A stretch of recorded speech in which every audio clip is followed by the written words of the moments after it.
Alright then. So, we are mostly ready, I think. Probably more than mostly ready, but we'll see. So, everybody's level 50.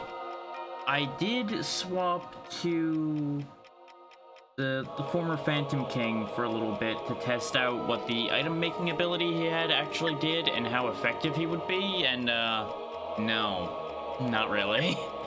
It would, not only would it be a lot more prep work to get him caught up enough to be relevant, especially since we don't have better gear for him,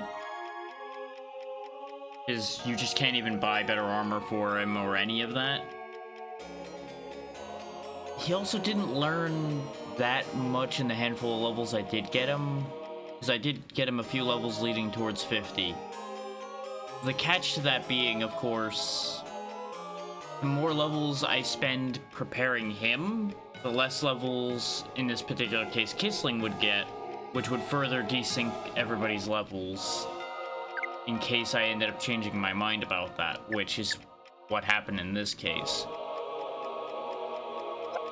Now, we did learn a couple of moves while I was doing the grinding. Rosalind knows how to do Burning Parasol now. I don't know if that's really gonna be worth anything, considering Charged Parasol really wasn't that impressive. It's just gonna be a fire version of it. It really does feel like they intend you to be leveraging elemental weaknesses, but I've yet to see them do much. So I wonder if that's something that just, like, never fully happened. Yeah, on a similar note, Kisling got Freeze Book back. I know we saw that when we were trying to make our way through here before, but I'm just covering it again now. I don't think they actually learned too much else in the process of hitting level 50. Because their learning really is just not incredible in any real way. I did buy a little bit better gear. Like, we have the latest outfit now instead of the... because this is still not the most expensive one you can get, but it's only like 2 points away from the most expensive one, so there's really no point. And we got the Stately Coat for Kisling, which gets his defense up a bit as well. Similar case of, we can't buy him the most expensive one because it would be nearly 200,000. Even grinding in the final area of the game, I wasn't getting anywhere near that anytime quick. One thing we have that'll make our life a little easier, though, is I may or may not have bought a few healing items. Just a few. We have 62 full heals on hand. Because I did make a lot of money in the grinding. I just didn't make enough money in the grinding.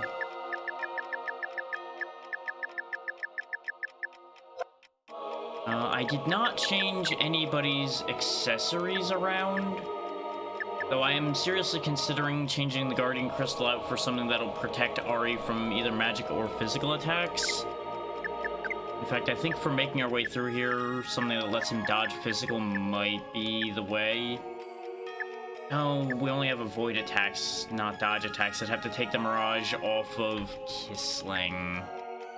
Bad news, Kisling. Ari matters more. You get a downgraded version of what you were using for the moment. Is the thing that kept killing us basically was always physical attacks. So I'm figuring our best shot would be to have a protection against those specifically. Now, I did forget to pull the map back up. I knew I was forgetting something, and it was the map. Thankfully, I have the file right here, so I can just pull that up and throw that over here. Nobody has to worry about anything. Now that we're stronger, I don't think I need the map as badly, especially since we're not rushing, but I'm gonna keep it on hand anyway. In case I start feeling like I'm really lost in transit somewhere here, we have a safety net. Now, I will say, now that we're up at level 50, fights like this, I can just hammer through for the most part.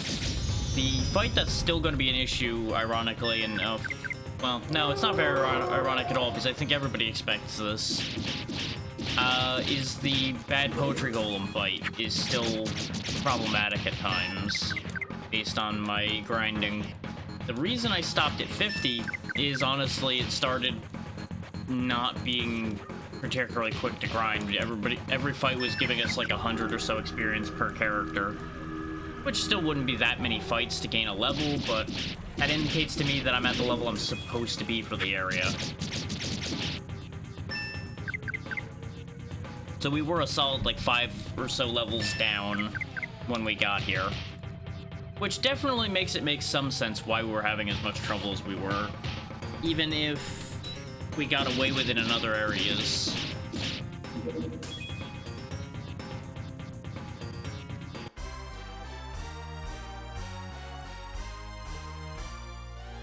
But either way, that's all been addressed now. Yeah, as you can see, that fight was a little over 100. Still expect to get to like 55 or so on our way through here, which is why I'm not too fussed about continuing to have grinded.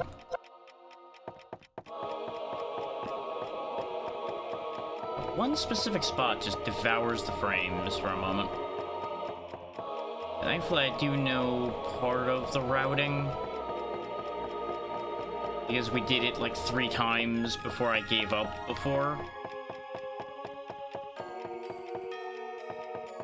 Yeah, because we kept getting bodied like right on this corridor here. Nope, green door. Remember when I said I know part of the routing? Yeah. I knew go up, and that's about the part I remembered.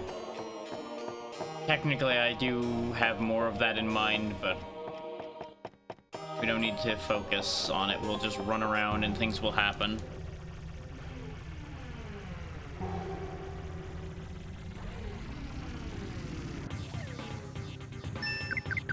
I took one glance at the map and immediately realized I was on the right track now. That's why I took a glance at it, because I'm like, wait, the second door in this room was supposed to be the correct door. The answer is there's actually 3 doors. One of them is just really close to the other, but there's a bookcase in between, and that's where we're headed right now. As you can see, even with better armor and a bunch of levels, these things still hurt Ari a fair bit. They hurt everybody, but Ari's the one that matters, as we've discussed on numerous occasions. I could start using healing magic, but there's not really a point to.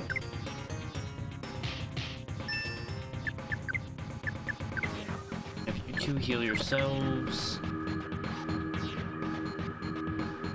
Why is there suddenly 2? I know what one of those pings are. Ah, okay. That makes sense. Clear those pings up right quick. Okay. Oh, no wonder his heal was delayed. I was like, why is he down so low? I definitely healed him. Answer was, the heal didn't happen yet. Thing is, stopping to heal Ari this much, using Ari's turns, is gonna delay us dealing any real damage a bit. Obviously, everybody else is capable at this point of dealing decent damage, they just are not as good as Ari.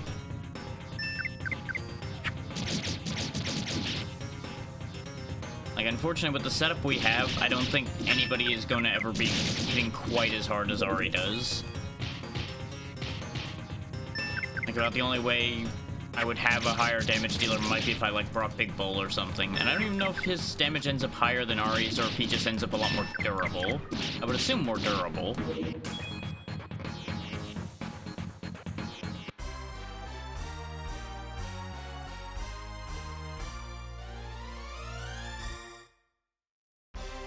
There we go. Oh, Life Spark. That sounds useful. I have no idea what it does.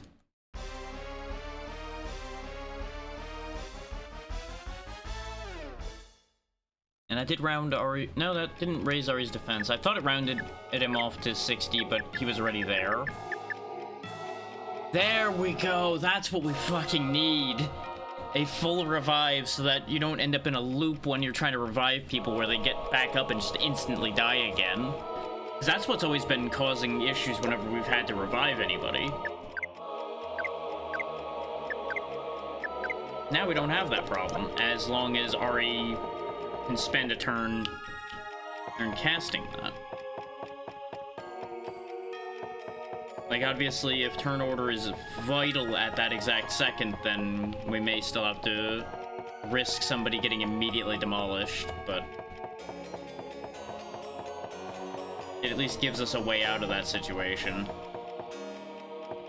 Fake the ghost out a bit. So the camera clipping on these walls is really going to be an issue. I know I talked about it when we were doing this before, but I'm gonna keep saying it. That's exactly the kind of thing that'll happen. Is you just get sucked straight into a fight. And it's these jerks. Alright, let me show you all how I ended up solving the problem here. First move, you weaken the bad poetry golem. Second move, you speed up. It's very similar to what I did before, but now that we're a little bit stronger, we can actually make it work. Ari overdrives. And you cannot get away with overdriving if you don't weaken the golem.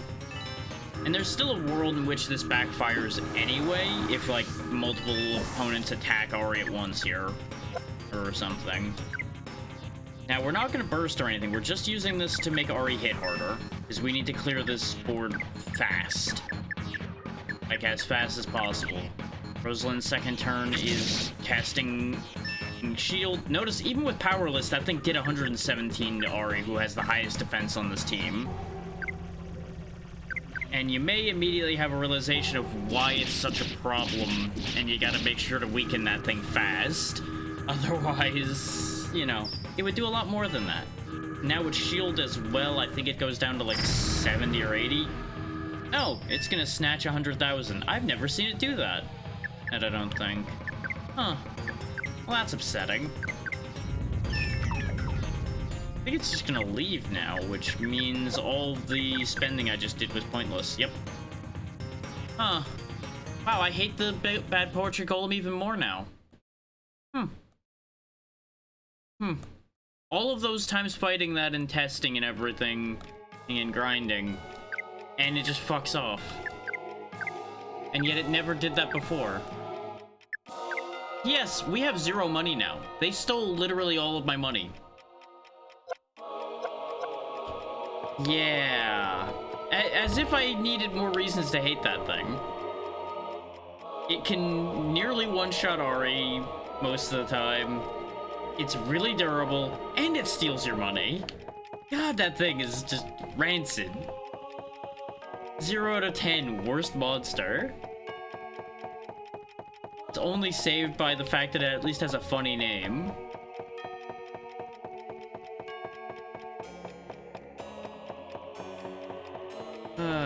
This area is a nightmare. Yep.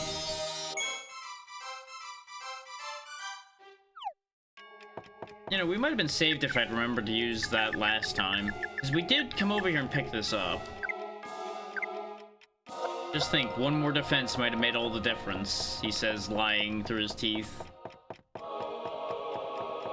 I'm not following the map anymore, by the way, so if I'm going wrong, that's why. And I'm almost certainly going wrong. But as I had said, I wanted to try to do it reasonably. And honestly, once you're on the right track, it doesn't seem like the pathing's difficult in here anyway. It's just very hard to get onto the right track because you have no information to work with.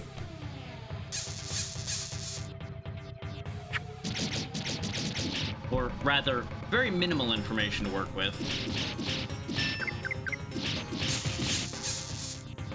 Oh, Rosalind's in danger. It's gonna be Ari's turn to fix that because she's not getting her turn again quick enough. So it's looking like Ari may not cast that heal in time either. Because the game's really just delaying the inevitable here for me. There it goes. Sometimes you can just really get shafted on the turn play out. You go ahead and heal Kissling since he's almost dead. They're being a lot more aggressive this time. It is interesting how this double bat fight actually takes the place of the bad poetry golem fight. Like, some of the time. Like, I noticed that he was showing up as my red fight after I gained a couple levels. See, this is why I was hovering around the revive, because I anticipated that was gonna happen, but I couldn't cast it ahead of time. Because the expected death hadn't happened yet. But now we can bring Kissling back to life with full health, so I guess there's that.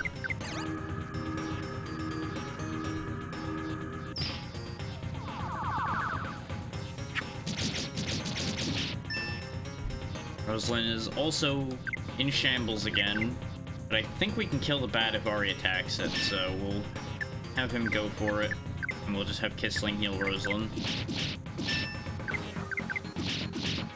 Nope, the bat is still alive. And is eating Kissling, which is fine. He'll live this time. Now, you may notice between the levels and the better gear, he is surviving these attacks just like everybody else now. He's not just dying instantly to everything, which is good. He definitely still could be better in that regard, but I'll take what I can get. There we go. Just need to finish off the painting and then we can move on.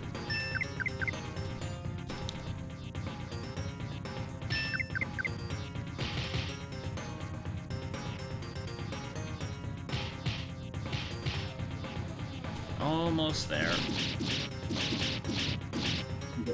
Perfect.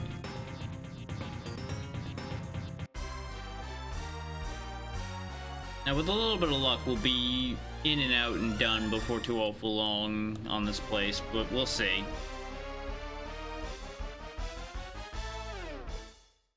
Which, if we do get done too early, I do have a couple things I thought of for backups. It's gonna really depend on how early we get done.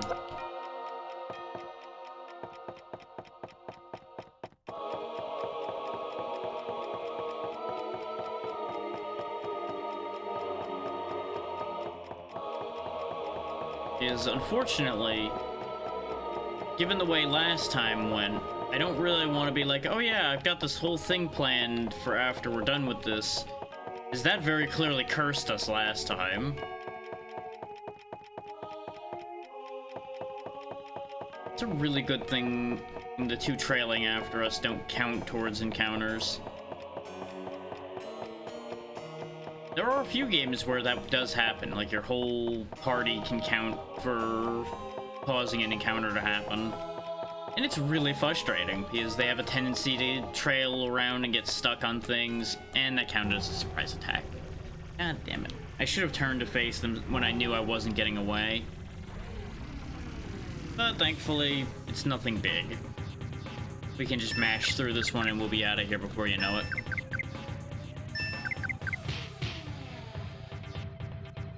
I just need to keep an eye on Ari's health.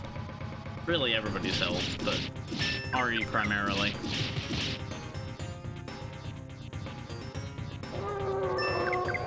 Yes, yes, your spooky TIE fighter or painting scream.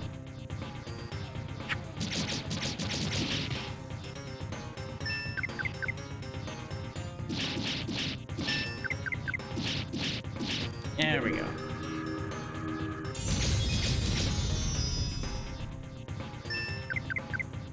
I would not say that I'm looking forward to this game being done, but I am going to be happy to have the slot open again.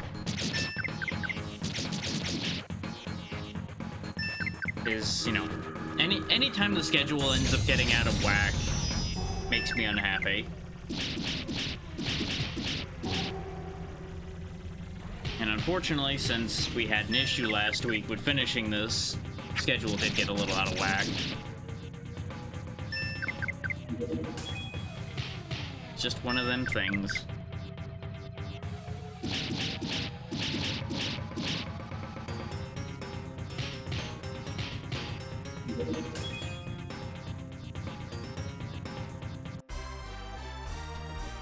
And you might wonder if I should be using my LP or anything. I have 99 berries to restore that.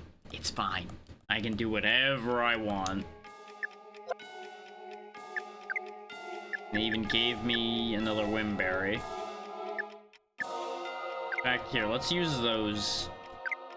There we go, 30 points. I don't need eat anything else at this current moment then. I figure it's better to use the Wimberries outside of combat than it would be to use them in combat and have them not give me what I need.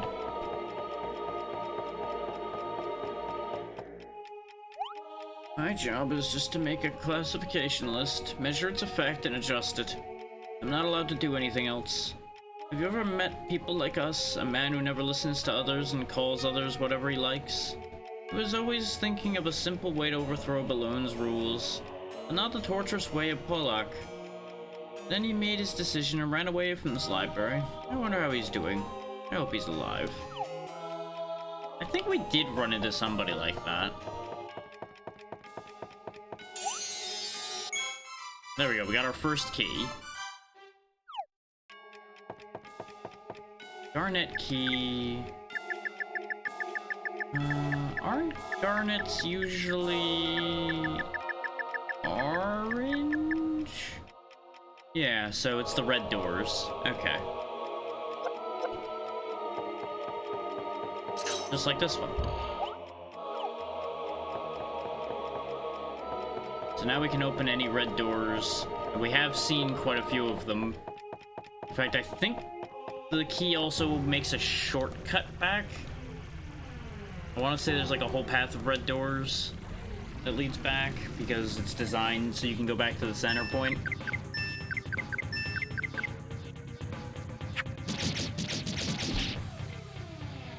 Looking at the map while I'm saying that agrees with me.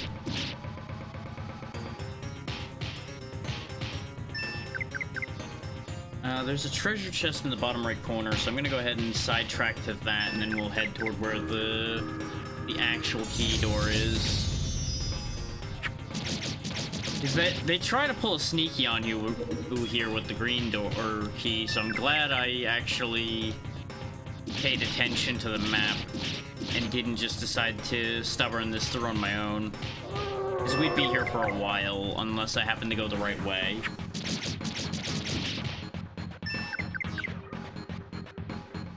Is the sneaky they pull on you here, since we're stuck in this fight anyway.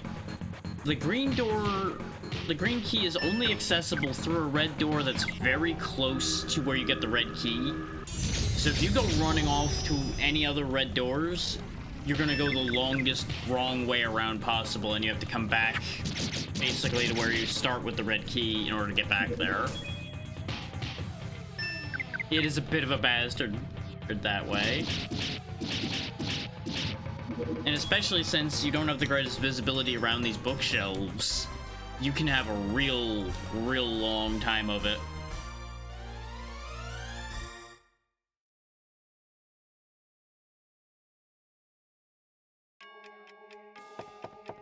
Alright, we are there. So I've actually, the way they did this map and the way my map looks aren't quite aligning, and that's messing with me a bit, but it's fine. I get the idea. Chest I'm looking for is over here. Oh. Well, I was kind of hoping for gear, but lucky candy's not bad. There you go, Ari. More candy. Ari's luck is already the highest, but have more luck anyway. Oh yeah, that's right, he lost all the luck from the gear he was wielding that gave him that before, so he doesn't actually have the, well, he does again now, but he didn't until I gave him that.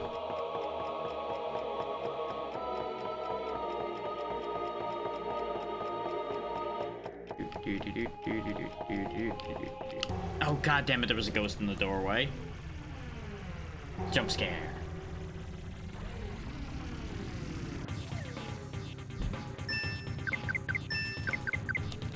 We'll just clean them out, and then onward we go.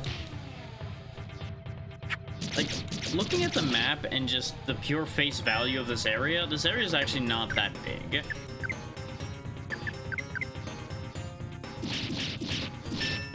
is if you think about it, we already went the longest amount of distance that we have to go for this, more or less. Like, the only other one that takes a while is getting to the blue key, which is after we get the green key. And then the purple key is reasonably reachable from the blue key location. And then you're out. Like, this could be significantly worse. But that is, of course, only because we have the knowledge of pathing. If we did not know where to go, this would take a good 6 or 7 times the time.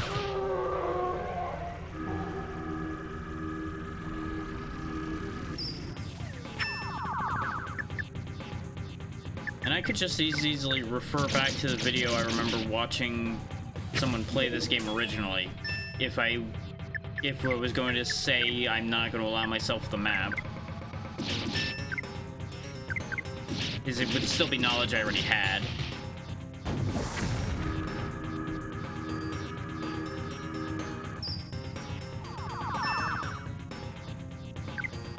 And part of me does think I could just run through this place as is anyway.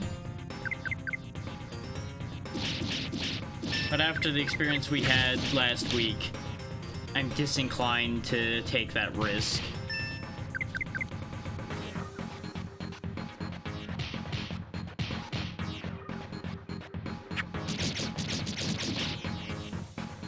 What it boils down to is this is more than likely going to be a split VOD today, and that's fine. Ow. As you can see, those moons are actually a decent threat. Still.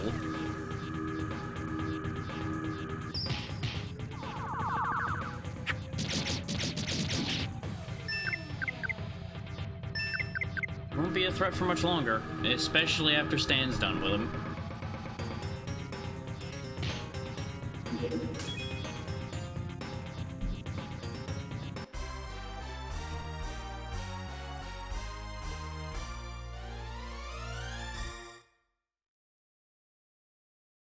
We're almost to 52.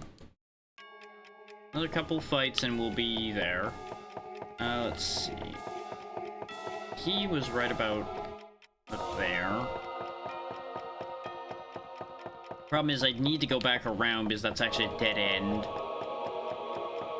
Because, you know, why wouldn't it be around here, right? Yeah, this is where we got the key. God damn it. Stupid goddamn camera angles in this place. Fighting unnecessary battles just because they don't want you to be able to see.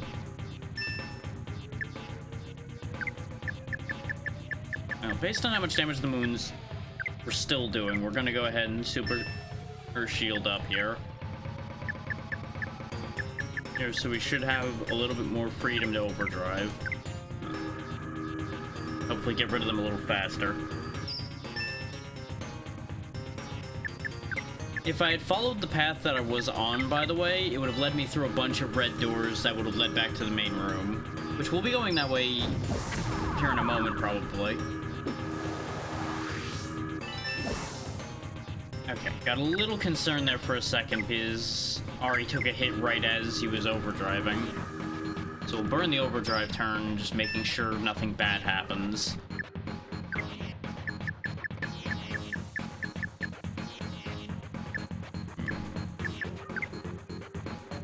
Yeah, none of them count as a group, so let's not bother with trying to weaken anything. Which may be a mistake, based on the amount of damage she just took, but it'll be fine. More important to heal Rosalind. She's more relevant.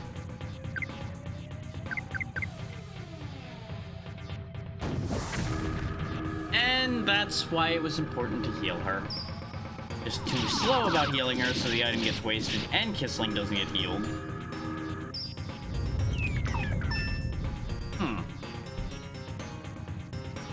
So that's how you're gonna play it, huh?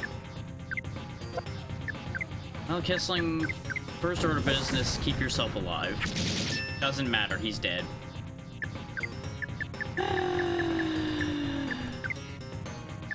Revive Rosalind. Get us some turn economy back. Otherwise, we're gonna be up a creek without a paddle here.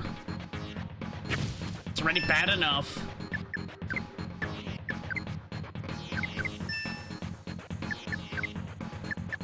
I arguably should have had Ari revive Kissling and then Rosalind heal Ari.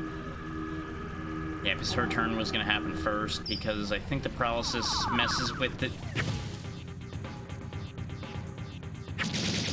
Turns out I should have went back to the save point first, and this is why I don't care about using the map. Because this area sucks.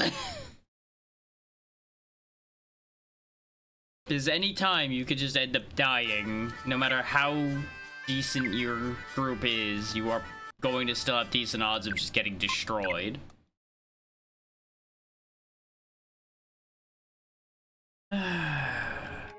And that was through a super shield, because I think paralysis makes you more vulnerable. A little to damage straight up as well.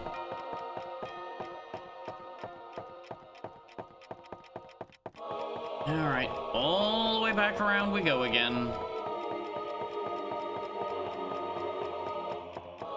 Double door there.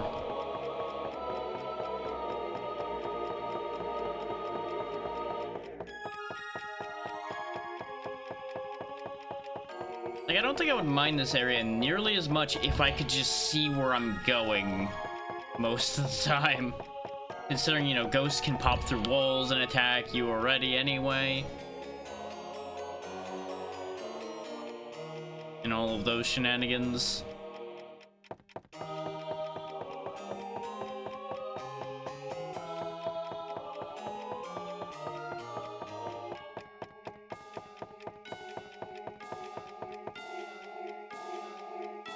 Camera, please. I need to be able to see. Oh, right, that's a purple door. That's not where I wanted to go. Stan, I don't have time for you.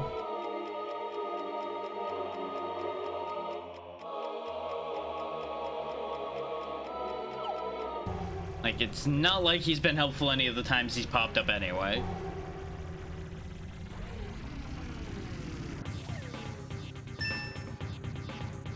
This just goes to show that all the grinding in the world doesn't help if the game decides you lose anyway.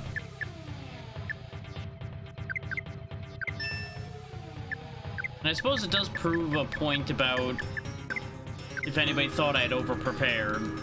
No. No, I did not. In fact, I may have still under-prepared.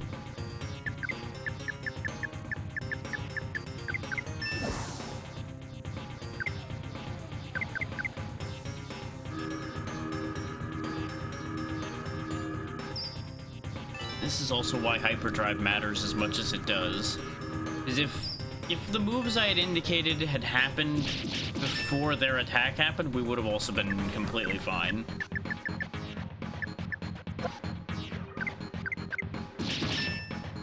But obviously, you know, you can wish for things all you want, but if they didn't happen, they didn't happen.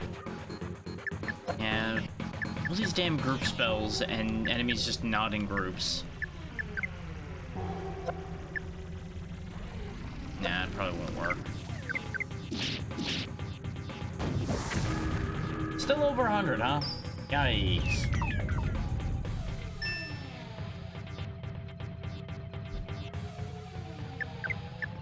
Let's go ahead and...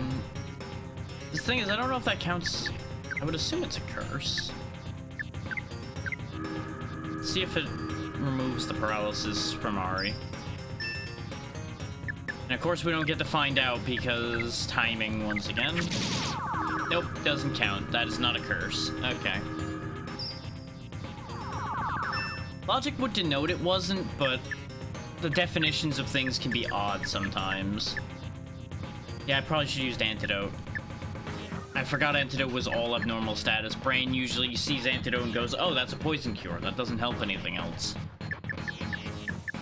I'm trying to move things along here, so sometimes that very idea backfires a bit.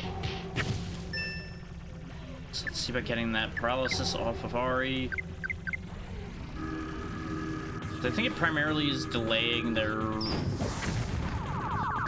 Not their turn necessarily, but the next part of their turn. Also, I definitely...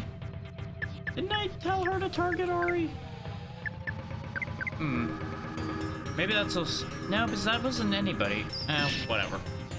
We'll just fix it this time. I think I know what I did, and I'm just not gonna worry about it. Ow. Suddenly taking way more damage, but I think that is the paralysis making us take extra damage.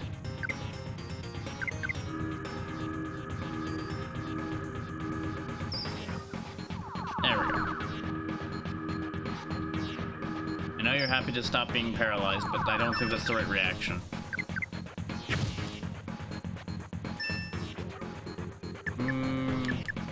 You have your overdrive going still, so you need to keep attacking so we can get more of these guys off the field before we get screw-jobbed.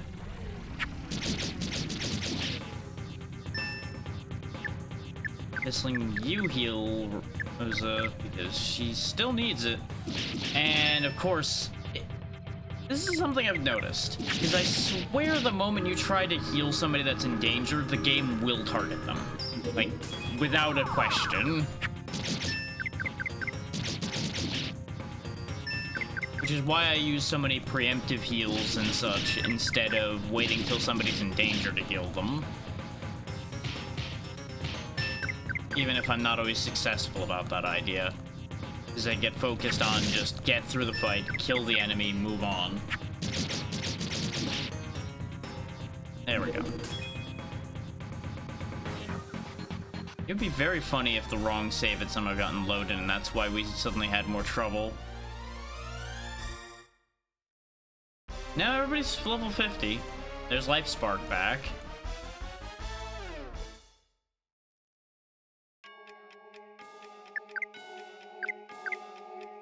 So it really must be the paralysis that was making him take so much more there. Okay, good to know.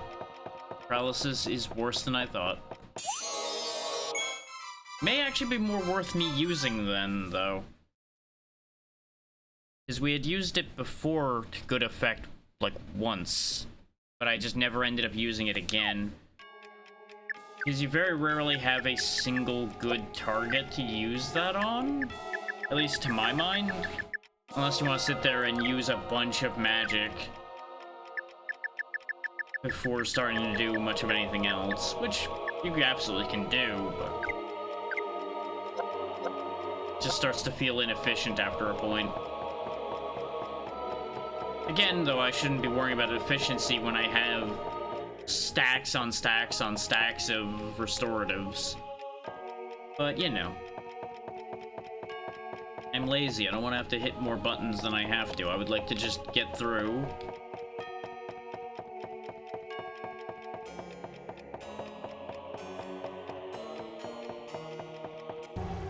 And once again, because I can't see, we get jumped.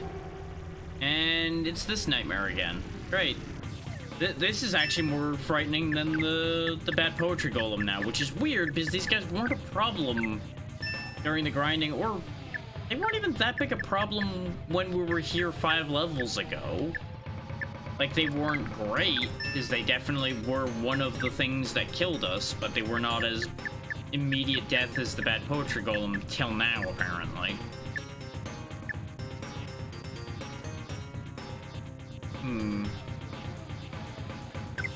Let's see how good strong sleep actually is.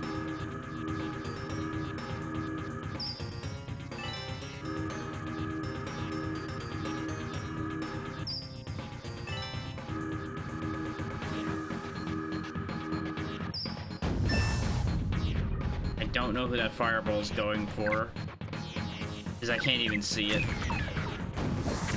Ow. Also, I would like to note that the sleep spell failed. So, as usual, there was no point in bothering to do that. Sling is dead. Rosalind has lost half her health. There's a bright side, but I'm not gonna say it out loud because it'll get me into trouble here.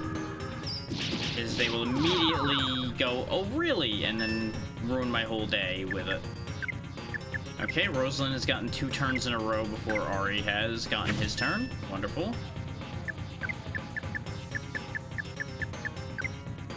Kissling back on his feet at full health. This is the problem with how much damage we're taking, though, even with Super Shield, is we're just stuck on the back foot. Is we're just stuck healing.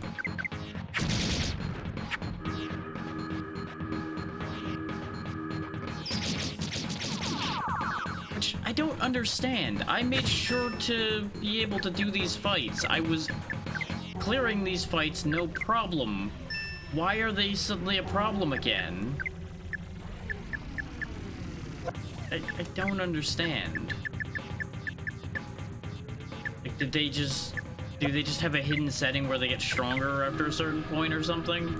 Like, is each section of this place on a different stat line?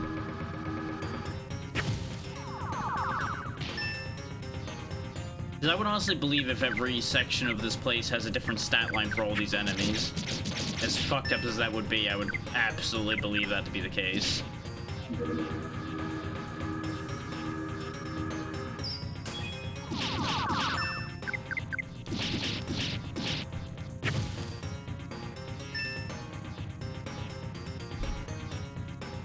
You really want Rosalind dead. Which is fine, as long as they're focusing their energy on her, they're not focusing their energy on Ari.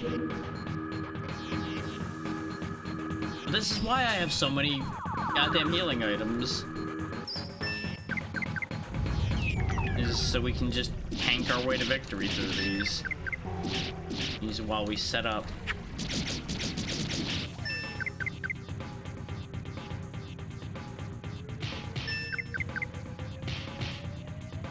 This thing will die eventually. Alright.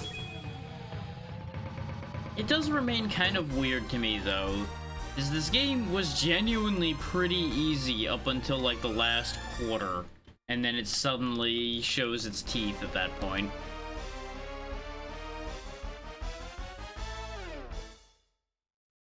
Like, the second half, it did start to pick up a bit, but it definitely is really like, hey, I hope you leveled enough and you're actually using even some modicum of strategy by this point, or you're going to die.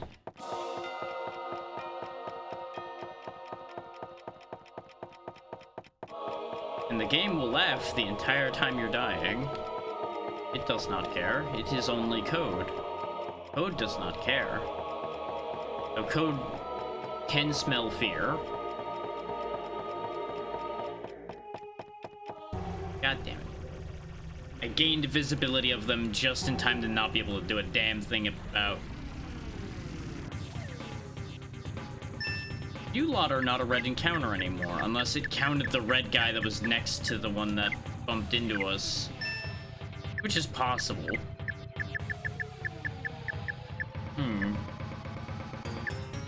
Well then.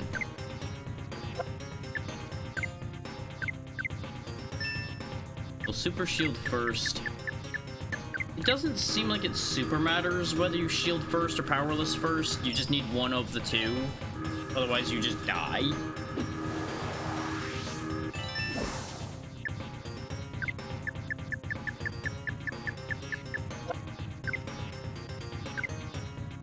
I have to imagine this place and the place with the 30-something urns is where speedruns go to die. It's like, you would absolutely be able to just plow through everything else involved with this place. But as soon as you get to the urn pile, if you take a wrong turn, your time starts to fall apart. And of course, this thing might just punch you out immediately. Let's go ahead and paralyze the poetry golem. Oh boy. You're kidding, right? What am I supposed to do when all three target him?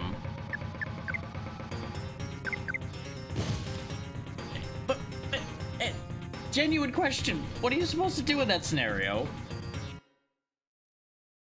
Oh, God. We once again can't even get to the goddamn first key because we just keep getting dogpiled on.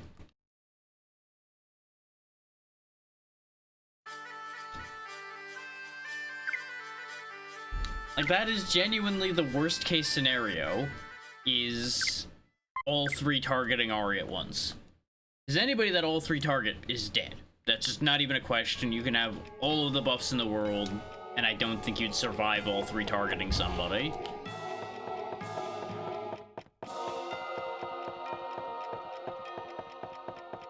You know, if I were a smarter man, what I would have done when I grabbed the key the first time is I wouldn't even have walked back. I would have just used a goddamn crystal to warp back to the save point, just so we at least wouldn't have to go grab the red key again.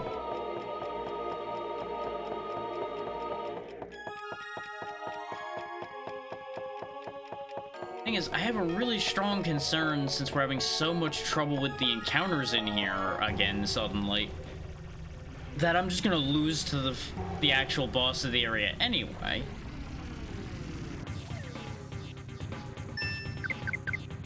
Like, somehow hours of preparation have not changed a fucking thing, and I'm kinda mad about that right now.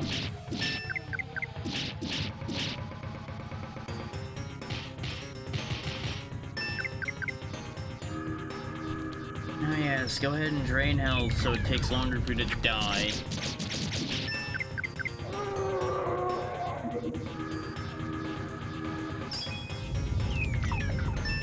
At least they're failing all their debuffs on Kissling, so they're wasting their turns. Let's not forget the radical difficulty difference between this encounter and all the other encounters we've had today. Because these guys are chumps. Like, they do nothing at this point. Look at that. He did a melee attack that did a whole 13 damage. And yet there are enemies in the exact same area that do 113. It's just so weird. I don't understand.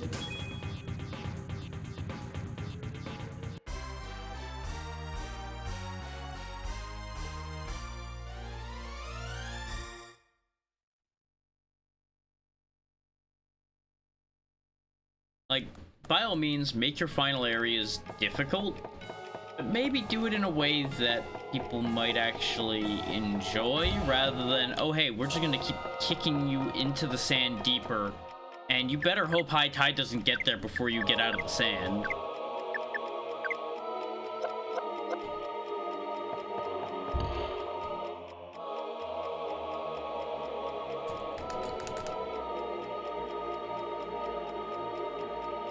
I'm just not even gonna bother with going for the candy or the other item, I think.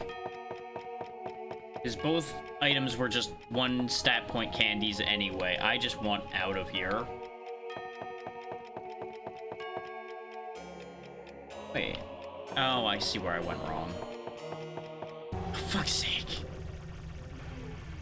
Can't even goddamn blink without an encounter just appearing.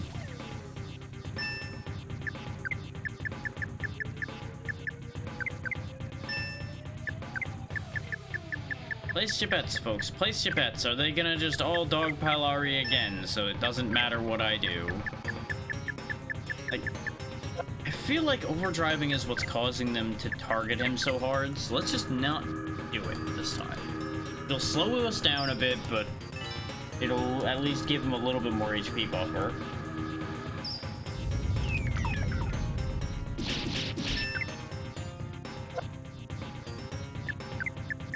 And the thing is, you can get the damage that Golem does down pretty low. I've seen it do, like, down to 50 before.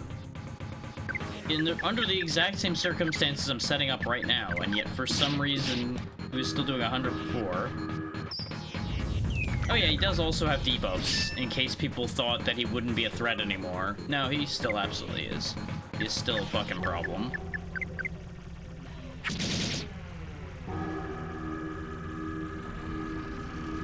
Like, he is a perpetual problem.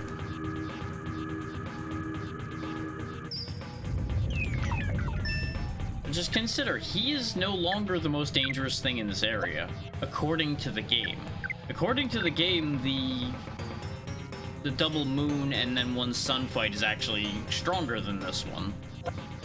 And I can't disagree, but I also can't entirely agree.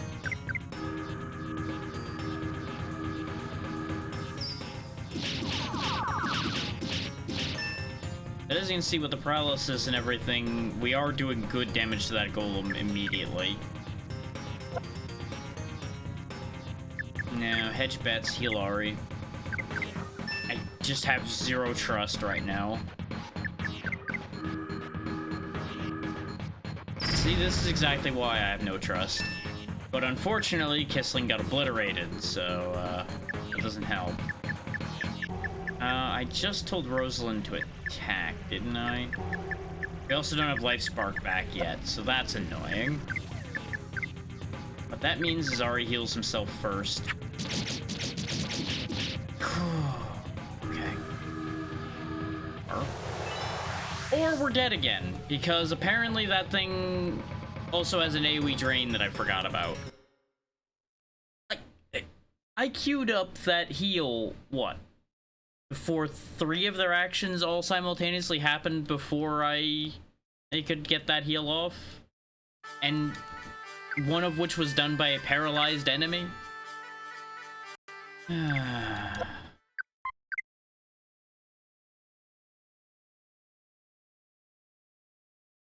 This is why doing just this dungeon isn't a problem.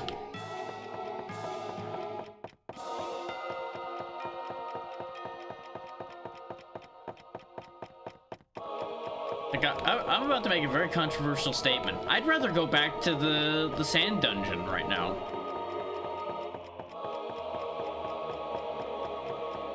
At least in the sand dungeon, I knew where I stood. I knew I had a fighting chance against everything I was dealing with, unless I got, like, sleep locked. Here, apparently, you can have a scenario where you can grind for an hour against the exact same encounters, have no problems, and then suddenly everything goes to shit again.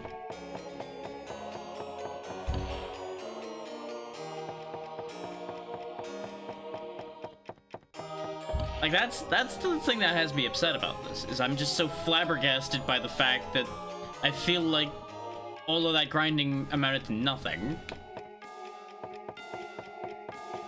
Because I now still have to be afraid of every single encounter that happens.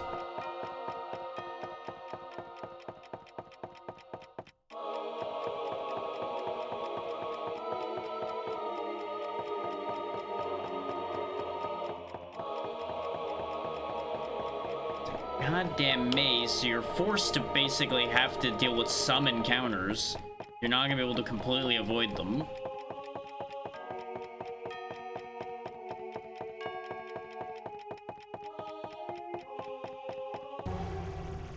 And they, of course, have the advantage to be able to go through walls. Oh, it's this garbage again.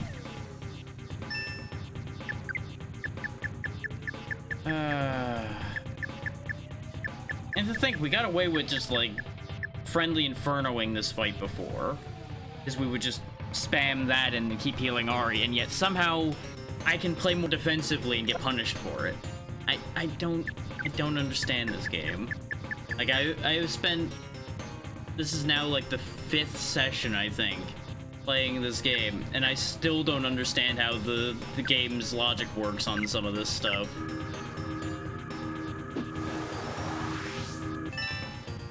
Like, it just genuinely in this dungeon, it feels like no matter what decision you make, you're incorrect. You will be punished for any decision you make. We're gonna super shield first because those suns caused a problem last time. On a similar note, even though I'm going to paralyze the golem, I don't think we... Yeah, we didn't hyperdrive yet, I don't think. So we'll go ahead and hyperdrive. We've also redone these encounters so many times now after all these failures that they're starting to run together already. Even though it's barely even been an hour.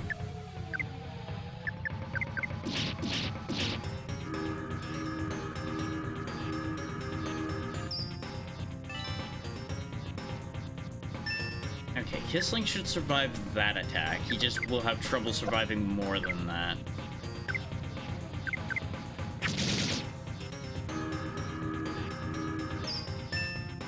I don't know if that's gonna work or not. Nope, didn't work. Okay, very good. Weaken the golem. Where was the speed earlier, damn you?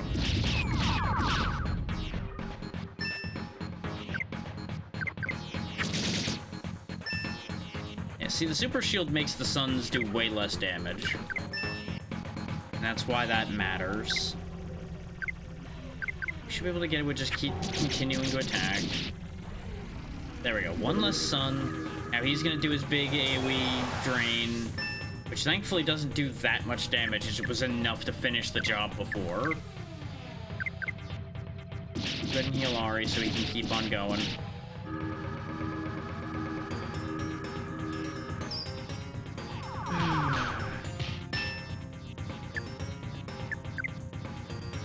I don't really want you attacking the bad poetry golem. I want you to get rid of the other sun so we can just, like, take this apart piece by piece, which I know this is part of why I was doing better at these fights before. Of course, you know, God forbid I be allowed to do any healing or anything. No, the second I think about healing somebody, they die instantly.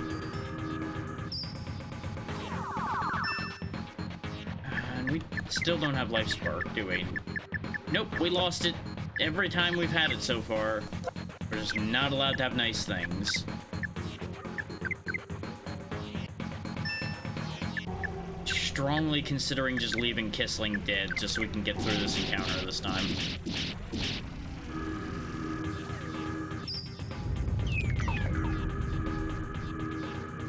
Thank you for actually getting a heal off in time. So he's going for Ari, so I'm just gonna go ahead and preemptively heal Ari. Yep, because even with Powerless and Super Shield, he's doing 100. Of course he is. Of course he is.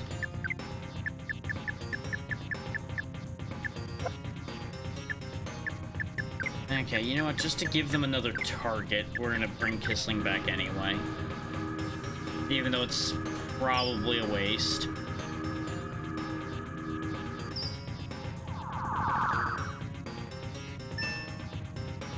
Okay, Rosalind got another turn. Attacking the sun. Which honestly, attacking the sun sounds like a great idea right now. Yep, what do you know? It's almost like I predicted that exact outcome happening.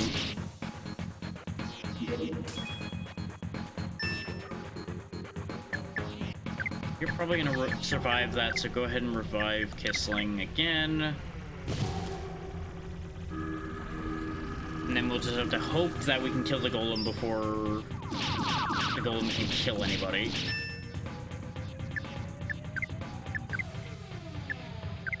No, you should be able to survive a hit from him. And we're better off just killing him.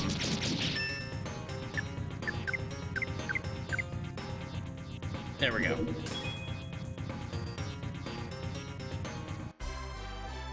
Let's see, this is the degree, even at level 50, you have to sit here and pick these apart. You can't just go direct to anything with these encounters. They are much more serious than any other encounters in the entire goddamn game.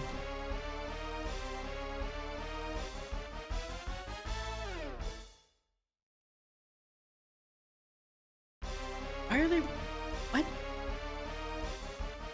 I swear to you, even this encounter was only giving like 500 experience when I stopped grinding, which is why I stopped grinding. Why was that worth so much? I don't understand anything. None of this makes a damn bit of sense anymore.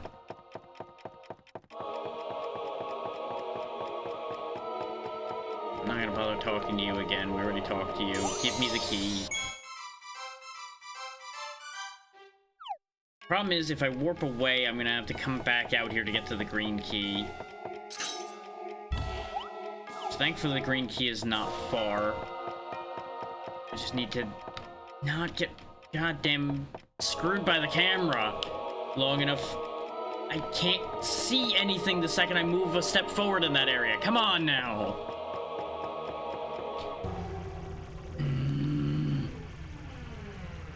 Like, you are just in a you are not allowed to not fight something space the second you walk through that door, apparently. They may as well just put a static encounter on that goddamn doorway. At the rate you are not allowed to do anything there.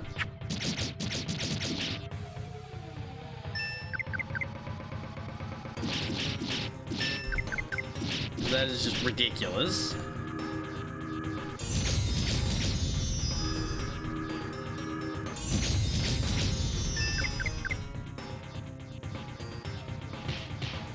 Like, I would love to still have my enthusiasm and everything that we had earlier in this series for this game, but it's kind of hard to in the face of having restarted this dungeon, what? Just today 5 times? It is very hard to remain enthusiastic.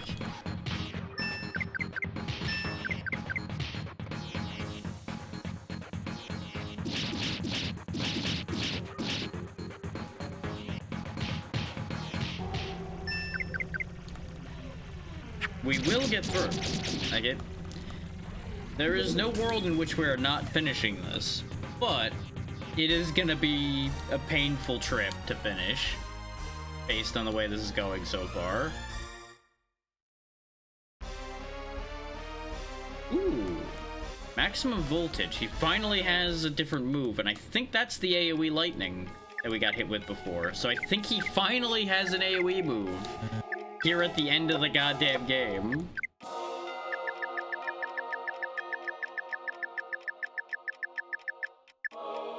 Nope. One enemy, Scorching Electrical Storm. Never mind. He just has the best storm move now.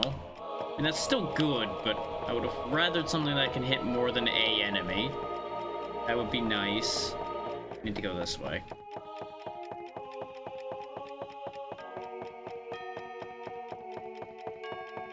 Wait, is it this way?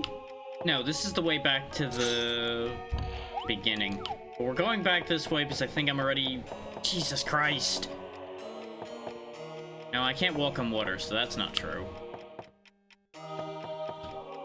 I'm feeling rather persecuted by these ghosts right now, I'll say that. God damn.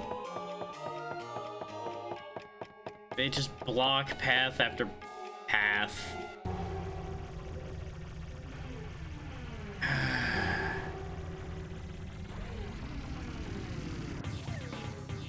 Such fun and engaging gameplay when the entire point is that you can avoid encounters, except you can't because they'll just pop out of the wall at you.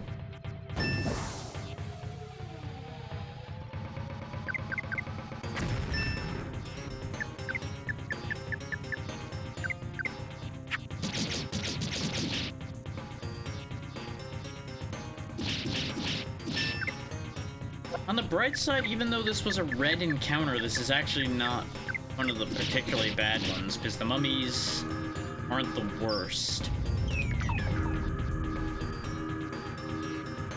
Or at least they hadn't been before. I'm sure they're gonna somehow find a way to be the most powerful thing in the goddamn video game suddenly.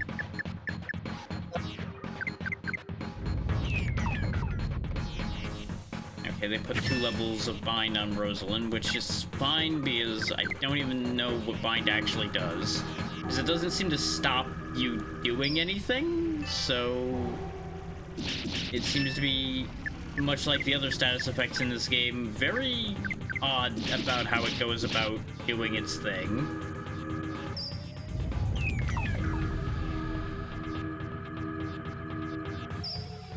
That's 3 layers of it on her now.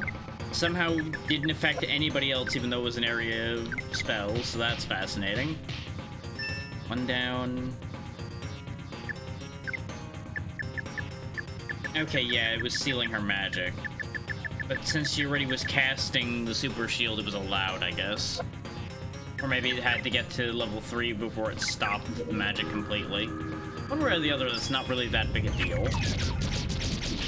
Because we've already cast everything I was going to cast. Let's see if maximum voltage is any good. It should be, but we'll see. And you see why I said the mummies aren't that bad? That mummy did 3 kicks and did 3 damage to Kissling. The one with the least defense on this team. Why can't I have more opponents that do that?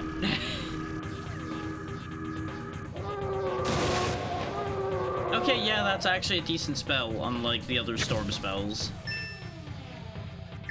Keep doing that. 'Cause I'm pretty confident that's doing more damage than he does with his melee. Is a handful of hits of 30 plus each, so it should be something in the 150 range. So I think it is 5 hits. And you've got your magic back, because Bind apparently really does not last very long, on top of not being a very effective status in general.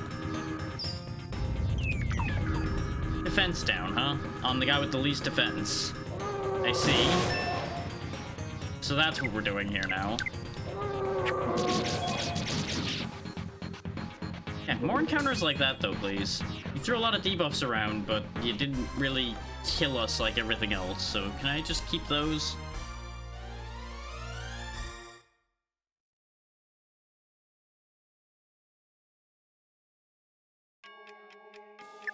Go ahead and get Rosalind healed.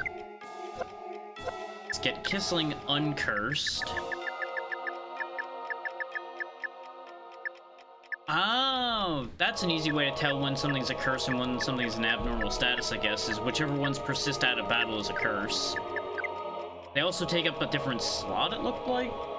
But I always forget which slot is which, so it doesn't... The slots don't really help. Just like real slots. 20 points, 40 points. Okay, that's good enough. It was a little wasteful to do that because we're going to be getting to the save point here in a second. But I'm just hedging bets in case we get into another absurd encounter on the way.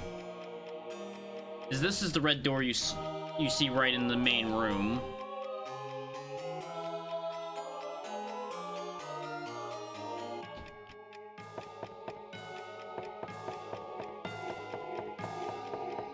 You open this one, and then you would immediately be faced with that red door.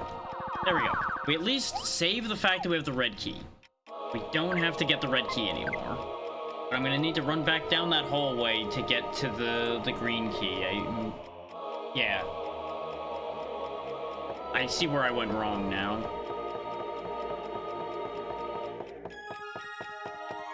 Because I thought I wasn't supposed to be in that big room. I am supposed to be in that big room. The way they have the doors laid out in here actually is particularly annoying as well. Because most of the doors that you need a key for, there's no other key doors of that type within any of the hallway after it. So if you could just somehow avoid having to deal with the key door, you could just go through entirely. Oh, good. The door is attacking me. That's what I need. Oh, it's just you three. Okay, that's fine. It genuinely looked like the door itself was attacking us there because I couldn't see anything.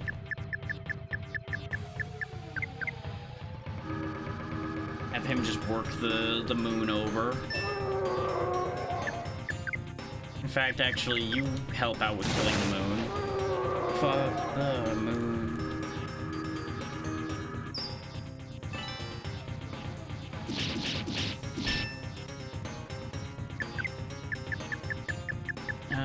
Let's see. You already cast Super Shield. There's really not anything else of major merit for you to cast, so join in on beating up the moon. The spell you cast should have been enough to set him up, so we'll go ahead and heal. Oh, yeah, healing... No, healing's not pivotal here. I'm gonna have Ari heal, because Ari is important. But, like, the mummy attack genuinely just does, like, nothing. So, I'm not concerned about that. That's why we're killing the moon first. As soon as the moon's gone, outside of debuffs, there's really no longer a threat here.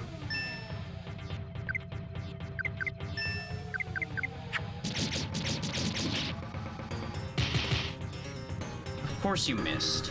I needed you to hit that thing so that I didn't waste the turns I just indicated for people to do. And you missed. Thank you for the 999 damage crushing devil there, Stan. Thank you for bringing things back into alignment. They really love casting corrosion on Kissling, by the way. I've noticed that. Like, for some reason, every time I've ever seen that spell come out, it's been going for Kissling. Again, the one with the least defense. You would think if they were using a defense decreasing curse, they would use it on somebody who has an actual amount of defense to reduce, but no, they just want to kick Kissling while he's down in that regard, apparently.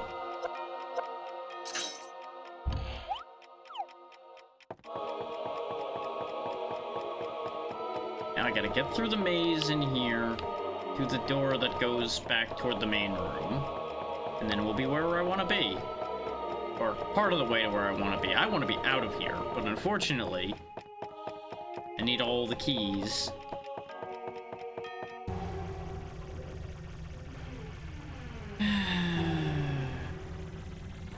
Oh, it's this bunch. Okay, great.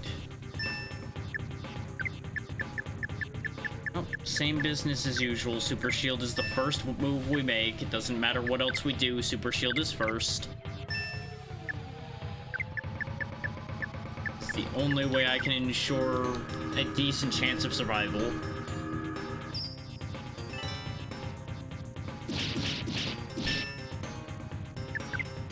And no matter what happens, at least we saved the fact that we have the red key, so worst case, we just have to run back around the loop again to go get the green key. And then after we grab the green key, we'll be going back to the save point again to ensure that we don't have to worry about that.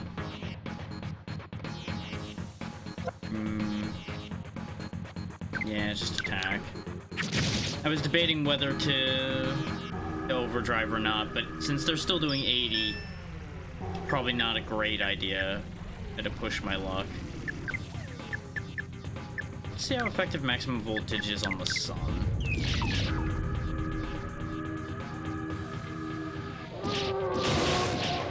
Okay, way less effective, so fire resists electricity and ice is weak to it then. If that even matters, which it may or may not. I'm convincing myself of this whether it's true or not.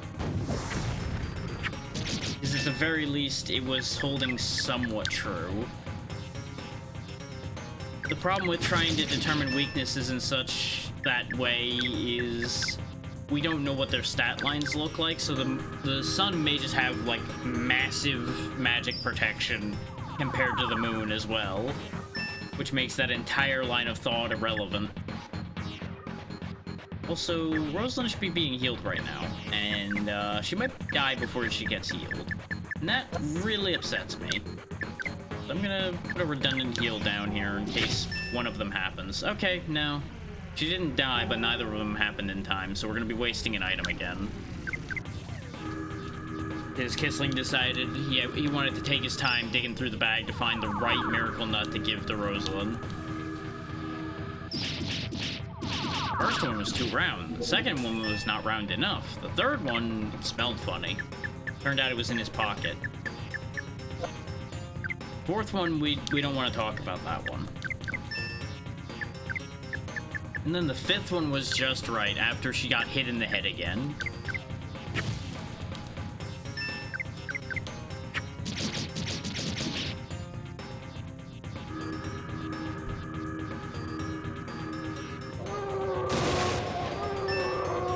Really? Still not dead, huh?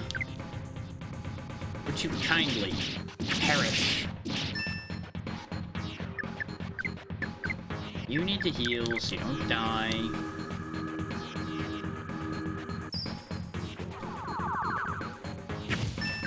Really, you're just delaying the inevitable game.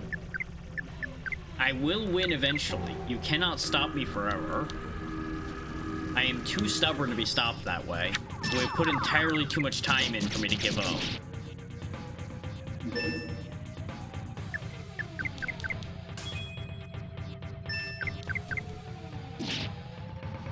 At the end of the day, there's genuinely no world in which they're going to be able to completely stop me. Even if I have to resort to save stating to counter their bullshit, I will do so if it takes long enough.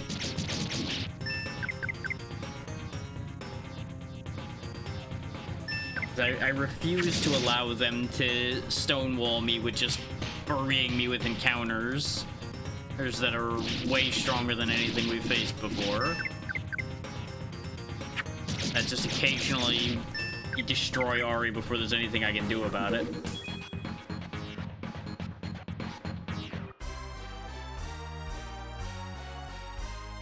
Yeah, obviously I'm going to avoid the safe stating plan if I can. But if we pass the 2-hour mark before we get further along, for example, that would be about the situation where I'm like, nope, pulling all the stops out, we're doing it this way then.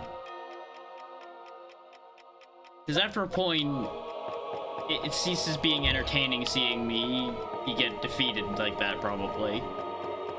So I'm sure for a few times it's funny watching me get bodied out of nowhere. Even I laugh a little bit when it happens to a point. There just is a limit to it.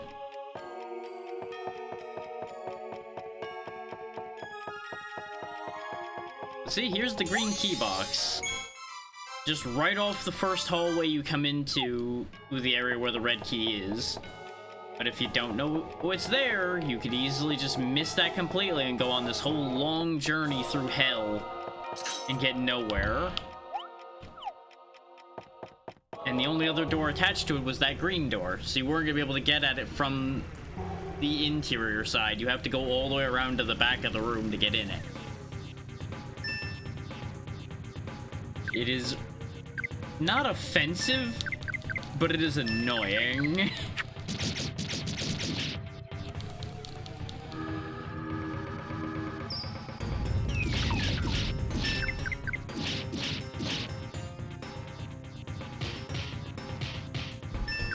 And if anybody's wondering, yes, we have hit the point where I'm going to start picking it apart in places because I'm annoyed with it.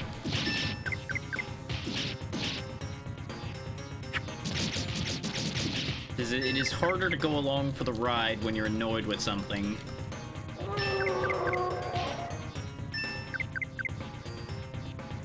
Or at least it is for me.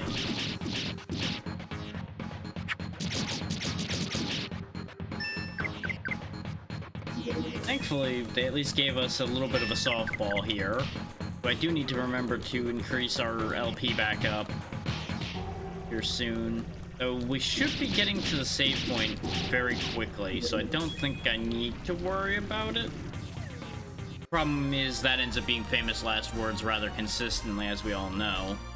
So, I don't know about that idea.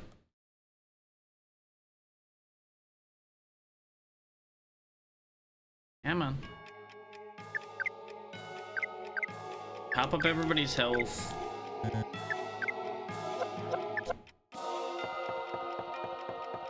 Because the save point's just right over there. But they could jump me around any corner at any time on the way to it. Nope, we made it this time. Because of course, it wouldn't be funny if I healed and then they actually jumped me. It would be much funnier if I healed and then nothing happened. We all know how that works. Now, it looked like I needed to go this way. Running. Get green door.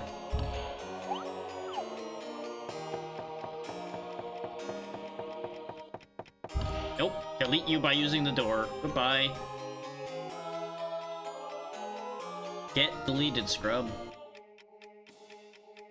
I'm gonna get punished for that in a minute or two here, I'm sure.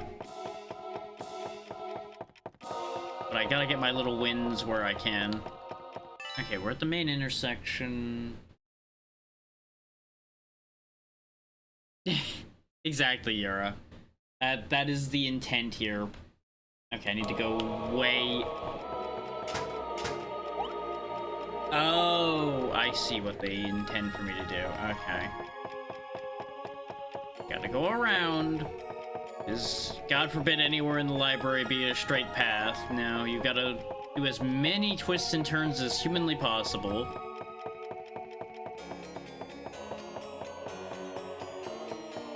Jesus Christ, game. Like, a few seconds apiece so I can actually get anywhere in this place.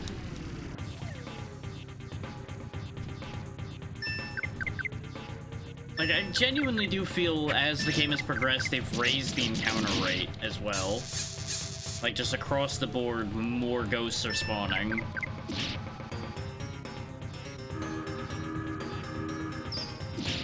Which, don't get me wrong, it makes a certain degree of sense for more of them to be spawning. Because this is their last bastion, and their last hope of stopping us, etc. So everything steadily should be ramping up by this point. But there comes a point where it ramps up too far? And not being able to go a few feet without at least 2 ghosts being on screen near you is kind of too much.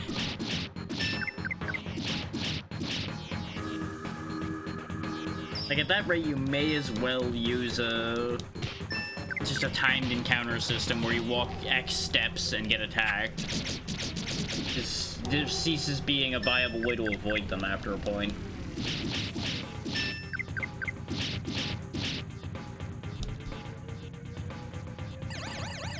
And I can see a positive logic to that amount of spawning, because there is a world in which they do it just to make sure you're strong enough for the final fight when you get there.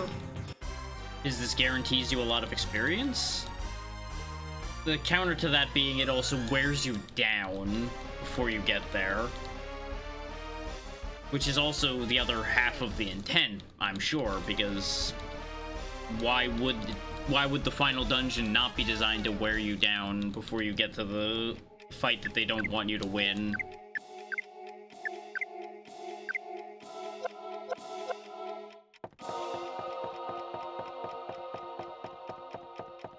Let's see, I think it's this turn here.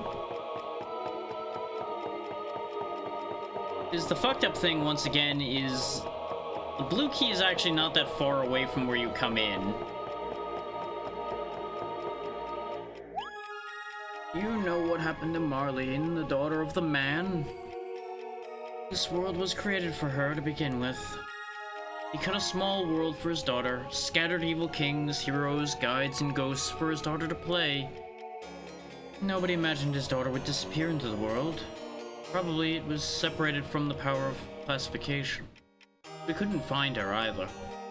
Although it doesn't show it, I know Balloon's in pain. I understand you are hostile to Balloon, but keep that in mind. And if you still want to go, we'll be further in the back, with intentions we'll never know.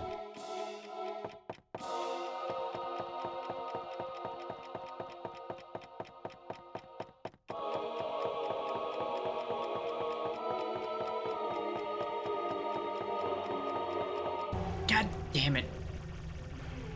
Blindsided again. Because God forbid I make it any real distance without something appearing around a corner at me. I feel like I'm playing a cheap horror game with the amount of jump scare ghosts we've been having.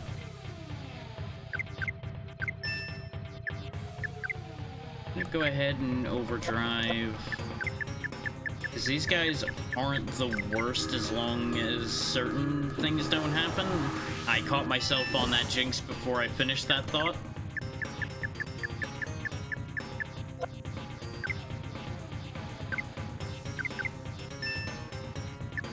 Sling, go ahead and speed us up, please.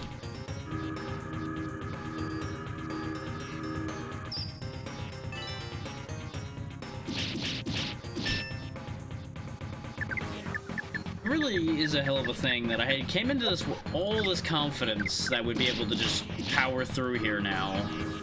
Because, you know, I gained 5 levels and a bunch of better gear. And just bleh. As you can see, those bats still hurt even with super shield up. This is why you gotta be watchful for not too many of them stacking on anybody, just like any other serious encounter. There we go. With one bat gone, though, we're in a much better position.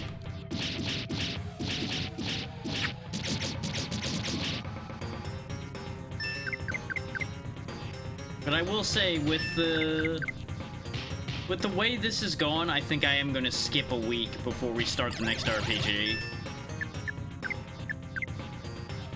There's definitely some genre fatigue hitting. That's just gotten stronger as this has progressed.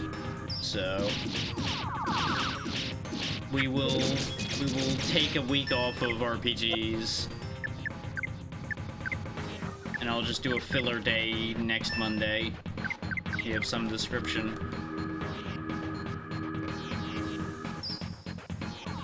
Which, the original skipping a week that I was supposed to do before I started this was supposed to avoid that, but I think I would still be in much the same position even if I had taken that week off of RPGs as far as the way this has ended goes.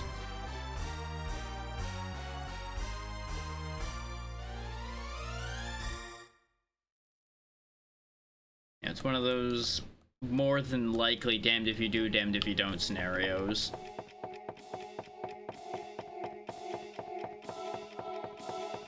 Around all this looping. Hey, well, look, there's the blue key. What do you know?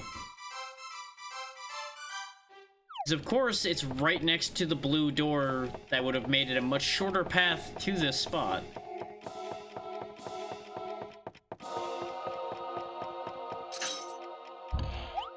But on the bright side, it is a much faster exit. And we're going back to the damn save point again. Just so that we don't have to do any of this again. Of course, the doors are laid out in such a fucky manner in this place. It's very easy for me to end up missing the door because I'm trying to keep track of too much at once.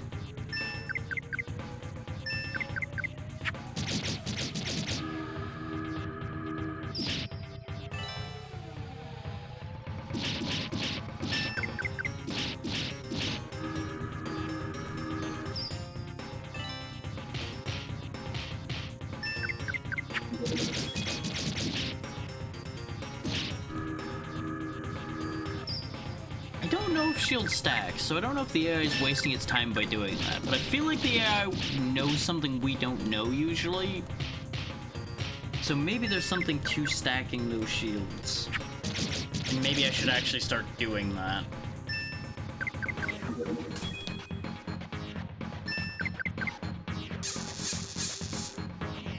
The only crapshoot to that being there's no guarantee that it'll work because we have no indicator of such. Because we can't see their stats, and we can't even see our own stats mid-combat. So we can't be like, oh yeah, see, the number's going up, and then I cast it again, and the number's going up again.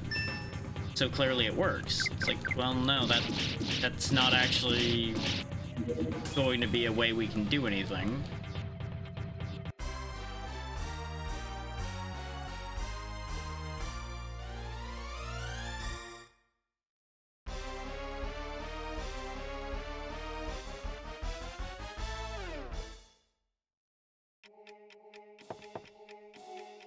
Now, I will say, there's also a world in which I take a bit longer off of. I did not mean to give you two of them. Yeah. There may be a world in which I take a little bit more time off of RPGs, because there has been a lot of Metroidvanias that have come out.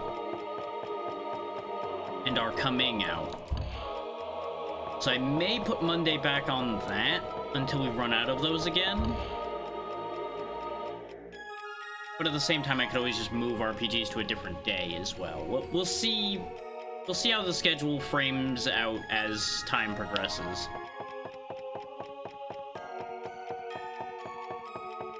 Because all these things are always subject to change.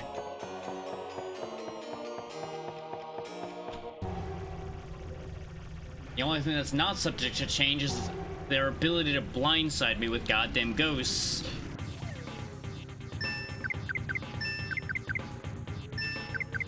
I find it interesting that this was classified as a strong encounter.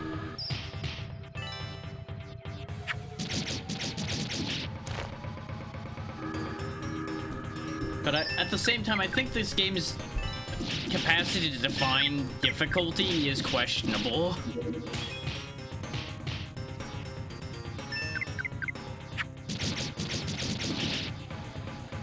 And maybe this setup is more dangerous against other player team setups or something. Because there are some decent variations you could have, like you could have brought Linda and Big Bull instead of Rosalind and Kissling, or any number of them could be replaced with Epros, etc. Like, I have no idea what the quote-unquote strongest team for this game would be. I've had no reason to give that much thought.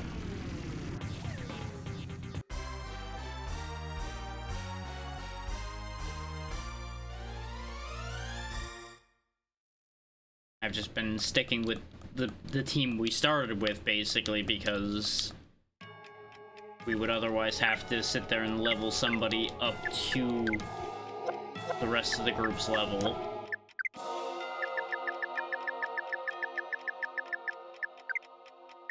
And get rid of that curse. I'm not even 100% sure what that curse did.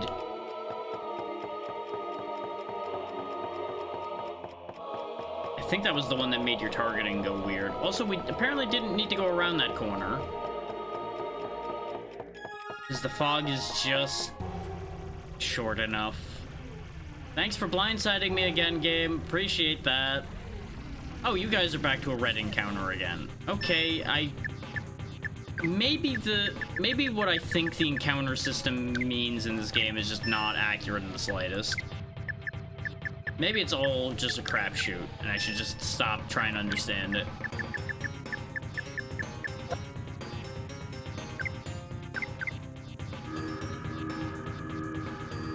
Because there comes a time when trying to understand things is a meaningless endeavor.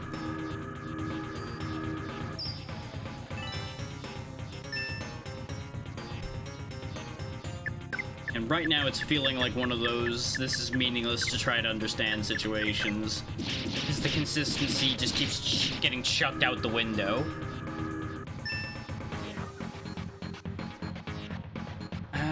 We know for a fact that that's going to have hurt quite a bit. So we're going to at the very minimum heal Ari for 100. Or, of course, I preemptively heal, and what happens? They missed Ari completely. This is why we can't have nice things. Okay, at least they didn't kill anybody. They missed Kissling this time. So it somehow worked itself out. Even though it would have been much nicer if it had just not ended up aligning in such a messy manner in the first place. But I'll take what I can get.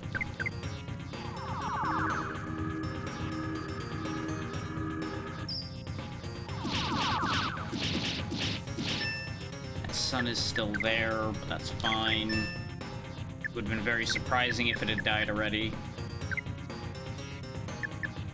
And unfortunately, I just don't think electric spells are going to do much to any of these.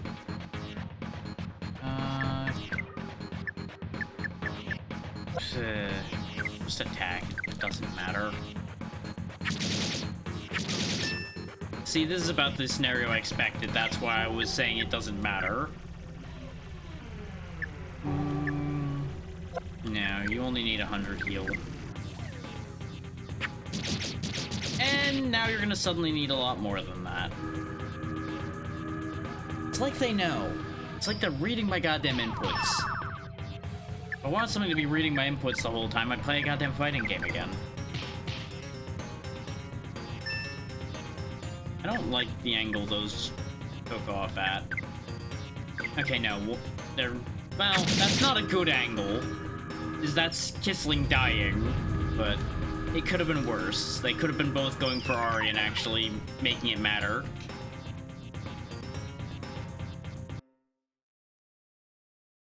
And now we have 0 money again, because they stole every bit of money we had.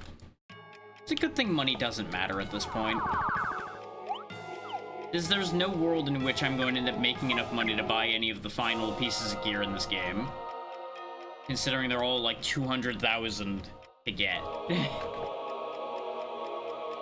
is somebody thought it was a good idea to just make them like nigh unobtainable unless you know a great way to grind money. So let's see. I unfortunately do have to go back to where we got the blue key because we need to go that way to get to where the purple key is. But after we have that key, that's the last one. So do I want to try to make a play for any of the items around here? I probably should at least check what they are because any of these items could be something very good.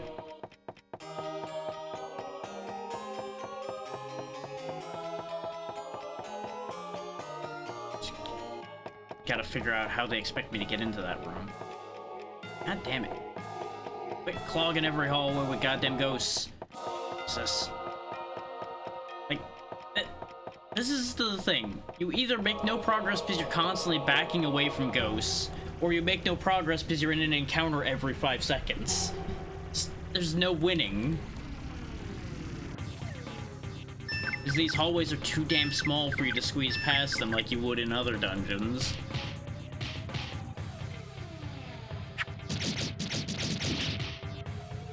And I am so tired of fighting these encounters.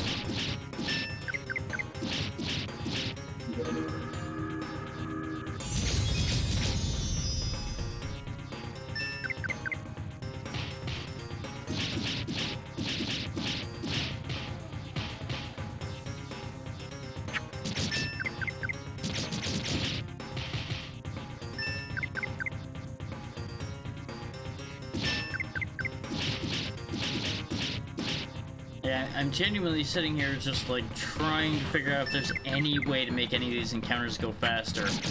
And genuinely the only thing I can think of at this point is a fast forward button. That'd be about the only way to make these go quicker. Because like this one, for example, I just attacked until they were dead. There really wasn't any finesse to this one. Some of them, obviously, we have to be more careful with, so speed up wouldn't really be an option unless I just want to speed up until I see somebody die, and that would involve me being able to catch it in time as well.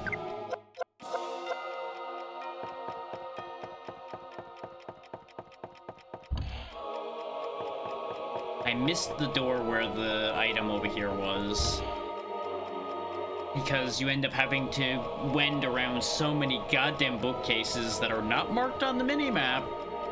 Because God forbid they mark the interior of any of these rooms so you can actually start figuring that out a little easier than having to map it all out in your head, which I can do. I just don't really have the motivation to do that with this place at this point. I would be much more inclined to start setting these bookshelves on fire and let this place sort itself out than I would be to map this place. But I'm pretty sure there's an item tucked in that small room that I apparently couldn't get to still, over there on the right. Much to my eternal aggravation, I probably have to go the long way around to get there. Camera, quit being garbage! Like, every time you see it swivel to the side and stare at a wall, that's not me touching anything. I do not touch the stick at those moments other than to fight it back to pointing where I can see anything.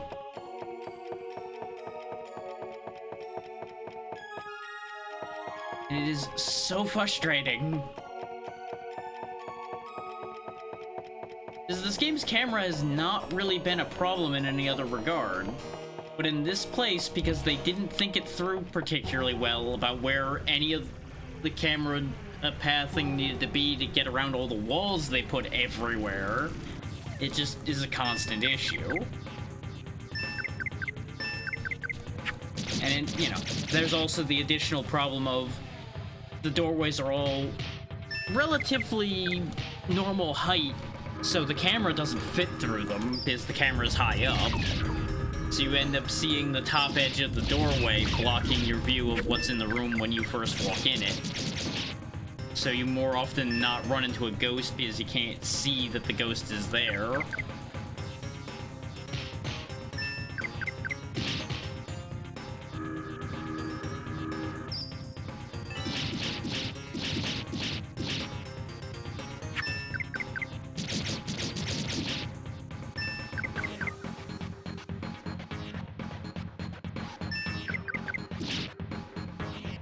You know, another thing occurs to me. Stan can go under doors. Why did we just not have the option to, like, send Stan under these doorways to go find out where things are in here? Rather than having to walk around this whole goddamn place.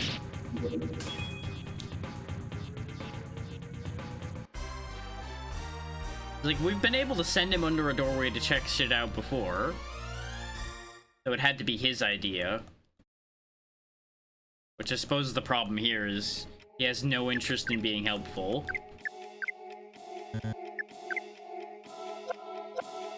I'm just saying, it would make my life a lot simpler if he'd just go pop his flat head under one of these doors and tell me whether there's a reason for me to go there or not.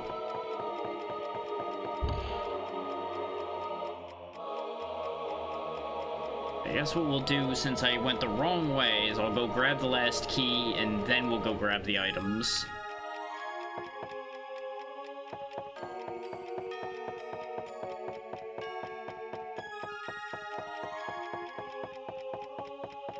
Last key's like somewhere in this vicinity. I feel like I probably took a wrong turn somewhere. I did not look at the map for where this key is yet. Because it's hard to spend any time looking at the map unless you're paused, because there's constantly things running around. And if you're paused, you can't see the map anymore. So you would have to play the compare game on the fly to be able to tell what's happening.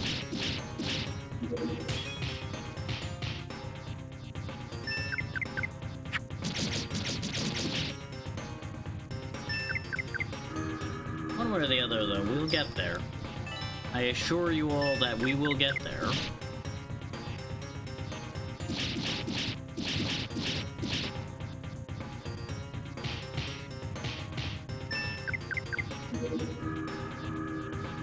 Yep, just keep casting all the curses you want. I'll undo them after we're done with the fight.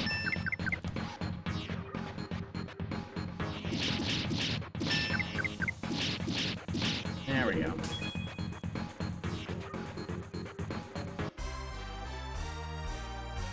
Like, at least that's a relatively quick encounter. You know what? I'm a little bit more forgiving now because they at least gave me another AoE heal. Because you can't buy those, or at least I was never able to find a single place where you could buy the bountiful nut to heal the whole team.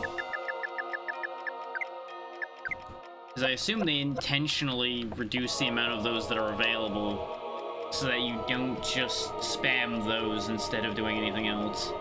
Yeah, I massively overshot. Oh, no, I didn't overshoot. It's just another place where the pathing is annoying. Okay, so I am in the right place.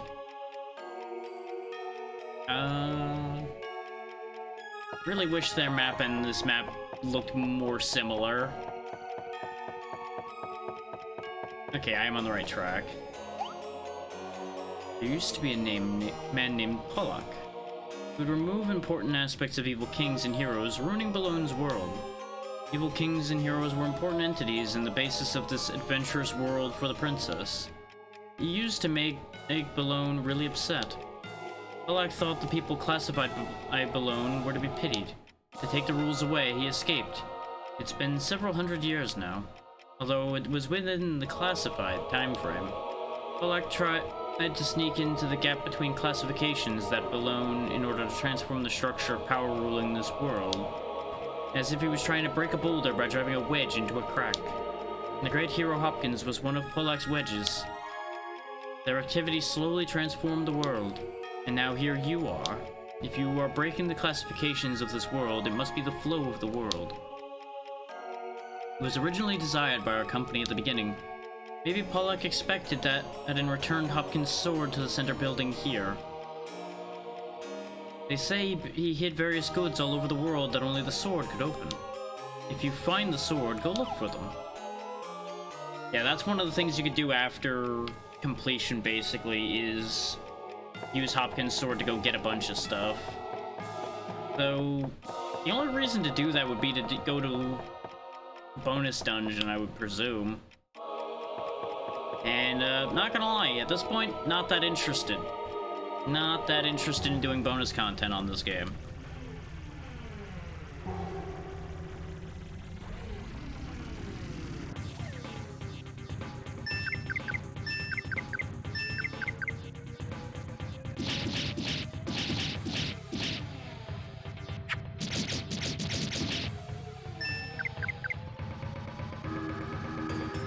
Oh hey, they remembered that they have attack spells. Ow. Oh good, you've hit her twice now with nasty things, thanks. Could you not?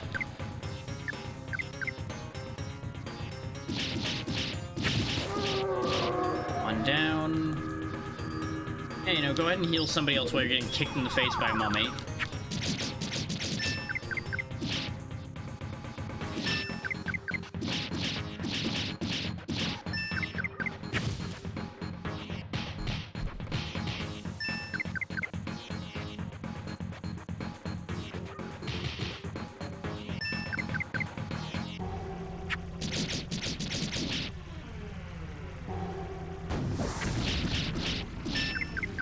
The mummy dies there? Yes, it does. Okay. Then yeah, we should have this under control. Because now it's 3-1. And he's dead. Never mind. Not even a matter of turn economy at that point.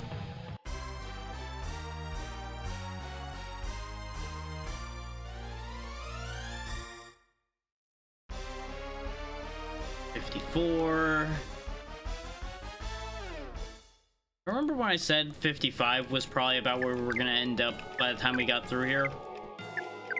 I'm not gonna lie, I was kind of just joking for the most part when I said that. And looks like that joke's gonna come true. And I don't really know how to feel about that.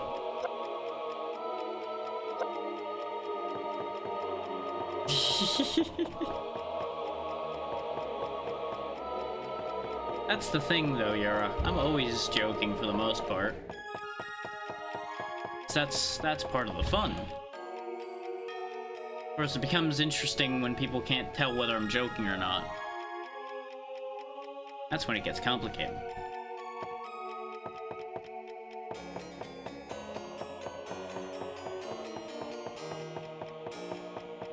Yeah, we did all of that just to get to this room that was blocked off by bookshelves that had the purple key in it.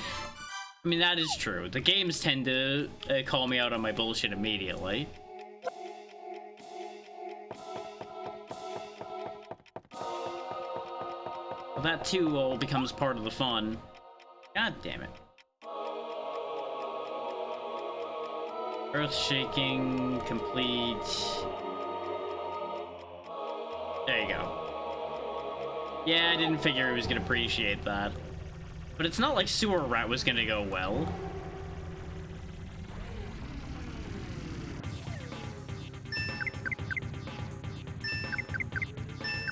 So you would think he would have appreciated being called a sneaky Spectre. But I guess Spectre and Ghost are close enough together that he would think that you're calling him a low-class as evil again. Because he's got a very fragile ego.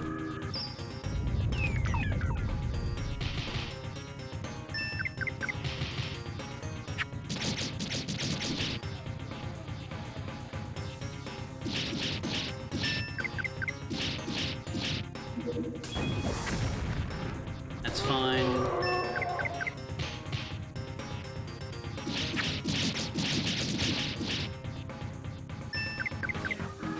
It is weird how the attacks end up splitting sometimes. I think it's because an enemy technically isn't available while it's attacking, even though it's on the list.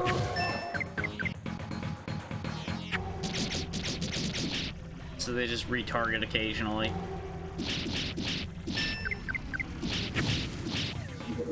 Oh. The only one not on death's door just died. And, of course, it was right in time for the fight to end, so now Rosalind's experience is even further out of alignment.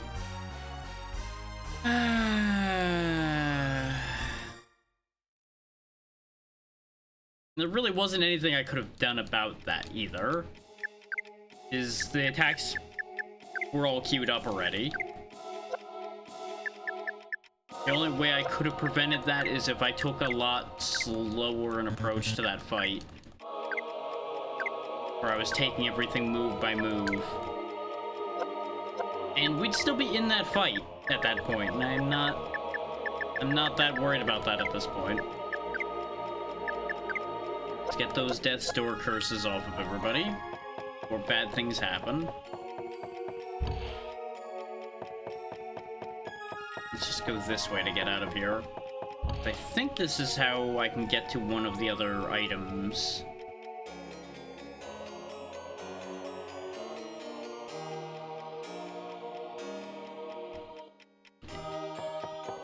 No, this is how we... What? God, I hate the map in this game sometimes. Is that really looked like a hallway we hadn't been down before, because it was literally being explored as we walked down it, and yet it somehow is the one we used to get there. And I don't understand. This game just really is going out of its way to be as agitating as possible today. And I know some of that is me being more readily agitated by it today. And that angle of it I apologize for, but it also is just a really annoying dungeon.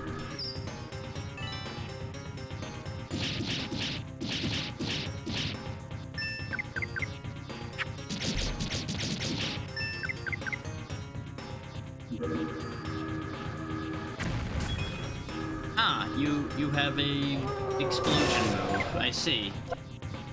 Fun fact, that's yet another in a long line of things those things never did. Nope, never mind, tried to heal Kissling. I should know better. Trying to heal Kissling is usually a waste of time, because if he got hit, he's dead.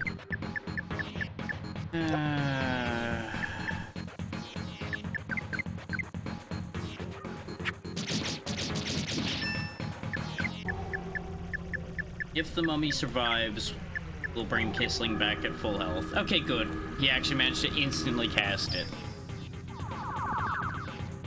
I still don't understand what dictates whether those immediately cast or not either. Like, sometimes people will do their move immediately, and sometimes nothing will happen for a full turn or three.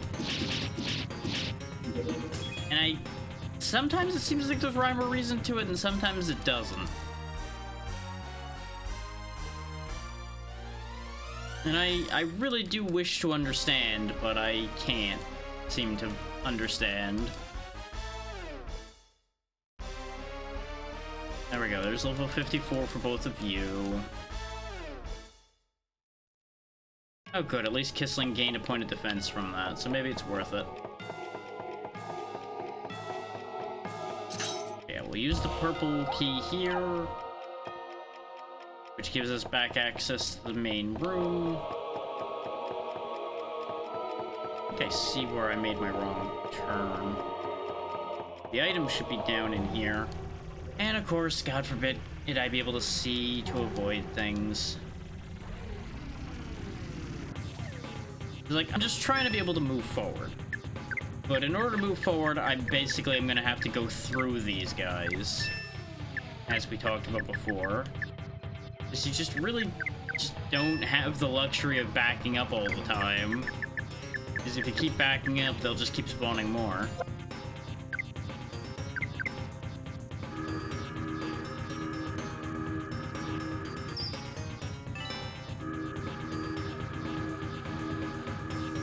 And I really do worry that the final fight isn't gonna live up to everything we've been going through here.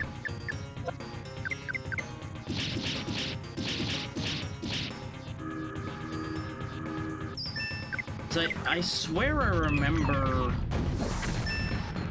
it being described as easier than the dungeon, which is also correct a decent amount of the time, which is unfortunate. Like, it's in that weird place of simultaneously fortunate and unfortunate, if that makes sense. Because if a fight outstays its welcome, you lose all of the momentum of the moment. But at the same time, if it's too easy, it also makes it feel like your entire endeavor didn't matter. It's really hard to find a winning situation there. As Kissling just spins around, smacking himself in the head with his books.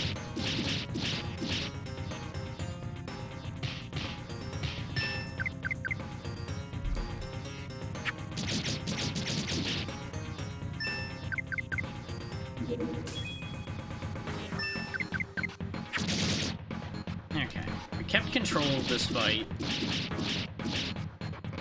This could have gone horribly wrong. And it's not like it can't still go wrong, it's just unlikely to go wrong.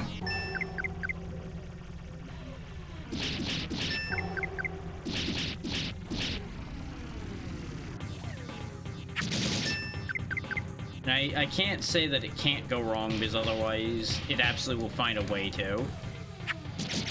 We all know that that's how that works. There we go.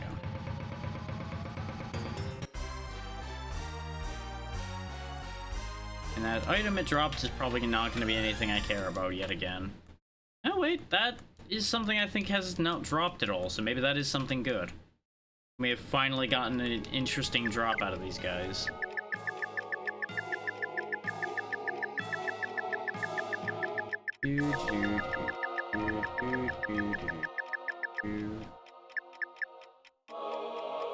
Defends against paralysis. Never mind, I was right the first time that it was absolutely nothing.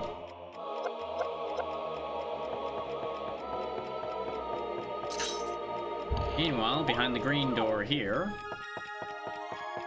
we find a room that I can't get the camera to work in. There we go. Cerberus's Fang. What is that? I would assume it's probably the best attack accessory? But it could also be a weapon. Nope, it is an accessory, it looks like. Plus 10 attack. Okay. Okay.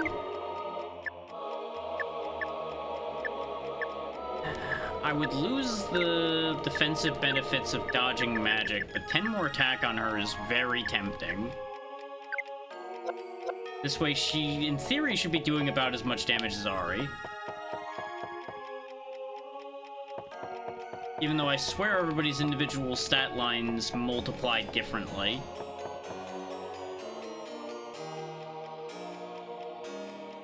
We've had them within like a point of attack of each other before and had radically different results between them.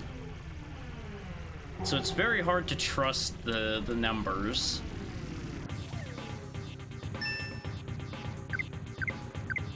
Like, for example, both of them will attack that moon there. We'll see what the difference in results is. 141. 130. Okay, now that's a lot more reasonable.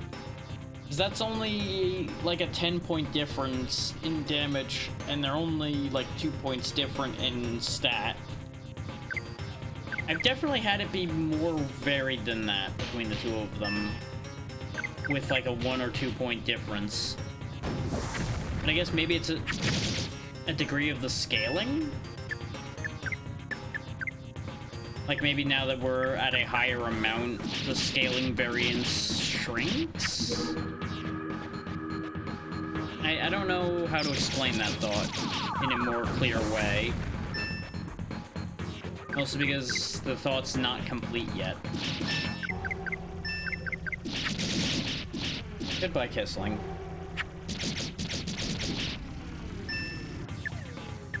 Go ahead and bring Kissling back to life again.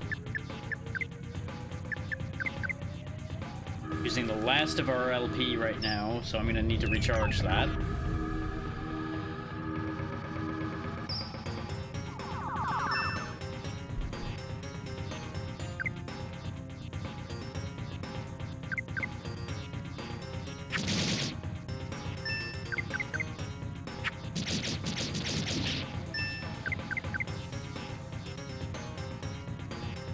figured the moon would have been dead there. Okay, good. At least you missed. This is why we never will take the melee dodge accessory off of Kissling. Because it saves his life so often. Like, he may die a lot right now, but rest assured he would probably die a good 4 or 5 times as many times if he did not have that dodge chance. Yeah, there's that reset again for the Twitch chat, by the way. I'm gonna keep tracking that because it's interesting to me.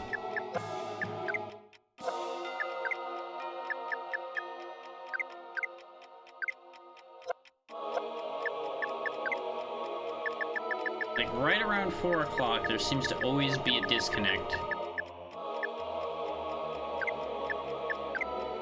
But just for a moment. Like, it seems to be just enough to make the welcome to the chat room thing pop up, and then it's fine again. Or at least we've yet to have a situation where I've missed any messages because of it. But since I've also got my Firebot chat and such up anyway, I would figure one of those would have stayed working. God damn it. Too many corners in this goddamn dungeon for things to pop out of.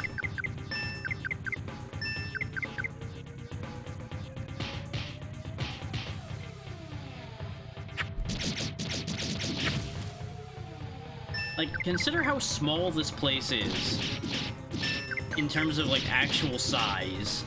And then consider the fact that we've been in this dungeon for 2 hours. It is a little insane. Like, 2 hours isn't outrageous for a dungeon. That part's fine. But ordinarily, that would be for a dungeon where a lot more is happening.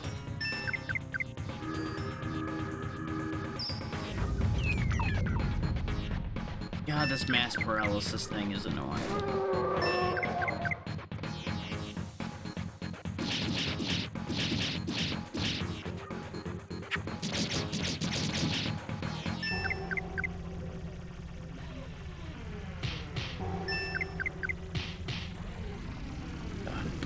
While the ad's running, it's a little early in the loop for me to be getting up, but I need to use the bathroom earlier than usual, so I'll be back in a moment. We'll finish this fight afterward.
Alright. Good job, Kissling, continuing to entertain everyone with your dance while I was gone. Let's finish this fight.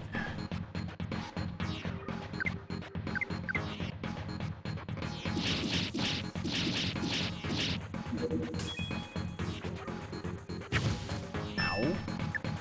Go ahead and heal you again. Everybody else is in danger too, but again, game over happens if Ari dies. Therefore, Ari must live.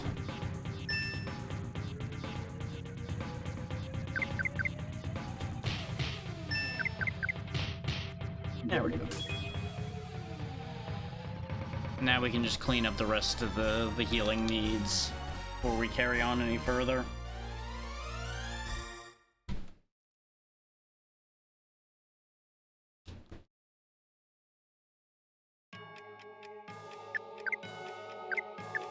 We can just use the cheap heals to sort everybody out well enough.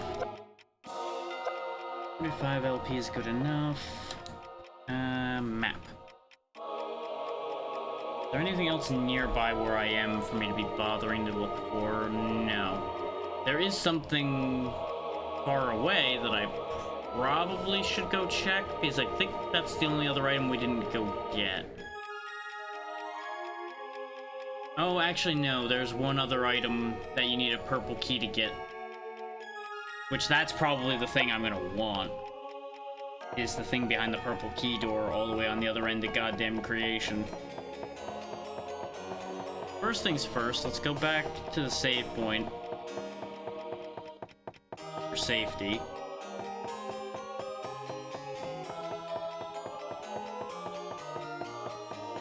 Fuck's sake.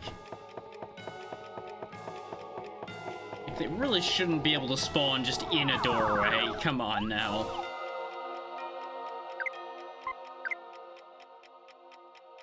That's like a beat 'em up or a platformer spawning an enemy directly on top of you. It's just not cool, man. Okay, so first step, we're actually gonna go this way.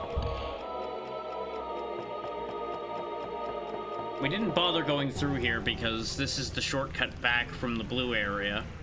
But there's an item right next to the shortcut. So I'm gonna go see what that is.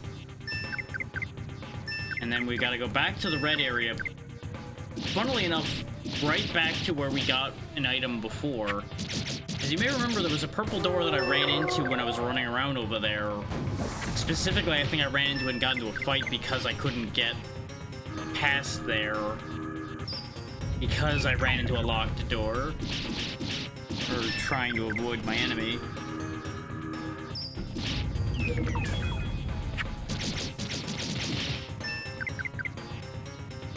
But once we have those two items, that's basically everything that's in this area. Like, we know what the other two boxes are. They're just single stat point candies. Which I may go get, because we'll at least be close to one of them. I don't think I'll go get the luck candy that's in the bottom right corner. I just don't think I care enough to travel that far in this place to go get that. But the one that's behind the purple door, I'm pretty sure is one I do actually want. I'm reasonably confident that's the Hopkins sword that we were told about, since it was mentioned that it was in the central area. And even though I'm not going to use it to open up anything extra around the map, at least I don't think I will. Well, unless we end up needing to.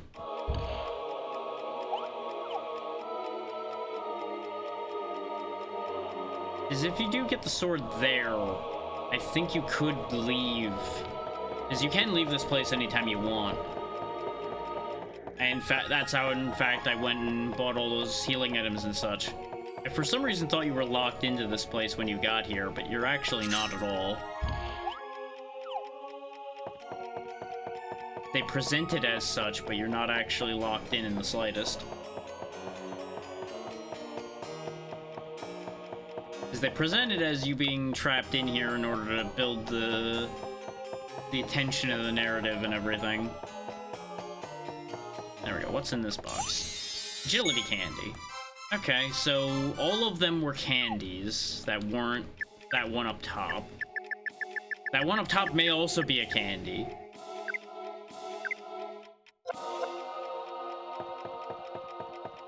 With how much of a pain that one is to get, and the fact that it's the only one that's locked behind a specific door, makes me think that I do have a vested interest in getting that. Is all the other... Well, actually, no, the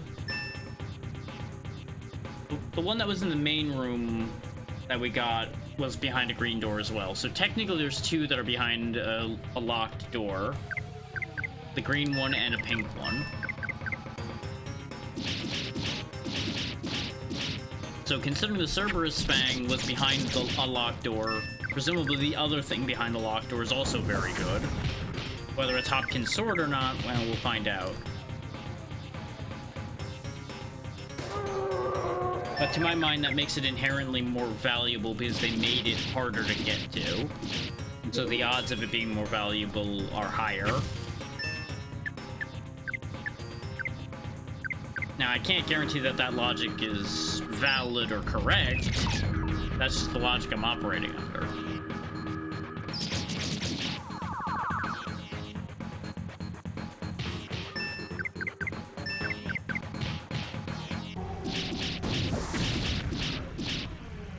But I will say, unless everything after this room we're finishing up right now goes very smoothly, we may very well actually just only get through this today.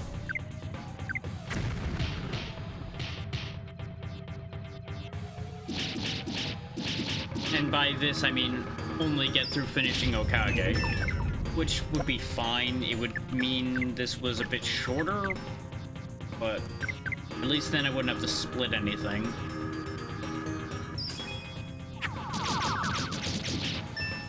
So I am getting more comfortable with splitting my VODs.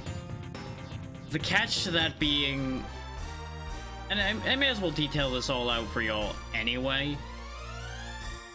It used to be that I could export my VOD as soon as it was done straight to YouTube and not have to do anything. That feature has still yet to come back to working. Like, for some reason, the connection there is still just super broken, and it will not let me export anything.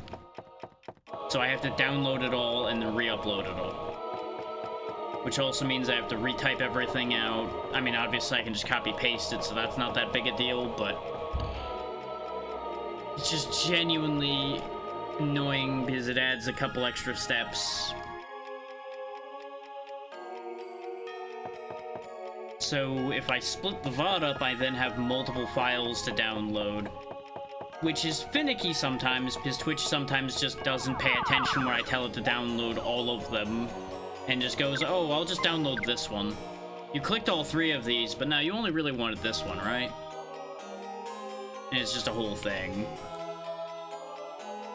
So let's see, in order to get where I'm going to get up there, I need to go back through the path we took to get to the red area, or I can go down the shortcut in the red path and then go back to there. Now, I think my best choice will be going basically backwards on the path we took after we got the green key, because we can just go straight through that room, straight up. Go grab the candy, go through the pink door, go get the thing that's in that room. It's probably my best idea here. Still involves going around a lot of bookcases, so we could still very easily just get jumped at any point. Case in point, an entire gang of ghosts just waiting around this corner for me. Roll up the windows, we're in ghost country. I do not wish to deal with all of you. Go away.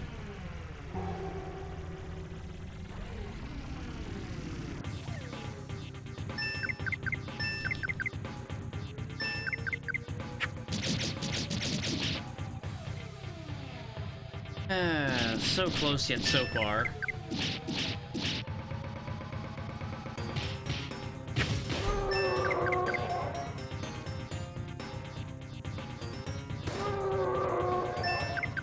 Doesn't help that the mummies have suddenly remembered that they have an attack that does damage that isn't just kicking you.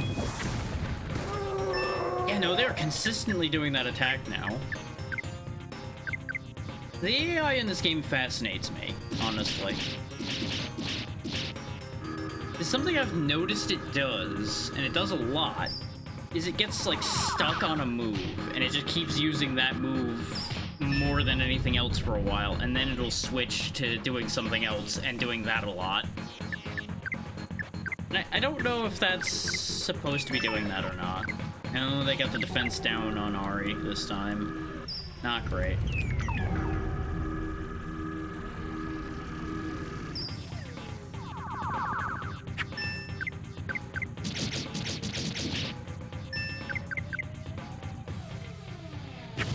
Oh, and in brighter behind-the-scenes news, I did get another opportunity from Larkit for something pretty interesting, so look forward to that happening soon, PM. I was initially thinking about doing it tomorrow, but I may wait on that a little bit longer so I can test it and understand what I'm doing a little bit, because it is one of the more complicated ones that have come up. Not super complicated, but more complicated than something I can just pick up and go for immediately. Because they gave me a couple extra special requests on it. Good night, ABC.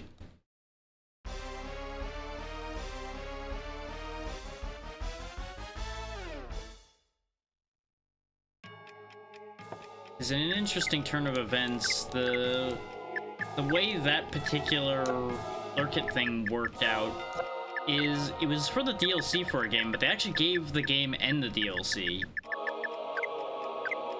Which worked out because I didn't realize initially that it was for the DLC. I thought it was just the name of an update for something. So I almost screwed up, and it just thankfully happened to work out.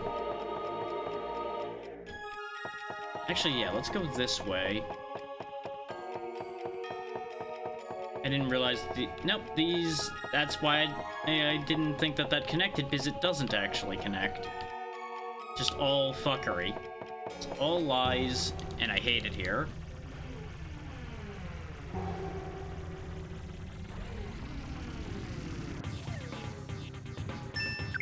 Yeah, basically the idea is I'm gonna familiarize myself a bit with the base game of what I'm talking about before I show you guys the DLC, because they did actually provide like a save file and everything to ensure that you can go straight to DLC content.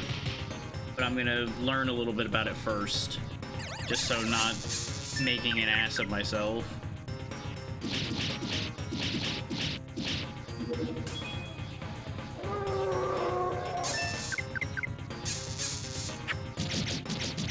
Which, you know, that admittedly delays the coverage, but it won't delay it for that long. What I'll probably do is just kick it down to Friday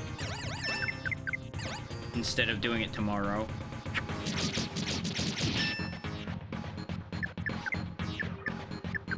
Because I don't really have anything specific planned for this week, other than the peak session on Thursday. But I do have a few things ready to go, just none of them have been slotted into a guaranteed spot this week.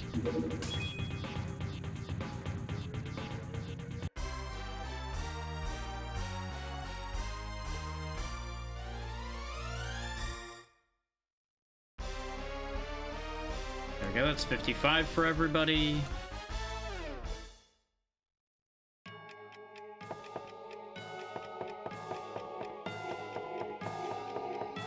Think if you just hand me a good enough saw or a flamethrower or something, we would have been through this place a while ago.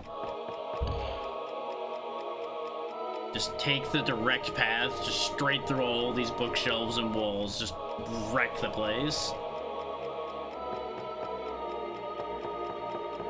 The saw wouldn't be easy, but I'm motivated enough at this point that I would take the time to rip this place asunder.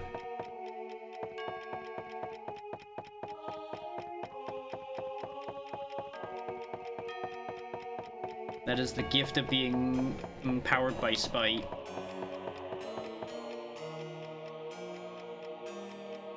There are many things I otherwise would not spend the time doing that I would suddenly be very happy to do if I'm sufficiently aggrieved at something.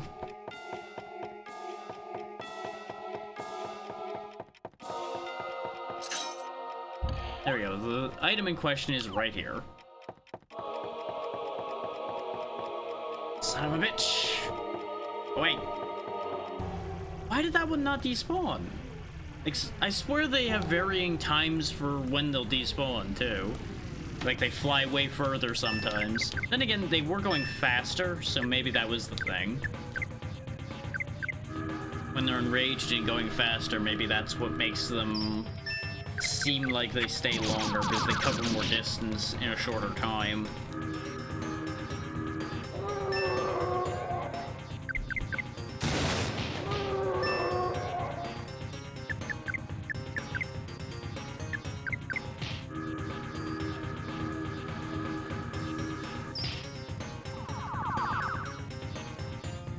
Goodbye, Kissling. Considering two things targeted him... Oh no, right. The mummy did the kick attack, so he's fine.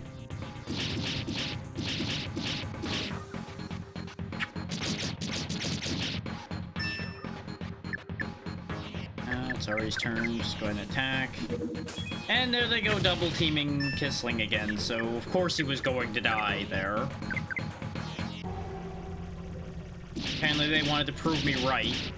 So, thanks? Question mark? I could have done without them proving me right, if I'm honest. Go ahead and bring Kissling back to life again.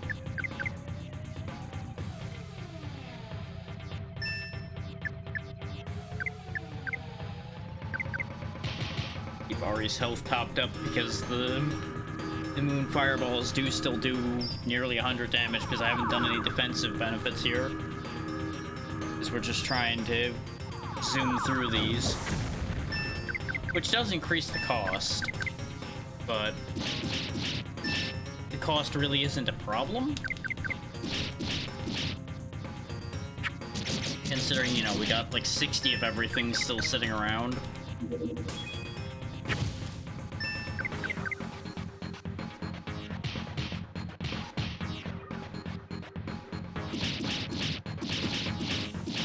Just gotta be careful not to get confused when I come out of this fight and run the wrong way. So I think we turned around to try to... No, we turned back towards them because I thought they were gonna despawn. Right.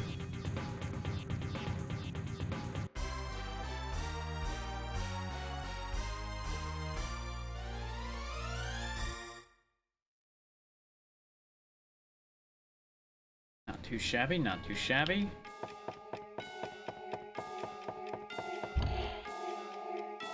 Give me the goodie.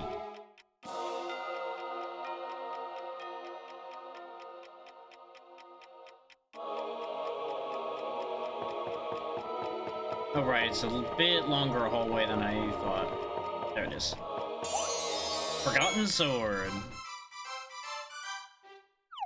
I was right. Now, is that equipable? It is, and it is definitely better. It's a full 10 points better, and it's 10 points more luck. That was worth going to go get. And now, to be clever.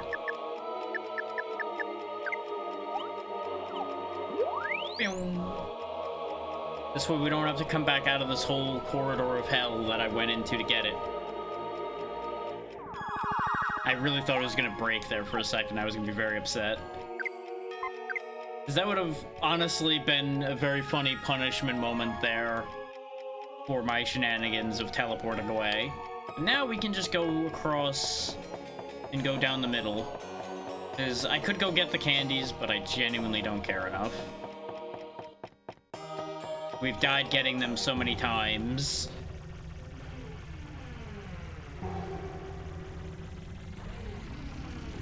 Now Ari should be able to chew through these guys a bit better.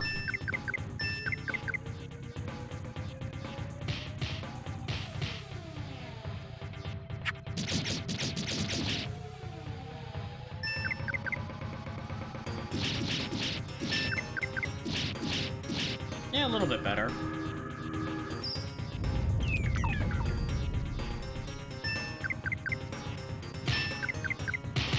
That's a hell of a thing. He got paralyzed and they both just jumped him immediately. And just stomped the shit out of him.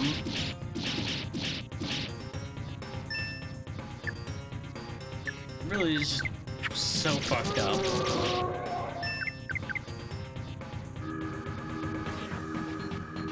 Thank you, Stan.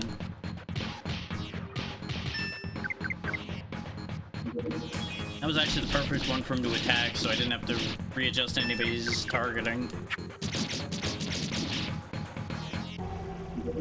And it saved us a full turn. Not to mention probably a decent amount of healing, because that moon was gonna fire off at least one more time before it died.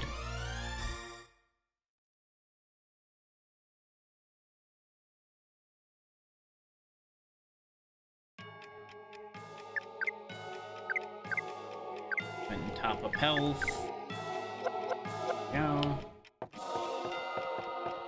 My frames. That one spot in the middle of this room just like makes the game so mad. Yeah, the same door we used as an exit point is actually our entry point further forward. Or near as I can tell, because you just go down to this end of this hallway. Corners. Yeah, see the blue dot up there? That's another save point. Jesus Christ. Can't get anywhere around here.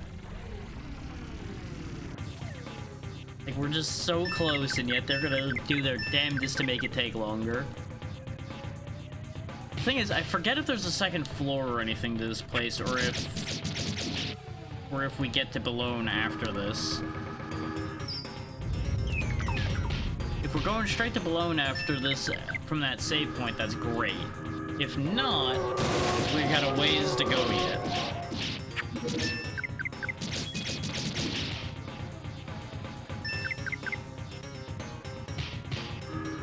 And I can't remember if this game has like a boss rush sequence or anything where you have to fight a bunch of the bosses again. I would figure you wouldn't, because the vast majority of the bosses are on our team now.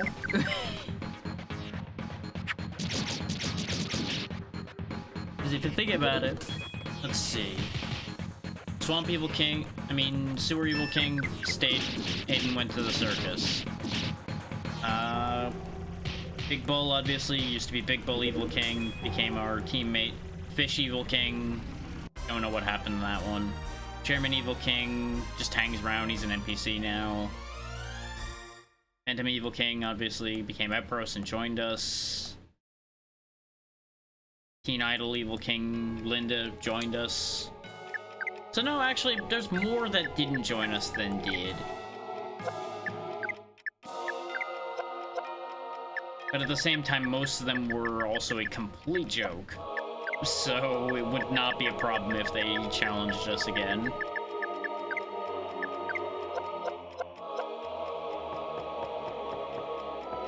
Obviously, that save point's not as close as it appears, because you gotta go all the way around to get to it.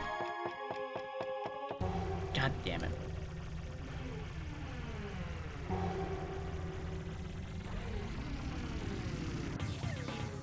Temptation to enable speed up rising.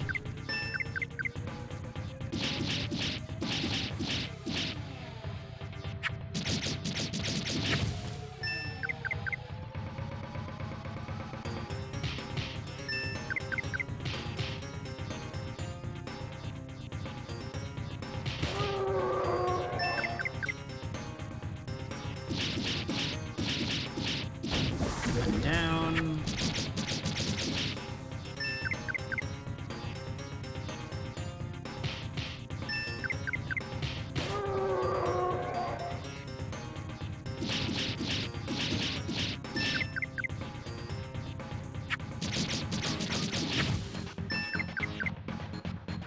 I should actually start paying attention here. Everybody's kind of hurting, and more particularly Ari is within one-shotting range. No, that's fine. I just need Rosalind's heal to actually go off sometime this year. Ari's attack went off. Thank you. Like, it just gets real nerve-wracking when it just doesn't cast the heal for a while. It's just like, I pressed the buttons for it. Where is it? Why isn't it happening?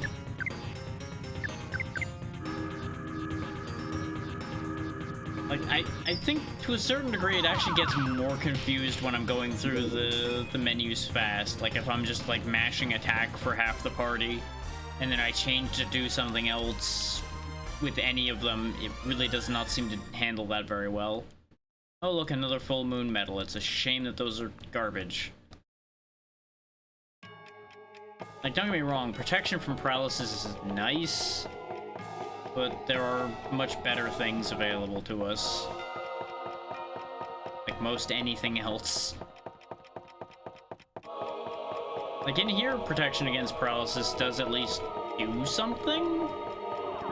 It's just not as valuable as like avoiding magic or dealing more damage or avoiding physical attacks.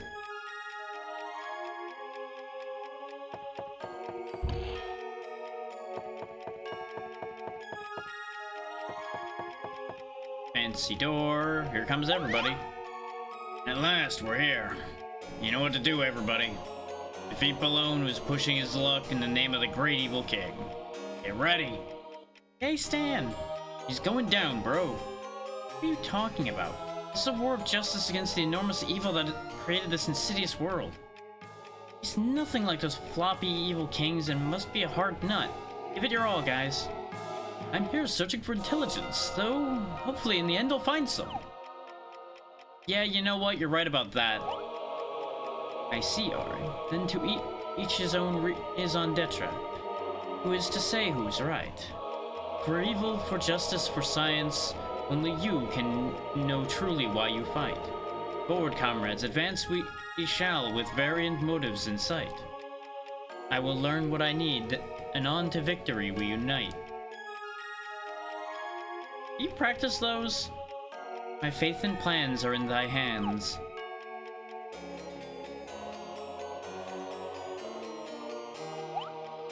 Huh? What, it doesn't open? Eh? What's going on, Balloon? He made all those loud, pompous claims, and now he's gone. Coward. Would this be tough? Break it down, 'tis simple enough. Out of the way, let me at it. No, wait a second. I deduce that this is a door, therefore it should be opened rationally, as a door should. Don't you think? Thinking's hard, let's just kill it. And I'll call him for the first time in a while. James! Hey, James! Who's this James? I fear I know him not by his name. Yeah, you know, it has been a while since he's been useful for anything, huh? Long time no see. Well, it has been a while, Master. What's wrong? Don't tell me this tiny door is stopping you. Shut up, yada yada blah blah. Your yammering makes my brain bleed. Do something already. What's wrong, Master? You shouldn't stress over such a thing. It's easy. I've heard that this is a war against classification. So what is important is not being classified. Huh? In particular, Mr. Kissling, your hypothesis is faulty. You shouldn't be caught by classifications such as, this is a door. Just forget that this is a door to open. Then the only thing we need to do is, now everybody, let me go through. Now. Ah! Nonsense butler chop! There you go. Now enter it if you want. Adieu.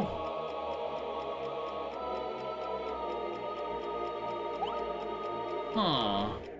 He just broke through. That was totally buff. Yes, that was thrilling. Shall we then? On to the killing? It was not a scientifically sound move. Sometimes science is wrong, Kissling. Sometimes science is wrong.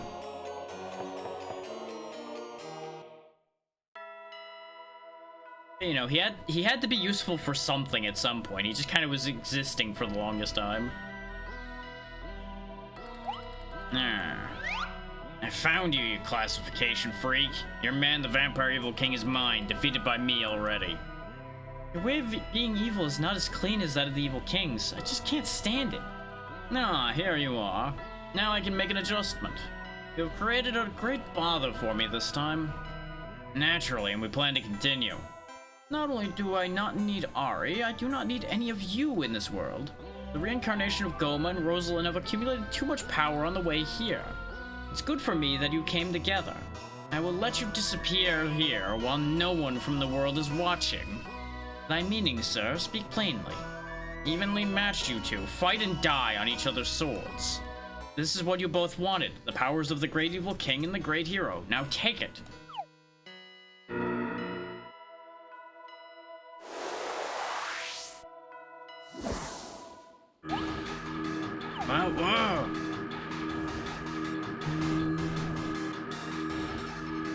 Because, you know, things had to be made complicated at the last minute here. Whoa. I regained my original form. I'm the one... Oh, I didn't get to read any of that. I didn't even touch anything. It just zoomed along.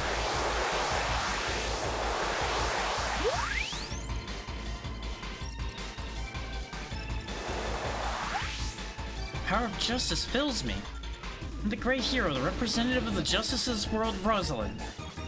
To determine the fate of the world, fight justice and evil.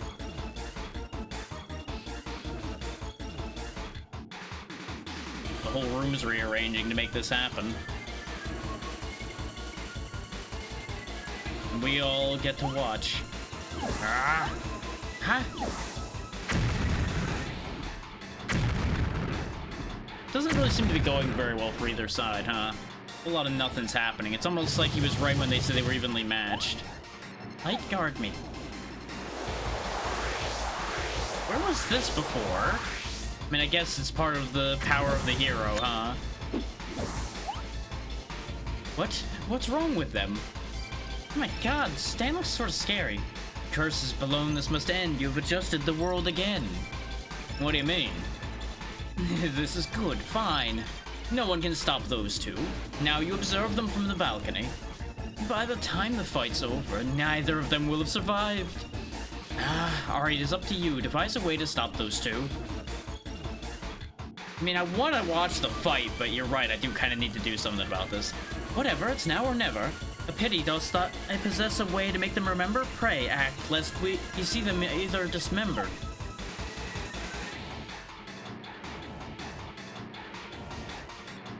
The music box, perhaps?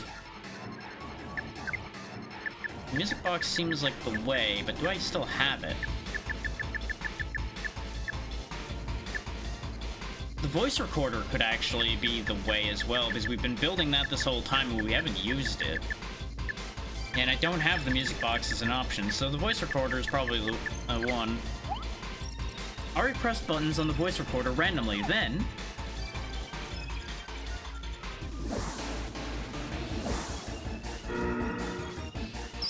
Na-na-na-na. How dare you! Calling me a fake evil king is the ultimate mega offense. I heard a good thing. I can call you it again and again, you fake evil being. Fake evil being. Unforgivable. And I thought I'd cause you to suffer in terror if you saw my real form, but I can't stand it anymore. You'll pay for this right now. I'll try it if you can. Why don't you call the weird butler? Oh, James, please protect me. What are these voices? Tis as from the air. Hark. Ari, what is that device there? Well, the power. I'm regaining my power at last. Alas. Strange, you didn't change. I was going to get you as soon as you gained your body and left Ari. Then come and get me, washbowl woman. Oh, that's right, you need to have courage first. Sorry, I forgot.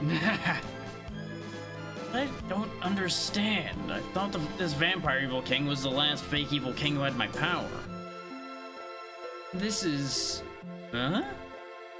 Yes, I agree. I don't know how strong the power of the evil king is. I'm a hero. Regardless of classification, I will challenge the evil king and win by myself. I always have been the great evil king regardless of the classification, too. I will defeat the new evil king and gain my power back. I will defeat you, you damnable hero, then. At last, we're here. You know what to do, everybody. Defeat Balone, which we just talked about, and all that. What are you talking about? We just talked about this, too. Huh? Huh? That's right. That is right. Yes, it is. Suddenly, they remembered things. Why do I have to fight seriously against a hero with only a tremendous mouth as her weapon? How stupid of me. Indeed, defeating this scatterbrain evil king doesn't make any difference, does it? We're here to defeat a far more important enemy. What? How can you stop? I concentrated all the power of classification on you. Yeah, but some things are beyond classification. The device is a mere toy I prepared to find out where Marlene is. Ari, why are you... Well, we can't explain it, and we don't want to explain it. Ari led us and revealed his true self. You think you're so smart, you should know what he has in him. Alone, I don't know what you believe. I am myself. I act in the way I want to. There's nothing you can do about it.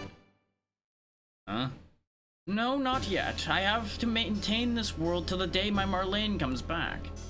As long as this world exists, Marlene and I will have eternity. My daughter will come back to me, and Marlene will spend time enjoying forever. This is my daughter's country. This world for my daughter. The place where my daughter plays. I cannot let my daughter's sanctuary be broken by mere props like you. How dare you say such a thing? What? Ah. Yeah. He's pulling more shit.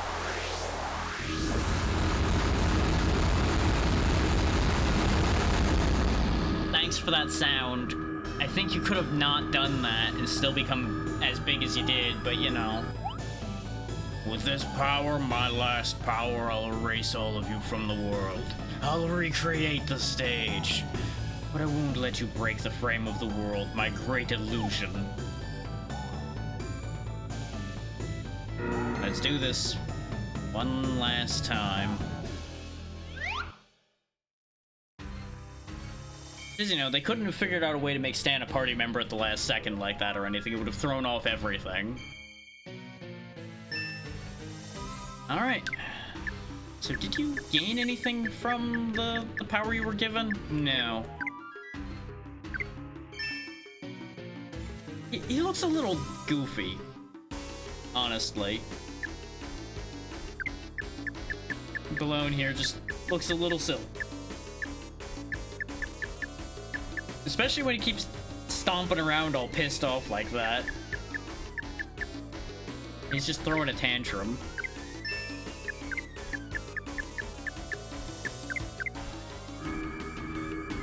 You know, as you do, prep everything and hit him with everything you've got. Let's show him that his classifications don't mean anything. And he has no elements. We should be able to actually really just hammer into him with anything we have.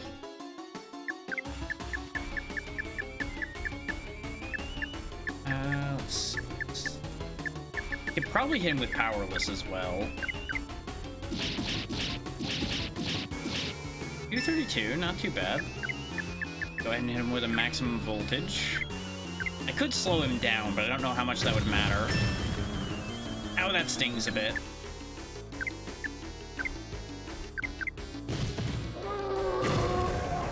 Ooh, that stung a bit more than I thought. I'm so glad I'm planning on lowering his attack. Kinda wish that it happened sooner, but you know what? We'll take what we can get. We are gonna need to heal more than that to keep Ari alive here, though. Slowing him down, though, definitely suddenly seems worthwhile. He's already pretty slow, so if I slow him down, we should have a long period between attacks to take advantage of.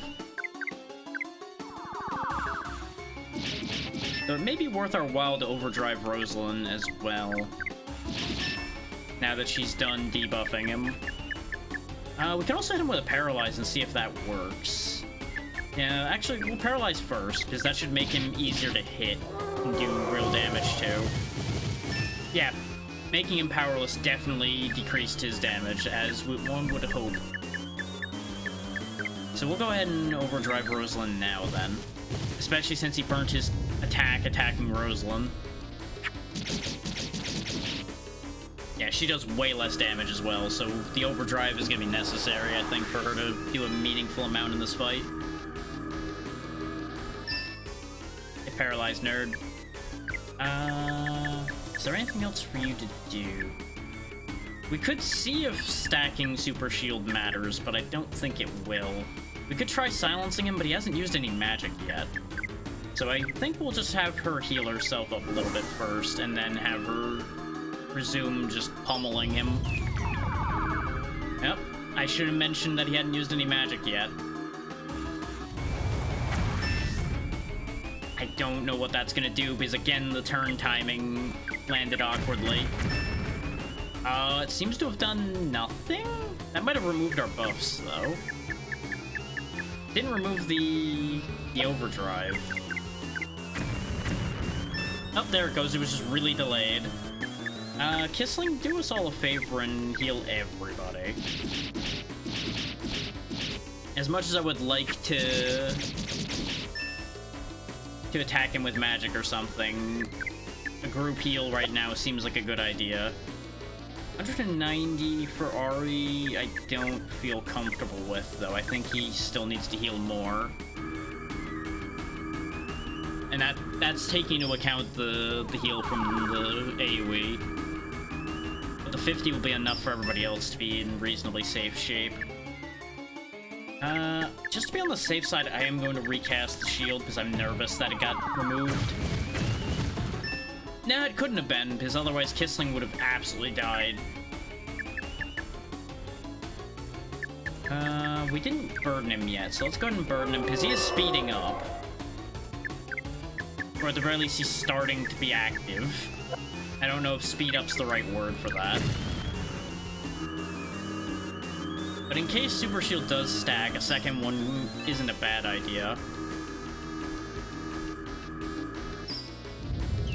There we go. Now he's definitely been slowed down because the sound effect went off, so presumably it worked. This is, I think, is the first time I've bothered to overdrive more than one person and keep them overdriven. I could try paralyzing again, but I think it's more important right now that Kissling heals himself so we don't have to worry about reviving him. Like if an AoE spell goes off again or something. You go ahead and just keep attacking. Yeah, this is kind of what I was expecting. But unfortunately, Kissling was a little too slow. So I think Kissling's about to die. Yep.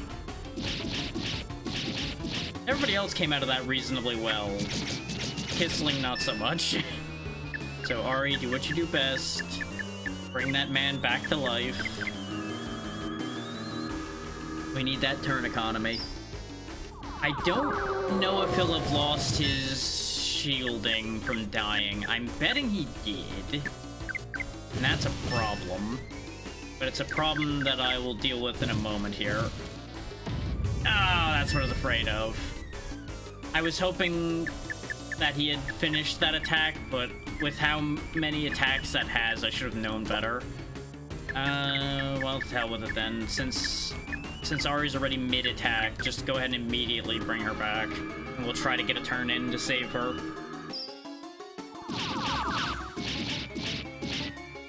I don't know how much health Balone has, either. Rosalind, heal yourself. His Ari should be able to take a hit right now. Though, obviously, I'm going to heal Ari as well. Just to be on the safe side. Like, we are gonna have to play this safe. Just not completely safe. Looks like... I think Balone's going for Ari right now, in fact.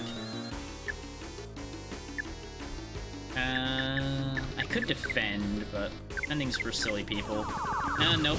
He's going after Rosalind again. A bunch of those missed, though. I saw them miss. And unfortunately, she is no longer overdriven.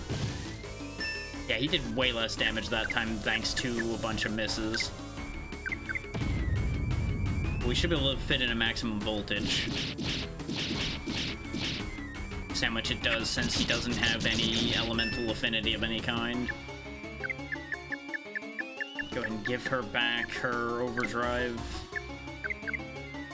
Yeah, but she does like 100 less without overdrive.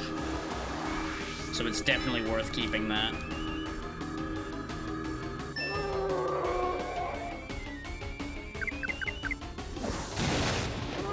That's a decent amount. Oh, but I think he made him mad. Yep. Jesus. Poor old guy just getting his shit pushed in. If you live, heal yourself. Perfect.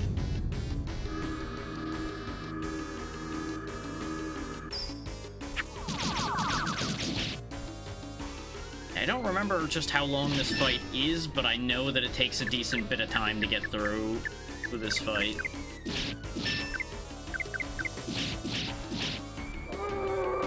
Oh. Kissling might not survive this time. Nope. He dead. Nope, he's just gonna have to wait because I already queued up attacks.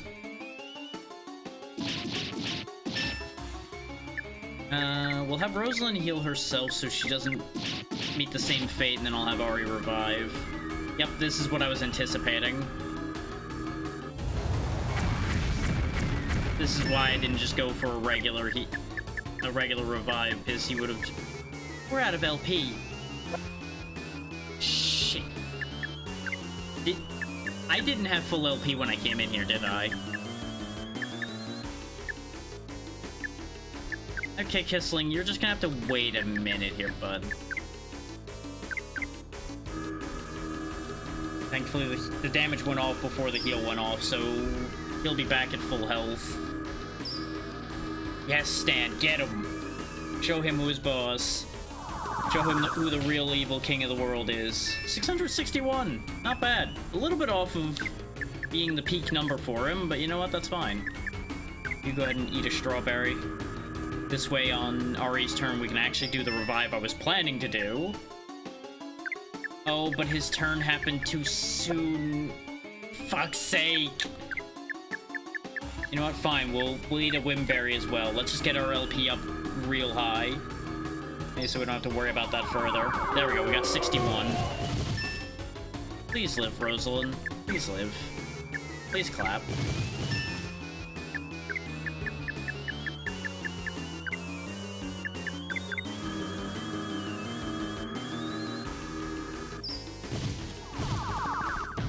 Nope.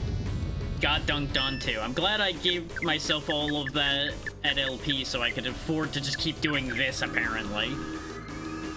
I probably should refresh the shields and things, because I feel like people don't have them anymore with the amount of damage he's doing. I don't think Hyperdrive wore off, so I think we're okay on that front. Go ahead and just munch a Wimberry. And just hope for good luck in that front. I won't worry about re-overdriving her yet. Of course, her turn was too fast again, just like Ari's was. Oh wait, no, the Wimberry gave us nothing. It just straight up did nothing. Kissling, do me a favor and heal everybody. Because we're gonna need it by the time that finishes going off.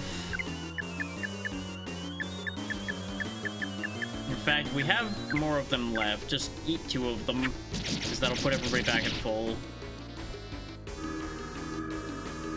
This is what that kind of item is for. It's for countering AoE attacks. I may be doing a little too much spending too soon as far as that goes, but it's fine. Oh good, he's just doing it again. I'm glad I did it then, because otherwise we would have had a problem there. Well, just do that again then, Kissling old buddy. Ari, I want you to eat another strawberry because we need a lot of LP to do what I want everybody to be doing here.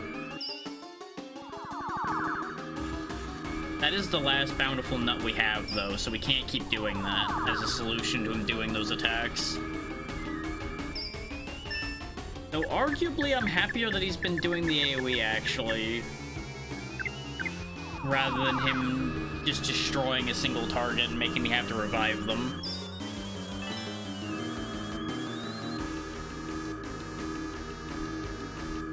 Of course, you know, he's just gonna keep doing it now, which is not great.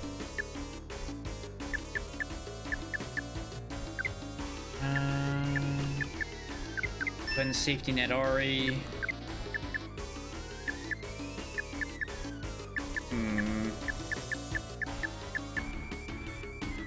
I was debating something clever, but I feel like it'd be a bad idea. Clever things tend to get people in trouble. Yeah, you already cast Super Shield. Put another... or cast Powerless on him just in case it did wear off.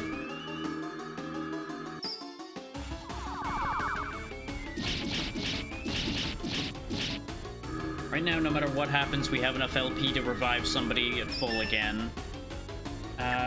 Kissling, physician, heal thyself.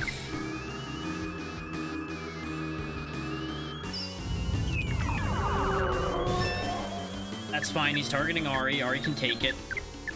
I'll just have Ari heal himself as soon as that combo ends. Rosalind...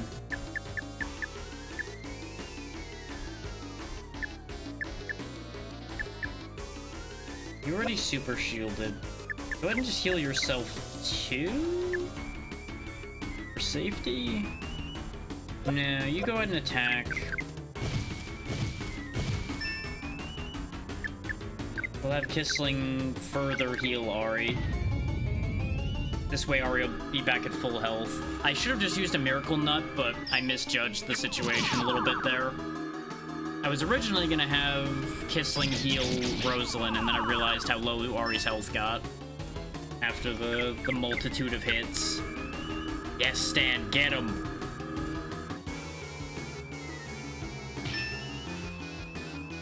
Make yourself useful, buddy.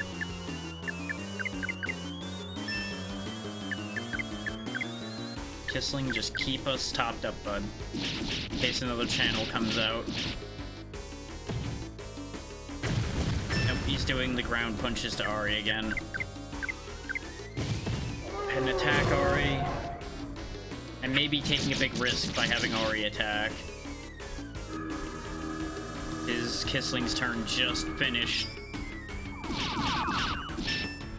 The thing is, Ari's the one who does the most damage, so I feel compelled to make sure he can keep attacking. Ooh, I might have fucked up. Oh, I might have fucked up. This might be over right now. Nope, Ari is dead. I keep forgetting about the slam at the end of that combo, because it's such a long combo.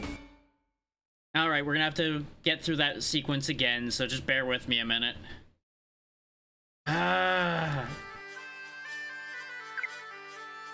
Just a comedy of errors today. It's like, oh hey, you did everything right until that one, dead.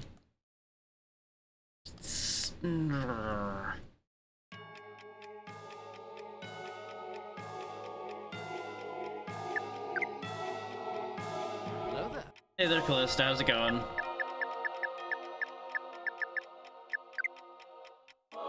Okay, no, I do have full LP, I think. It's 96 out of question mark. So I wish it would show me the full amount. I mean, you know, I got 97 of the damn things. Yeah, I am full.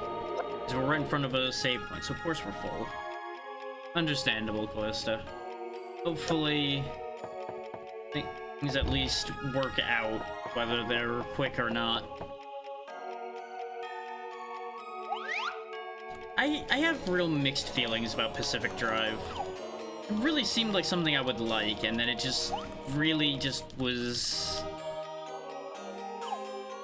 I don't know. It just didn't hit.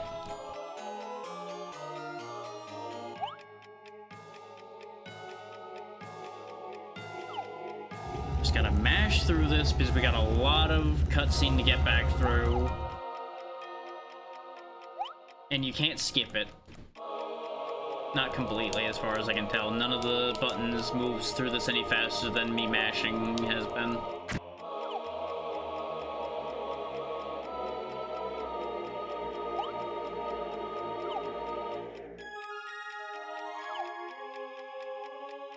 Alright. Actually, you know what? Let's go back and save again now that that sequence is done, at least. Just in case we lose to Balone again. This way we only have to mash through the sequence that's in the room. So this is a situation... Son of a whore. This is a situation where it would be valid for me to save state after the cutscene just so we don't have to redo the whole cutscene again. Because it is a decently lengthy cutscene.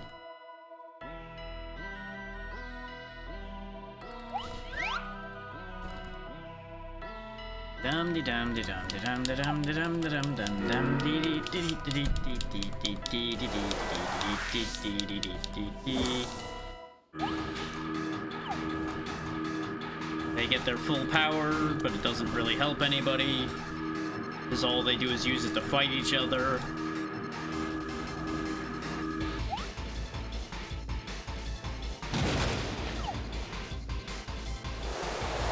And I don't know, I like Stan better as the weird floppy shadow creature instead of just a dude. Maybe that's just me.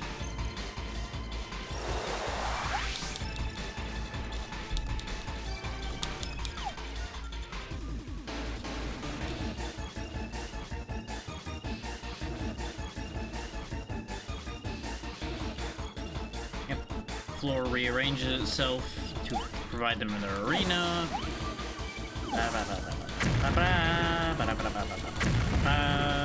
Gotta watch them fight for a while.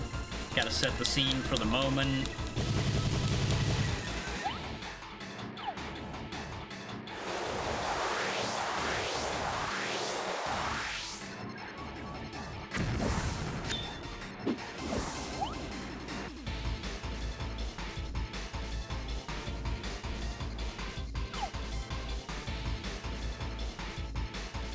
Had to make a choice.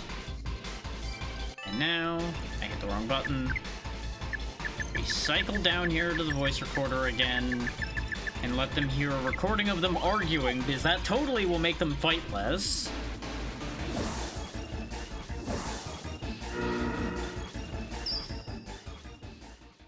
It sure is a good thing that we just happen to be assembling this thing over our entire journey, huh?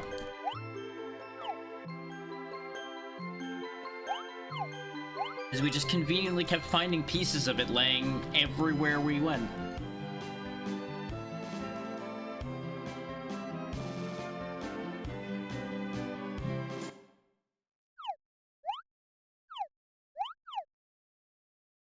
So you know what I forgot? I think I still have the Guardian Crystal on in this reality on Ari. So he only has protection against debuffs. He doesn't have his increased dodge against physical attacks. That may very well have saved the previous attempt, and it might save this attempt. It's a shame I can't change that at this point. So I think I actually won't save state, and we'll go back through the sequence one more time if I fail, just so I can fix that.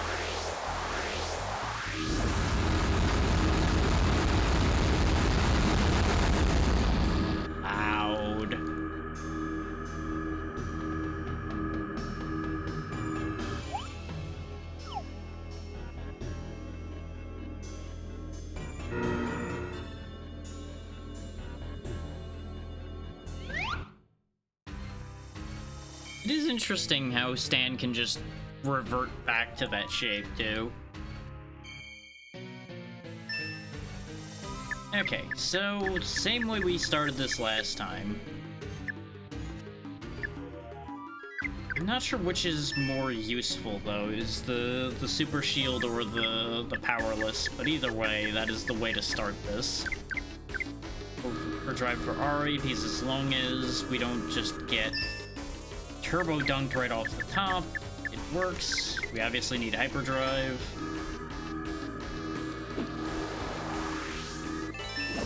Like, I feel like part of the beginning of the end for us last time was the fact that we ended up getting people knocked out, and then it just kind of became a slippery slope from there. I would assume that the elemental swords would have a chance to be useful here, but I don't think it matters that much. Because he doesn't have an element, so I don't know if he would have any real weakness to any of them. And magic didn't seem to do incredible to him, though it treats the health-using moves as physical anyway. At least it did for the idea of whether the Phantom dodged it or not.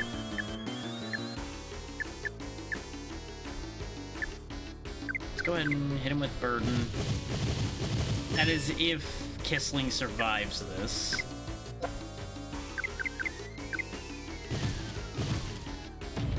He did.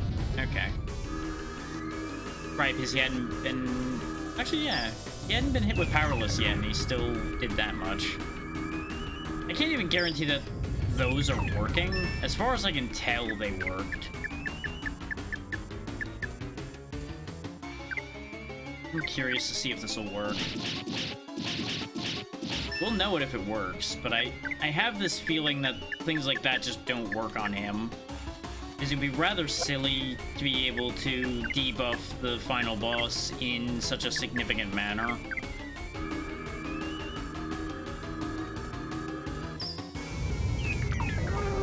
Yeah, see? It didn't do anything. And Kissling is about to die, so let's just go ahead and prepare Life Spark for him. Oh, I can't do that early. Yay. Well, we do have the wait function, so you know what? Ari, just wait a moment, please. Wait for Kissling to actually be dead. There we go.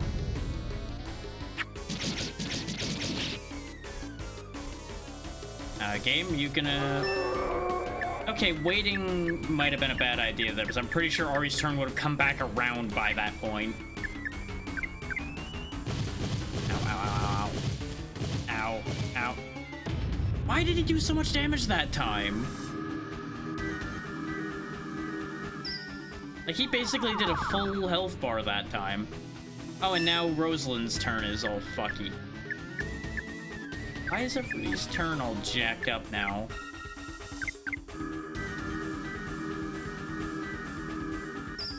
Like, waiting apparently was... Oh, there's an input you can do while you're waiting. Okay. So if I pressed a button during wait, it would allow me to have done it immediately. Okay. That would have been helpful to know. That's just a feature I've never had a reason to use till now. So I just figured it would automatically make the character's turn pop up after the next action was completed.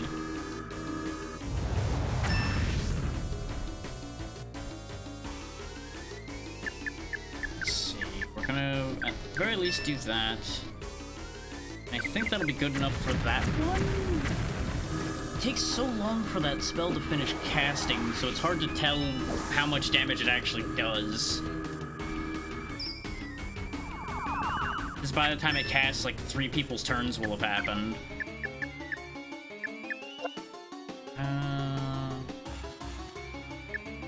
You go ahead and attack. We will continue to have Kissling handling healing duty.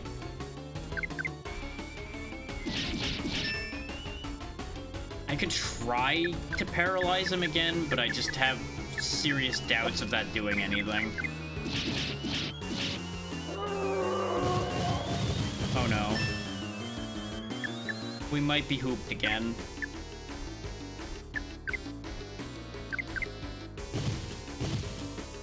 Yep. Sometimes he just does way more damage even when he's debuffed and we have our defense boosted. I don't understand. Like, his damage is inconsistent. This really sucks. Like, I almost feel like I have to keep Ari at absolute full health to not just randomly get screwjobbed here.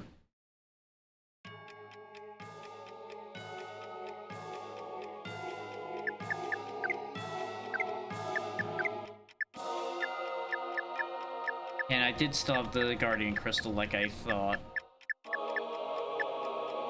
Which means... take... your Mirage Ring away and give it to you. Because that's the best odds of dodging the physical attack we have.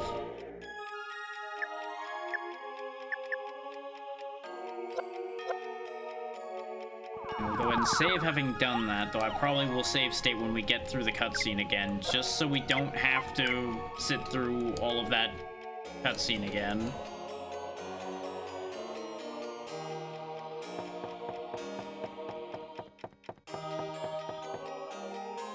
There's only so much enthusiasm I have left for some of this, as I mentioned before.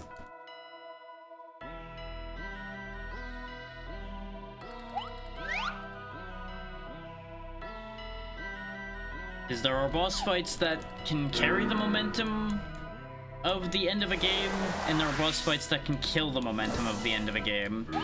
Same goes with end dungeons being able to carry or kill the momentum. This end dungeon definitely killed the momentum.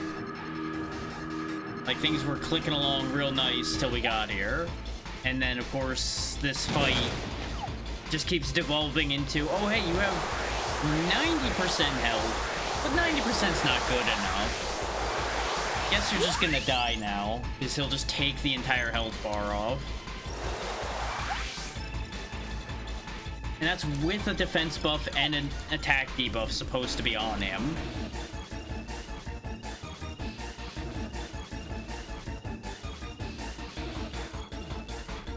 Like, I don't know why we did so well the first time, and then so much worse the second time, when the conditions theoretically should have been the same.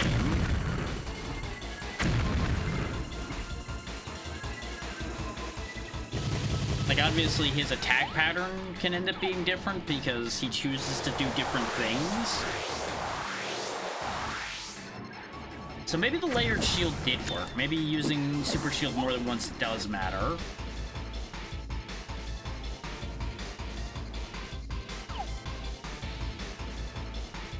I may just, like, burn, like, 3 turns casting super shield over and over again or something. And we'll save state after this moment here. And I will say, it does tempt me to go get the 1 defense increase that we know exists. Is we were told that every single point matters, but it's also hard to convince yourself that 1 point matters when you have, like, 60 E+ points in a stat after a while.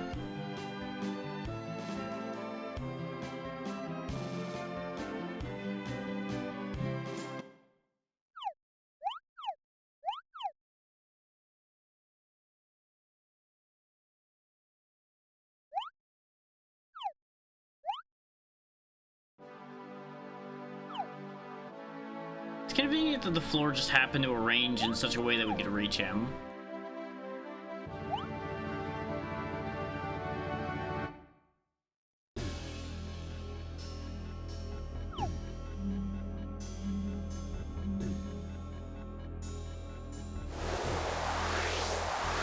You know, outside of loading at the start of sessions, I don't think I've actually used the PS2 save states, have I?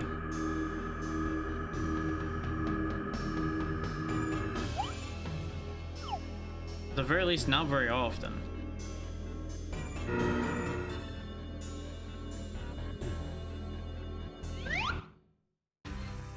I will say, if we keep losing this, I will actually go check to see if there's a recommended level for this fight, not if I'm, like, way below it or something. 'Cause I should have... With my grinding, what I really should have done would have been to check something like that ahead of time, rather than assuming. But, you know, mistakes get made all the time.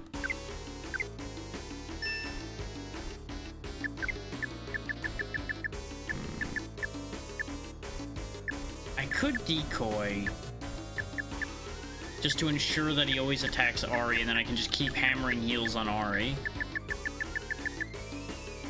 Hey there, Jay. It goes. It could be a lot better. This fight is currently being a very big problem, and this dungeon has been a bit of a bore, but overall things are fine. Hopefully all is well with you. We'll try the decoy idea. Now that Ari has the dodge item on him too, it might work. I have a bad feeling that this is just gonna lead to failure, but we'll see how it goes. Ah, nice.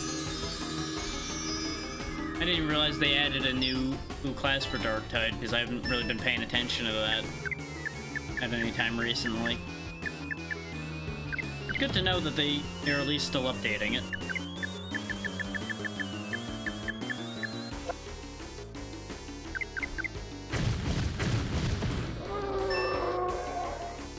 Well, of course it is. I would be shocked if it wasn't. Yeah, see, he did no damage that time. maybe the shields and such do wear off.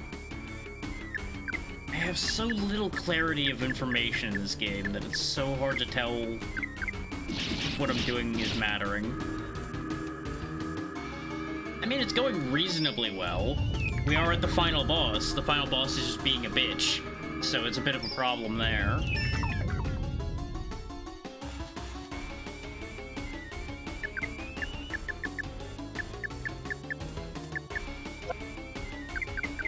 Like, this whole final dungeon has been just problems. Yeah, he's doing no damage now. Why does he do so much damage sometimes, no damage other times? Like, for context, the last 2 attempts before this, he was doing 50 per hit that you just saw him doing 8 on. And I only changed to have an avoiding ability, not even a damage reduction or anything. I don't understand. That there's something here that doesn't make sense. That there must be like some hidden numbers involved. Which means one of 3 things has to be true. A, Decoy raises Ari's defense and doesn't tell you that. B, Overdrive lowers Ari's defense and doesn't tell you that. C, this guy's damage is very random. Well, one of those 3 things has to be true.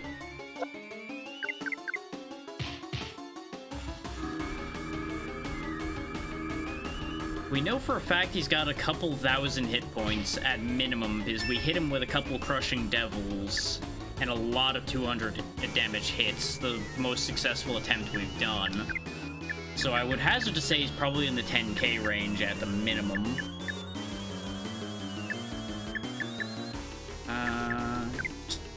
No, you need to heal Ari just to be on the safe side because you are the least effective member of this team. Yeah, see, there it is again, doing minimal damage. I'm so confused. Like, I won't take it in vain that I'm taking less damage, but I'm so fucking confused. Maybe overdriving is just a trap. Maybe that's just a sucker trap. Because the thing is, they taught you how overdrive worked at the very beginning of the game, and obviously here, like 5 weeks later, I'm obviously not going to remember if they told me it lowers defense. So it's entirely possible that it does. I also don't know how long Decoy lasts for. But he still keeps targeting Ari, so you know what, we'll just keep on keeping on as we are.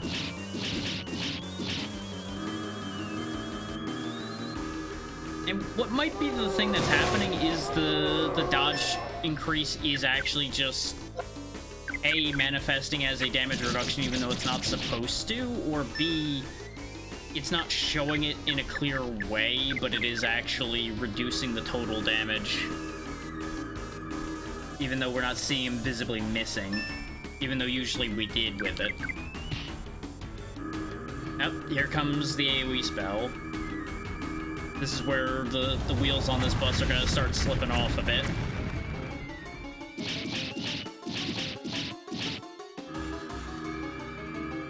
Because we're not gonna be able to just keep hammering at him for a moment or 2 at least. As long as things stay as they've been, though, we're okay for the second.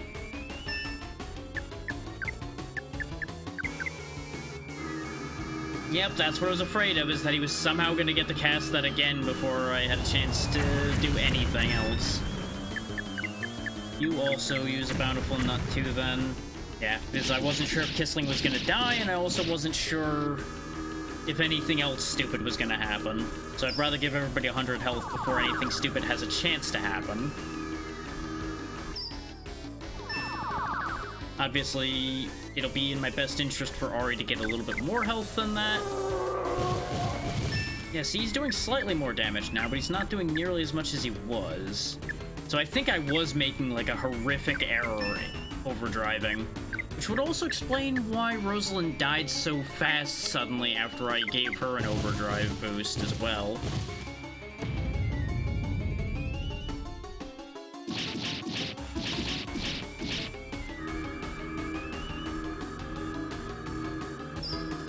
because usually I would be careful and only make one person have overdrive. And I went for 2 for a change, and I think that might be exactly where the wheels on that bus fell off.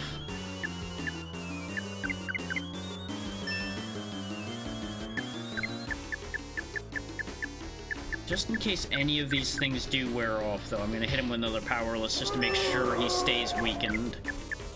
In case that even was working in the first place. Yeah, because his attack is going up.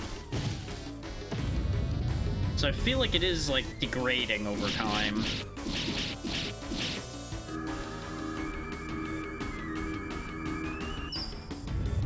I just have so little information to work with. That spell's not done, it's just being interrupted by the turn starting. Since everybody else is in the middle of doing things, physician heal thyself for a second there. That's what I was afraid of. That's why I made sure to put a heal on Ari just in case. I was also debating an AoE heal there. It's almost like I just can read what this guy's doing at this point, because he just does the same thing every time.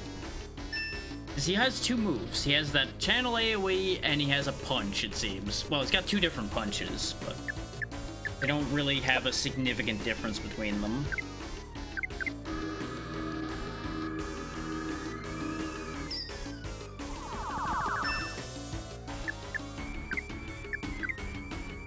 Keep Kissling alive. Because if we have to revive him, everything gets damned inconvenient. You return the favor since you don't have anything to immediately do. Yep, that's the other thing I expected. Is as soon as we start putting people's health bars back into a reasonable position, he blasts us again. You probably don't need a miracle nut. Just spend a turn. Oh, Kissling died. God damn it, Kissling. Quit being made out of kindling.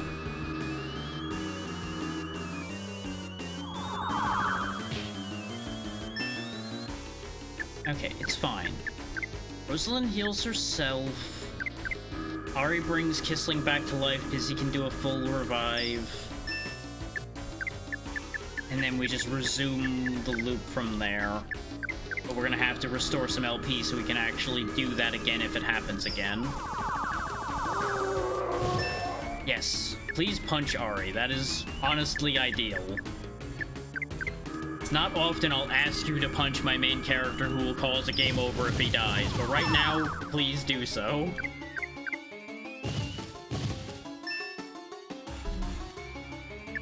Didn't I just... Oh yeah, I guess it did go through, it just... Sometimes the timing gets weird in this game. Okay, just to be on the safe side as well, I'm gonna have you hyperdrive again. Because I feel like we haven't gotten slowed down at all, but I don't trust it. Refresh the super shield as well. We don't really have a magic version of super shield. So we don't really have anything to make channel do less, as far as I can tell.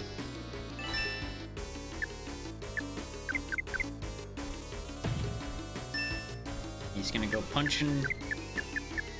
On the bright side, it does seem like the decoy has not worn off. Like, it seems like decoy might be for the rest of the battle, which is pretty funny.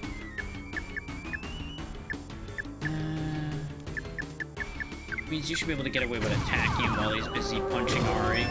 Hey, he also missed, which is beautiful. That's exactly what the point to that idea was. And that punch set did do less damage, so I think the shields might actually be temporary. Despite what was being suggested in a previous session by someone who knows the game. But I may also just be getting bad information from damage variation as well. It just keeps conveniently happening right after I do something like using Super Shield. See, the problem is, this is also not that satisfying either, having him do, like, negligible damage to us. And we just chip him to death. Like, it really does feel somewhat like a damned if you do, damned if you don't scenario with this fight a little bit.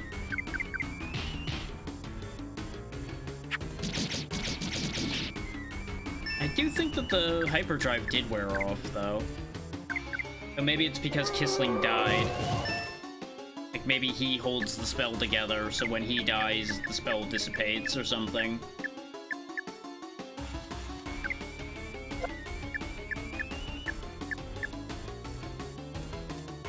For shits and giggles. We tried silencing him before and it didn't work. I'm gonna try again, just because everything seems to be working out more conveniently this time. Oh, now he's taking less damage, which is odd.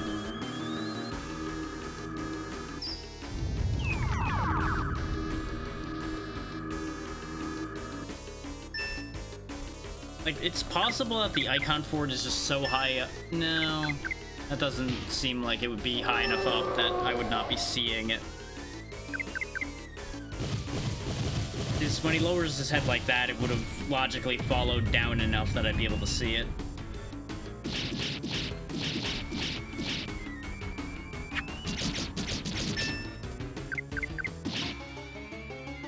And I suppose at this point, this just basically becomes, it's gonna take a while for him to die. Which, that's fine. Like, it's gonna start getting dicier when he does channel more often, for example. But other than that, it's pretty much under control.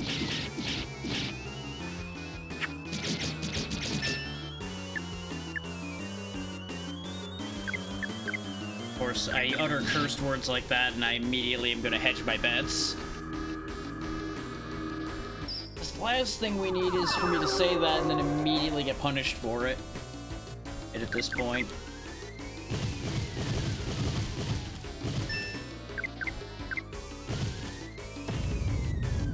Oh man, do I wish this game had a, like, detailed damage readout so you could tell what all the multipliers and stuff look like and everything.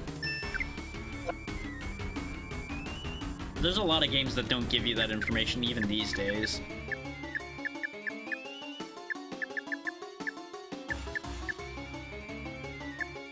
Don't get tempted by ways to speed the fight up. No, no, no, no, no. No, no, no. Besides, Stan's doing a great job of hitting with Crushing Devil over and over again. Just let it happen. Don't fuck with it. The last thing I need is to fuck with it and cause him to suddenly kill Ari again.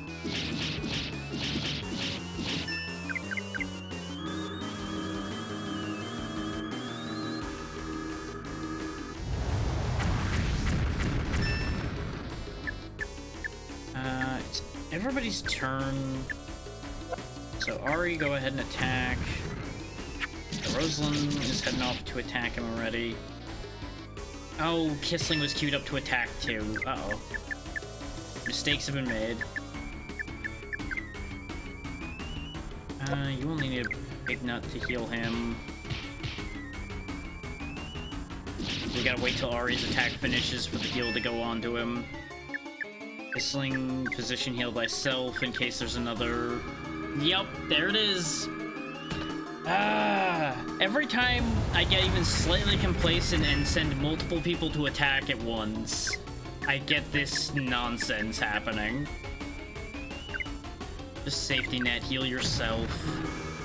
I know he's gonna get healed for a bit, but I don't feel like doing calculations and taking risks right now. Just full heal, don't even toy with it. In case of shenanigans. And then you also fully heal yourself, then Ari will revive Kisling, and we'll just keep the beating going until morale improves. Oh, the excitement of how this fight is going. No, still not doing any real damage. Like, it's one of those times where I feel like they changed only a little and the entire situation radically changed. And I can't help but be confused by that.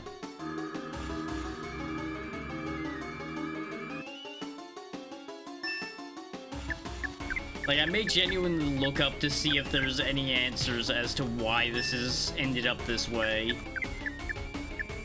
after the fight's over. Yep, here he goes with that again. As soon as everybody's queued up to do something other than making sure we stay alive, these damn channels come out.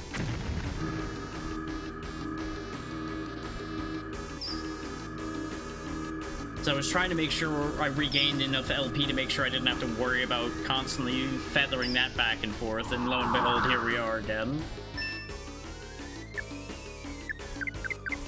You can safely attack him, you can attack him. I would love to be able to throw a spell at him with Kissling, but Kissling needs to top up his health or a channel will kill him. Again! Like, he's already on his 3rd life here. He's really been going through it.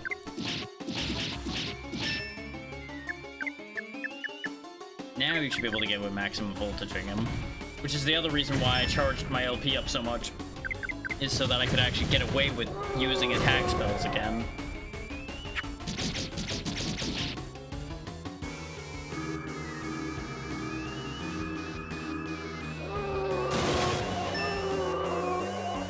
God damn, you just have so much health.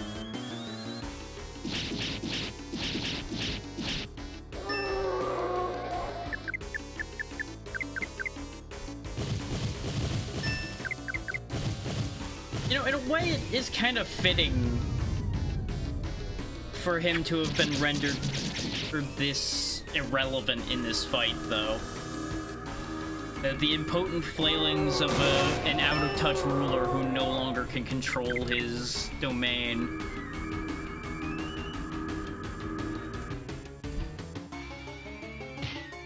Oh, he's dead. Stan got the kill, as he should.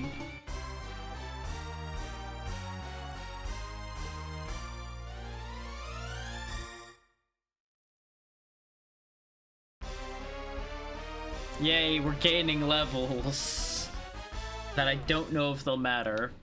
So I'm pretty sure that is the final fight. If you want to kill me, kill me. This world is no longer...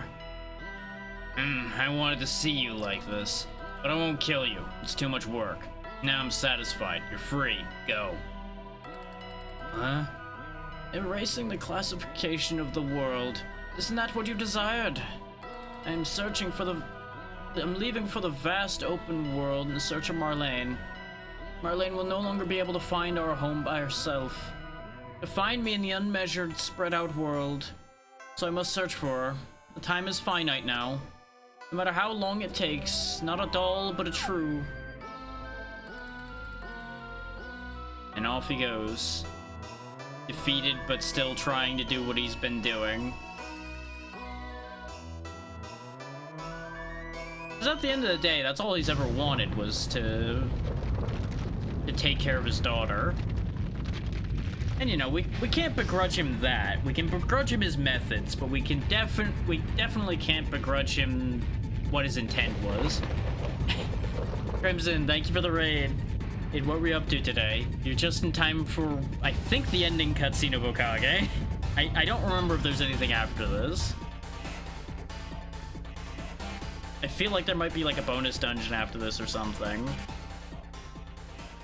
But hopefully you all had a good time with whatever it is you were doing before this. And I appreciate you all coming over. There she is. So the world has changed somehow? Doesn't seem to be changed at all. Well, it's not a matter of the world, but the cognition of its residents. From now on, we do not have a function within a set time frame. Our meaning is as we wish it. Whatever, I'm an evil king. It's not my concern whether classifications are erased or not. I have pride in being an evil king, thus I'm off to seek true evil. Master Stan, you're stupendous. I'll follow you anywhere you go. Now, James, by the way, when you didn't appear, where and what were you doing? Well, I obediently watched over you in the background, not daring to interfere with the Master. Nice, nice. I'm doing alright now that we're through this. You will hear my name again as ruler of the wide world. If you visit me then? Maybe we can have some fun again. So long. Yeah, these auto-progress, so I can't really cut too many times. How cold-hearted. I was denied our final fight. Oh no! Stupid Stan, what about my shadow? He just ran away like that. I mean, your shadow doesn't look pink right now. Besides, I'm a hero. I shouldn't leave an evil king who seeks evil alone. That's right. Now I have to catch Stan and make him give my old life back. Gotta go. Already see you. World doth thy secret lie, in magical power rest ne'er not I. Nigh, off I go to the gear tower. My god, wait for me, Bros. Promised Linda cut in a bubbly. No way, I did not. It's okay, let's go, Bros. Later, Ari Gator. Well, now we're down to 3. I guess I'd best to go back to being a famous scholar and researcher. I'm going to observe all the strange and interesting phenomena of this world.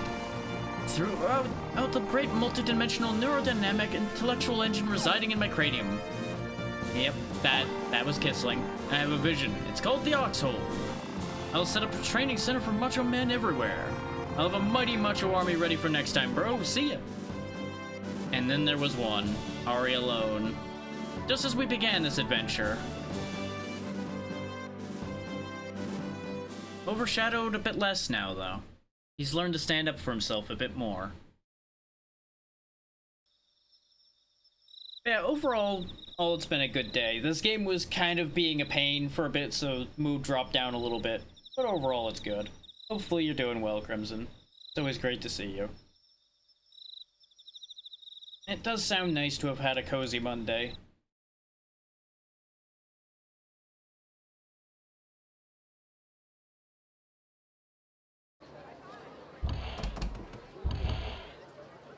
Looks like everybody's figuring out things are a little different. They don't have to sit there and fulfill their roles anymore. They can do whatever it is they want to do. Because we've broken the way the rules of the world work. Yeah, that's understandable. It's always a good point to be ready to cut when the old throat gives out a little bit. As it stands, I'm probably going to do something that I don't have to do any voicing for to finish out today. Because I can definitely feel it on the edges, trying to read all that dialogue through quickly.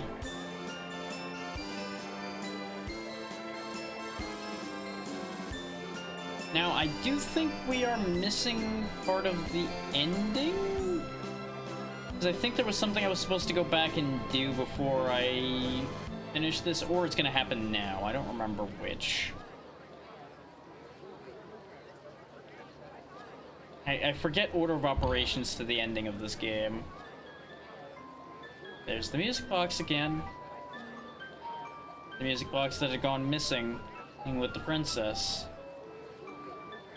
And what do you know? Doesn't that look familiar?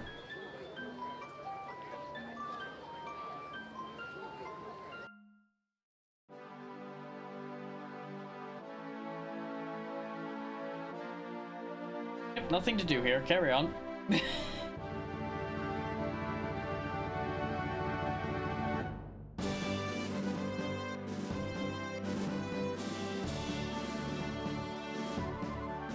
Especially since this cast has a bunch of higher voices, it gets tricky at times. Checking with the former evil kings to figure out where Stan ran off to. Okay, this Joker. And run over by Big Bull immediately. Oh, nothing to do here either. Dun dun dun. See, you would think that Rosalind would have recognized the princess. The question becomes, is that really the princess? Will we find out? Who can say? The kids and their gangs all gathering together instead of fighting. Kissling and the chairman, Evil King, working business. And he just didn't even know anything happened. He's just yapping along, as he does.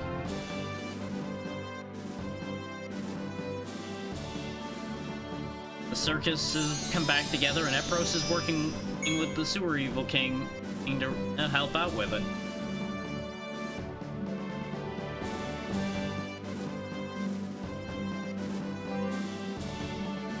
And of course, Linda's part of the show too, because why not? Though she keeps butting in when she's not supposed to, I think.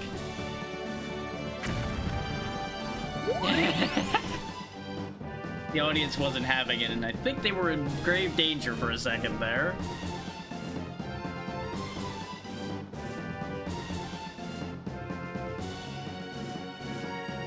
Meanwhile, all this time, Ari's just been walking his way home. Oh, is that you, Ari?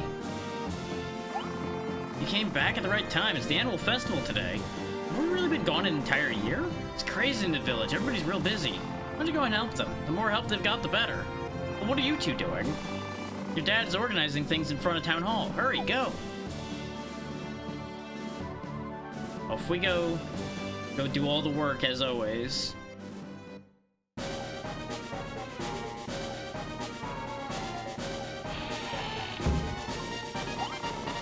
Hi, is it you, Ari? Long time no see. You're really looking tougher now. Not my type, though. Alright, I've made up my mind.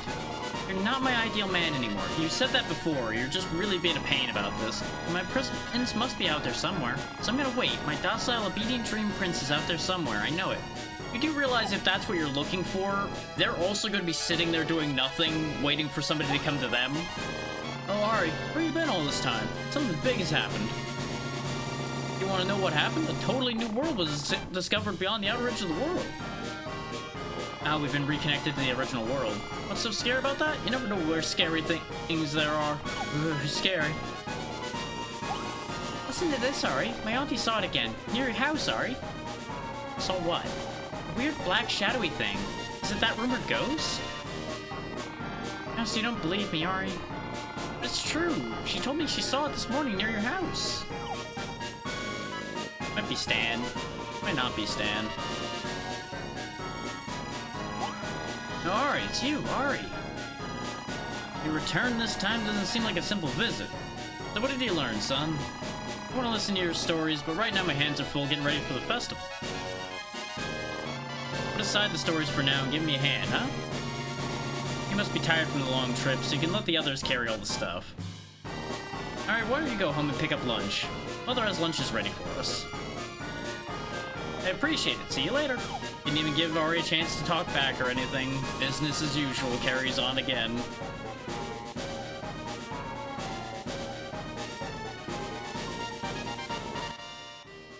Because the more things change, the more things stay the same. Oh, what do you know? Your shadow's still pink. Ari, you're finally back. I was having a hard time listening to Dad's crazy theories while you were gone. Oh, that reminds me. I met a girl here a while ago. She asked me if Ari's house was this way, so I showed her the way to our house.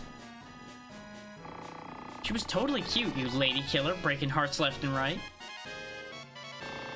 I gotta go. The festival only comes once a year. Can't miss an opportunity to test my feminine wiles. And, yep. Oh, you already left. See, that's how he should have responded to her before. Just ditching her when she keeps rattling on about nonsense. Oh boy, oh boy, oh boy. Great timing, Ari. You have a guest. Dun dun dun.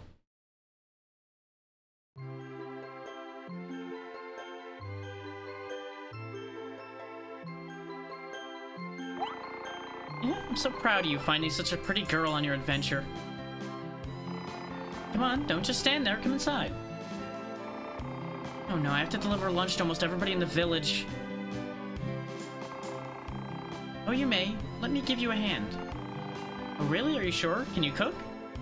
Well, yeah, you taught her to cook before. Can you teach me? Yeah, of course. So I guess she taught the vessel that the princess was sort of inhabiting, but not inhabiting. It's complicated. But this, as far as anybody knows, is the genuine article. Hiding from below the whole time because, you know, a little bit much. There we go, there's the credits. So yeah, there is nothing else after this. That's what I thought. Really hope that this song doesn't get me copyright, but you know what, it's fine. The job is done, the game is complete, and that's what matters at the end of the day. They could have done with changing a lot of that end as far as the final dungeon and such goes. Arguably, and this is gonna sound crazy as far as how I've responded to that final dungeon goes versus what I'm about to say, but they could have actually stood to make that final dungeon longer so that they could make it less compressed. Is I think part of the issue with that final dungeon is everything's cramped in on itself. So they more than likely had to spawn a lot of enemies to compensate for the fact that that dungeon's very short.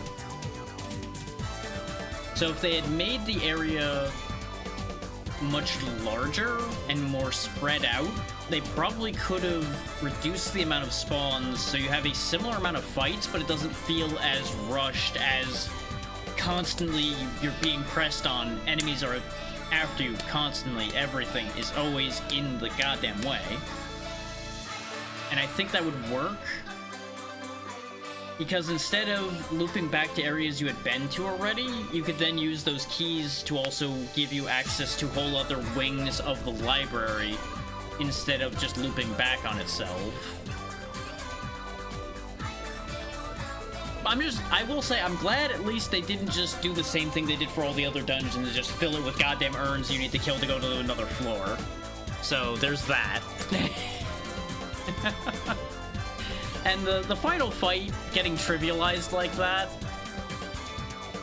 I still don't understand. And I said I was gonna find out why that ended up that way, so I'm gonna look this up while these credits are going.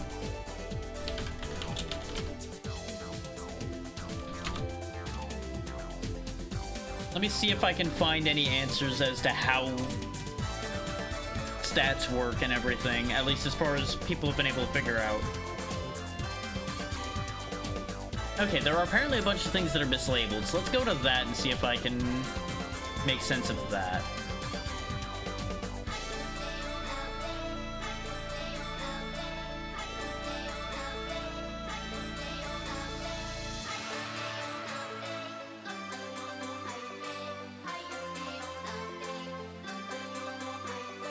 Okay, there is a known save bug as well. That's the bug we experienced when my save was missing.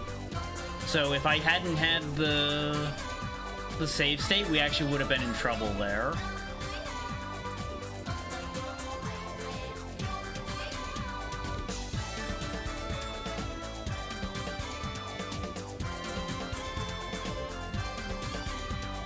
Just give me a second, because the way they've got this laid out is going to take me a bit to scroll through. Okay, it is all the way down there.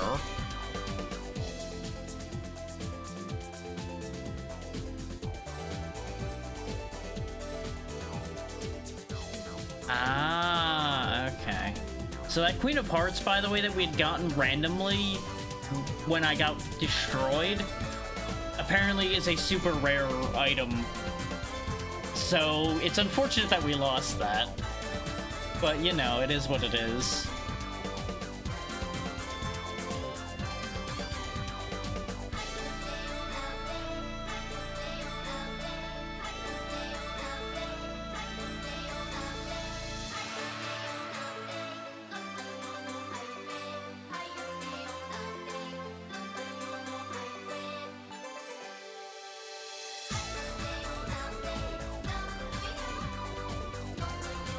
Interesting. They don't actually list, Oh, and we never did finish handing off all the items, apparently. There was a couple more items to hand off. There was a rare gear we could have given to the gear freak, a pen light for the lighthouse keeper, and a broken gun for the guy in trouble. And that would have gotten us a unicorn horn. And we were on the last cipher, as it turns out. And that would have gotten us divine shoes. I don't know what those do.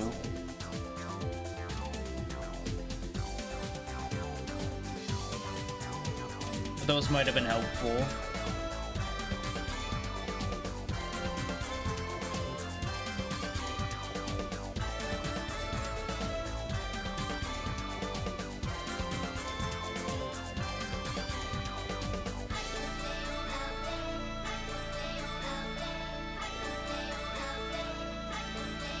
I'm still not finding an answer to my questions. I'm not sure we'll actually find answers to these questions.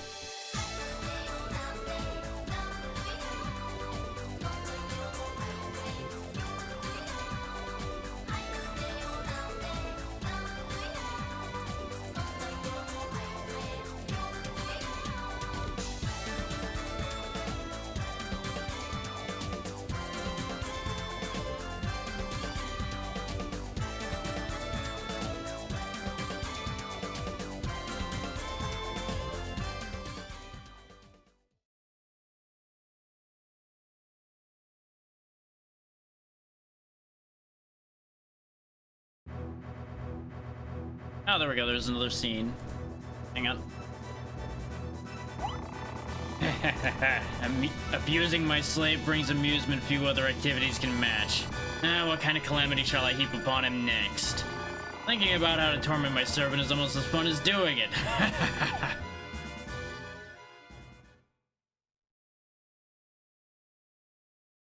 The end.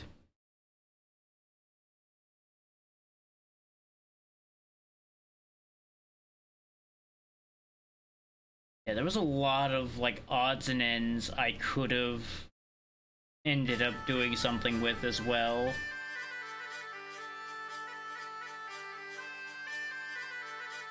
But apparently these walkthroughs aren't really giving information. Ah, there is one thing I can tell y'all now. People apparently do have an answer as to the amount of evasion things give. Or at least this walkthrough has numbers that they're claiming are accurate, which, you know, who knows. The Mirage Ring that I swapped to gave 5 evasion. The latest outfit that I swapped to actually has 1 evasion, 10 magic evasion. The outfits I could have bought both had 10 evasion, so our evasion would have been higher if I had spent nearly 200,000 getting them. And there's numbers for everybody else's gear for evasion as well, but they don't seem to have numbers on how a lot of the debuffs and such work in any of these walkthroughs I'm looking through so far. There's information for, like, how people level up, what the tiny gears are all for, because there are a lot of things. There's a thing involved with the tiny gears.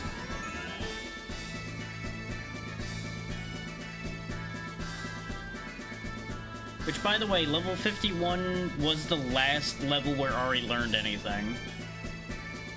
And ditto with Rosalind stopping at 50, and Kissling stopped... No, Kissling actually goes up to 57. He would gain Immobilize at 57. So we didn't end up seeing that.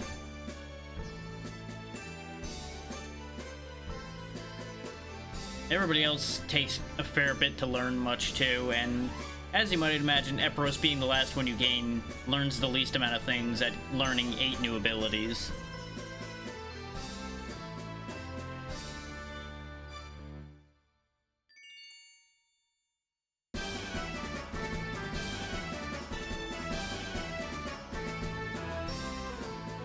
In an interesting turn of events, by the way, the Ari actually beats Kissling for highest magic power at the end of everything. Kissling maxes out at 59, apparently, and Ari maxes out at 64. The next closest is Linda with 38, which is pretty abysmal by comparison. Big Bull gets 258 attack, everybody else is at closest 207. And it just drops from there, Kissling being the worst, as you'd expect.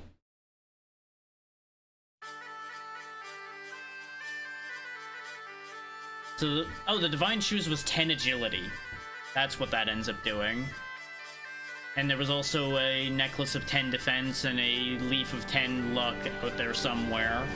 But you have to have the sword to get those. So yeah, not information as far as anything I was looking for. But either way, job's a good one. We did the thing. The game is done. Let me go ahead and mark that down on the completion list, and then we'll figure out what we're doing from here. And that brings us up to game 19. Because for those that missed the post I made about it, I apparently miscounted things before. And I think I know exactly what happened. I think I just didn't count a couple times. Because I was hurrying to get it typed out and everything midstream. So I think I ended up not counting Mandragora, Legend of Dragoon, or Siege and Sandfox. One pair of those didn't get counted properly because I was missing 2. So I think that's exactly what happened there. We are just about at the 4-hour mark, so technically I could stop now if I wanted to, but I don't really want to stop yet.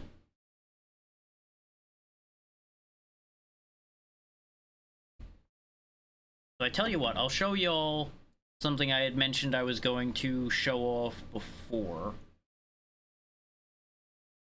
Because we'll probably only play it for a bit anyway. So it'll make a good end point to things.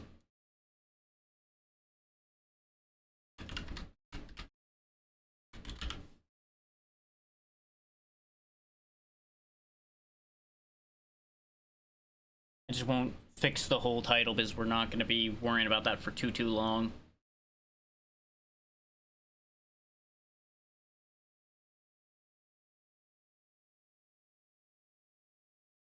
All in all, though, Okage is worth your time. Just be very, very prepared for the final 2 dungeons. The final 2 dungeons are not ideal. Ends up being the final thought there.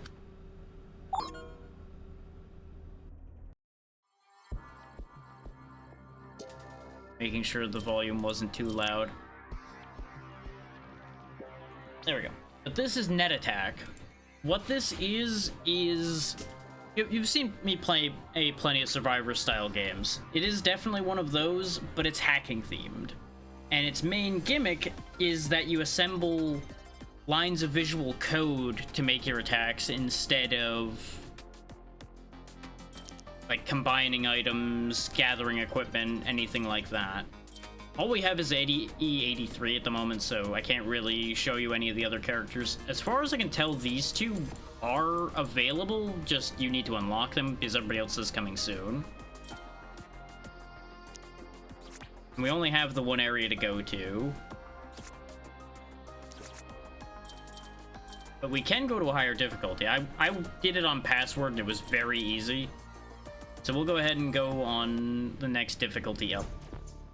Now how this works is right now we only have ping, so it just is a simple laser that shoots things that are near me. You don't really have like a dodge or anything, you just kind of avoid as best as possible. And we need to touch each of these chips, because you steal data by touching these chips.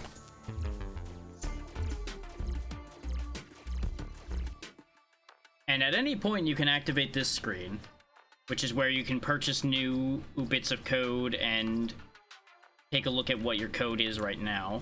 Right now I'm gonna grab, oh no, I can't afford that, damn it. I forgot that's the one thing that's more expensive. That's fine. What we'll do then is we'll swap for, no, we can't afford that either. Right, I thought for some reason I had 650, not 550. So let's back off from this because we're not gonna be able to stop them. These diamonds you're picking up are your experience. They don't actually affect your money at all. The only way to get money is to grab the chips, or you can occasionally get something that'll give you money in here. Like, we'll take more data leech right now so we can get more money per chip. We have enough money now, so let's go ahead and grab damage and range. So how this works, though, is since we have an on-hit trigger here, you can just attach that to this damage and range, and now every shot we make also makes it an AoE off of it. And that's basically the main progression that this game takes in terms of how to do good. We'll go ahead and take the luck boost so we get better stuff. And there's a whole long tutorial that teaches you how all these things connect way better than I'm going to explain them. But the tutorial is also a little finicky. It wants very specific answers in a lot of them. And I was getting kind of annoyed at it because of that. Because a lot of those very specific answers aren't actually necessary.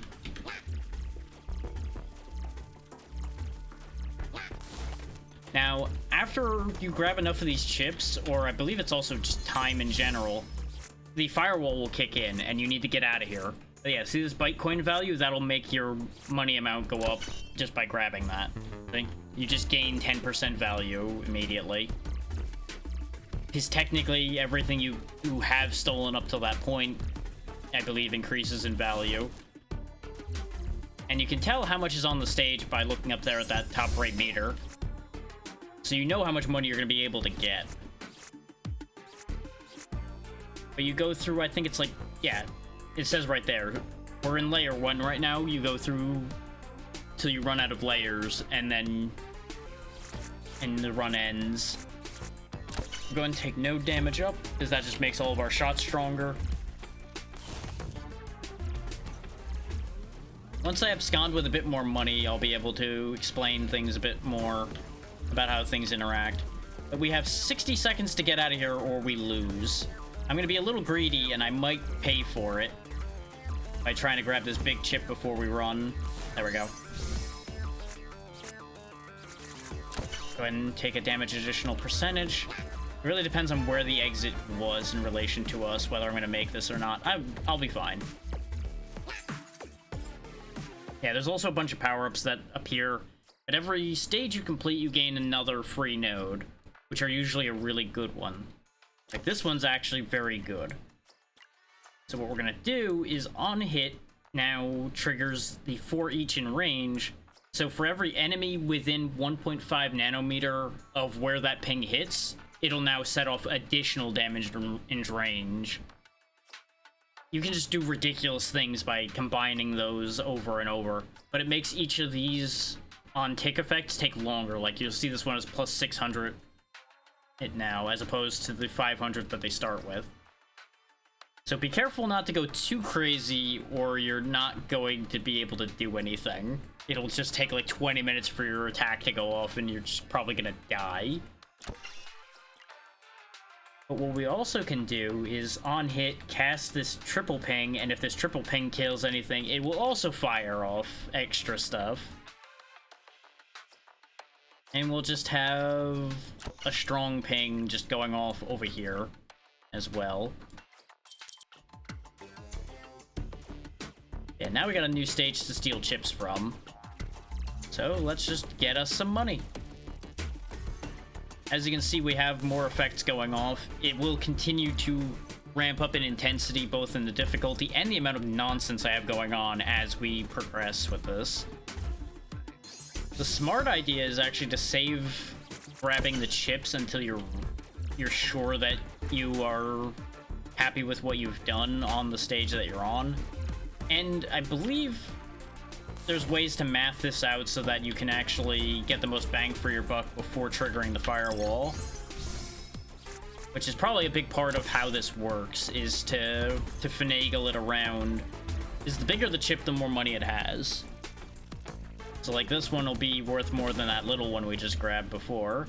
This one is going to be worth a lot more, because it's a real big one and it takes a real long time to crack.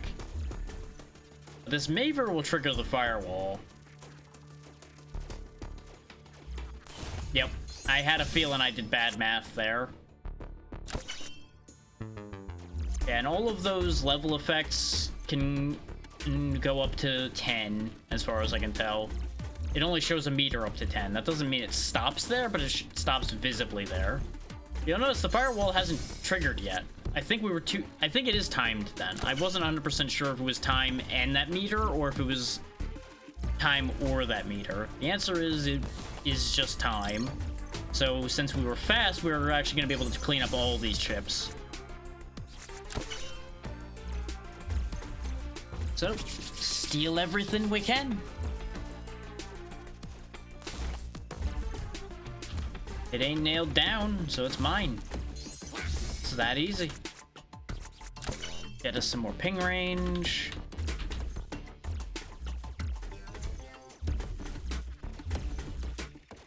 And now we maxed out the meter, but there was still another chip there. Oh, firewall's going off. Time to go. We could mess around, but there's no reason to push our luck. There's another 4 each unit in range, which could be good. I've not messed with push, but it's also the end point of something, so I'm not that into that. Go ahead and grab this. Hook that onto this. And... oh yeah, optimizes are useful. They'll make the entire chain take less time to go off. But you need to be able to fit it in somewhere. Yeah, we'll go and grab this triple ping. Because what we can do is for every enemy in the radius after the strong ping goes off, the triple ping will go off.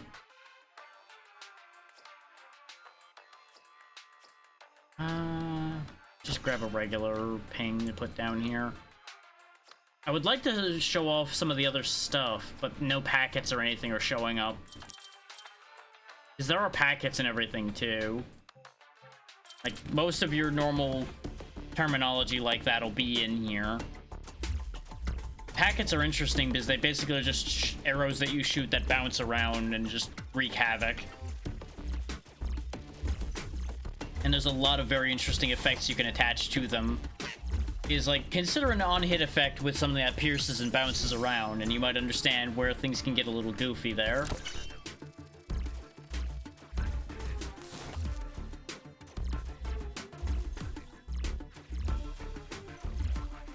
Now we just got steadily more and more shots going off.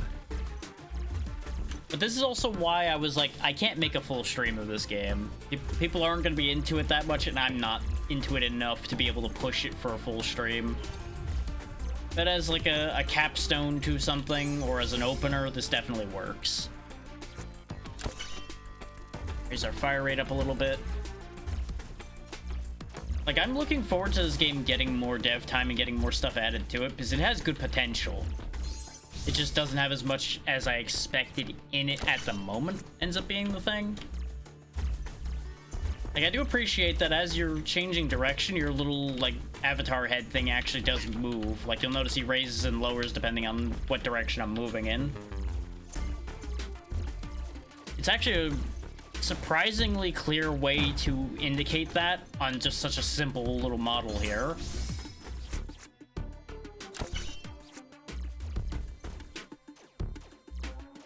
Let's see if there's any chips down here, because we know that the exit's up there. We've already maxed out the meter, but you know, more.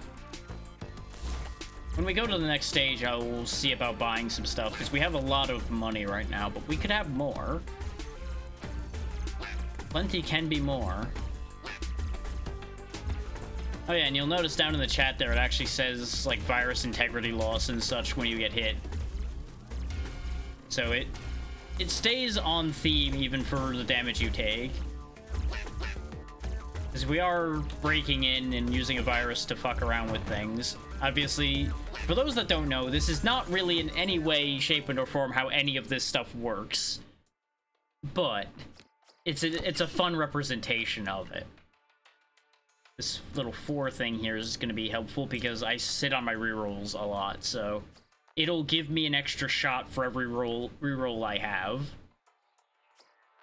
Now, what I don't know is whether you can chain these. I don't know if that'll work. I'm curious about that. We'll have all of that go eventually into an explosive ping and see what happens. If we suddenly see a lot of explosions, we know why.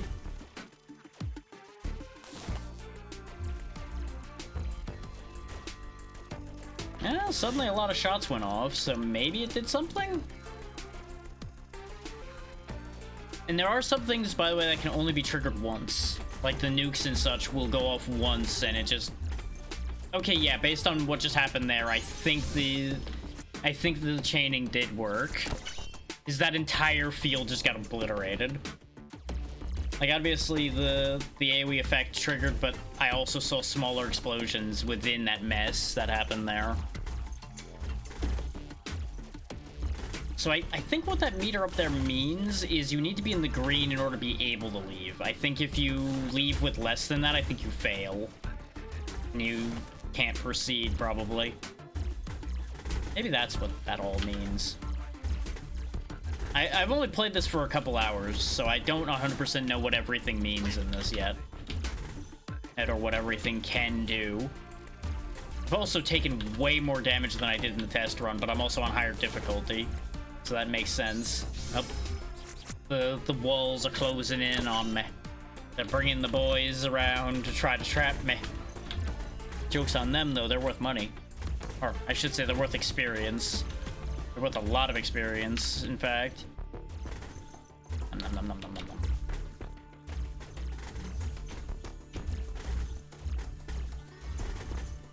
It's real dangerous for them to be worth so much experience in shooting range.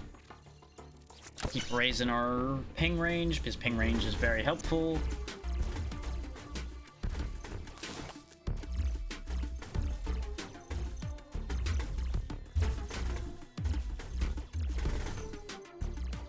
Since the firewall hasn't triggered yet, we can just chill and grab a bunch of... There we go, there's the firewall going off. I had a feeling. I think it was gonna be soon. We can still hang out for a little bit longer, though. We absolutely can get away with just scooping up some more experience. Because there's so much of it laying around here from all the chaos our shots have been causing. Which, that's the fun of chaining a lot to your shots, is... it'll spread throughout the enemy force and just wipe them out without you having to go chasing them around. Another doubler? Sure. In fact, let's put this right at the beginning. We could even attach another thing to the initial on-tick here, too. Except all these suck. Chuck and optimize on there. As you notice, didn't change anything yet, because I think it only reduces everything in the chain after it. So actually what I probably should do then is hook that to that, and then this to that. Yeah, there we go, that reduced the overall time. It looks a little funny having it bend around like that. But thankfully, you can actually, like, do a drag box and do this to clean up your connection points if you really are concerned about such things.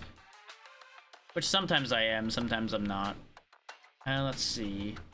Triggers the true outport if this node has at least 4 parent nodes from the ping family, so you'd have to have 4 pings before this.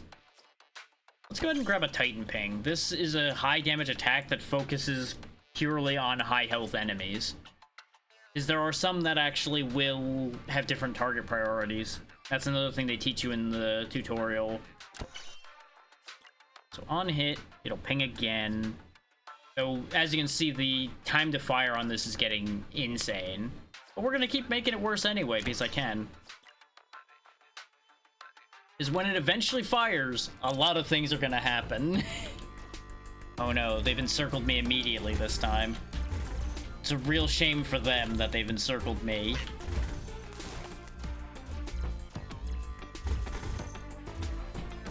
As you'll see, whenever the big one does fire, just everything dies. Like, it just ripples through them. And things like that are satisfying to me. I don't know if it's satisfying to everybody, but just like watching what you've set up unfold can be just so satisfying. It kind of is like the same thing as dominoes. Like, if people will actually would ever have been the type to arrange those in ways that they'll topple in order and things. It much is the same mentality to set things like this up and watch them go. Or at least it evokes the same feeling for me. I cannot speak for everybody, but that's the origin point I've been able to figure out for me as far as things like this go, specifically. And it becomes just a matter of picking your theme as far as this genre goes. Like, you want a fantasy game? Okay, we got plenty of those. You want a sci-fi game? There's a few of those. You want a hacking game? Well, now there's one of those too. That's the wonderful thing about indie games, is there is genuinely, almost certainly, a genre theme combination for everyone, as long as they can find it. It just takes finding it, which can be a bit of a thing. But you'll notice these runs are short, because we're already on layer 5 out of 7, and we've only been going for like 15 minutes. Ow, ow. So this may end sooner if I keep getting shot and not paying attention. Because there weren't that many enemies that shoot in the first difficulty. They definitely added more of them and more of those larger enemies on this difficulty, which is nice, because it was very easy to just kind of hang out and win on the initial difficulty, which, you know, it's the first difficulty. It's kind of designed for you to just get your feet wet, figure out the basic ideas. So they really shouldn't be throwing things that are too crazy at you. Let's see. Going through optimize in here. Just gonna keep filling this whole mess here with optimization. So you'll notice the optimization is only so effective. Oh, you know what it is? I think 2 optimizes... Yeah, that didn't do anything. I think 2 optimizes on the same chain doesn't work. This is a much stronger optimize, so we'll put it here. No, that still didn't do anything.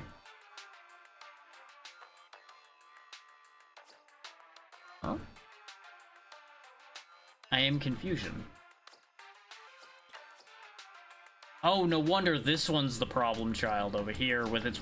I forgot that the Titan one is, like, wildly high.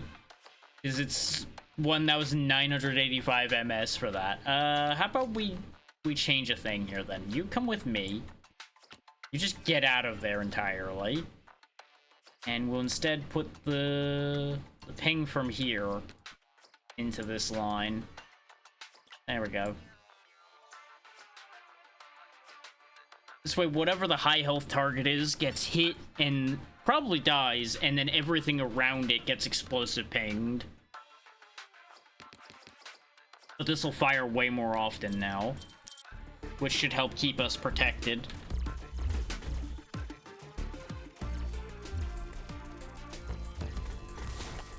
And obviously, we're not gonna stick around and play this for too long. Probably do a run or two just to show you guys how this works and everything, and then we'll head off to do a raid. Give me some more money. They put a lot of important stuff right side by side here, huh? Real shame that they made it so convenient for me to steal from them. Just give me everything you've got. It's all mine now. Why is it mine? Because I found it. There's the exit. Yeah, I think the exit straight up doesn't spawn until you have enough money. Just shows how much I was paying attention when I played this before, huh? Because these are games that are very easy to autopilot. Because they do so many of it, they do so much of the game automatically. So, you know, why wouldn't you autopilot? And I will say, I do have a specific target in mind for when we do go to raid, as long as they're still going when we end.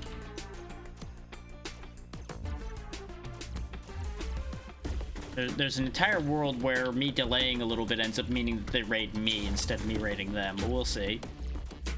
The intention is there. Wow, I had a shot that changed for long enough that I walked back in time to see the shot happening. Oh, damn.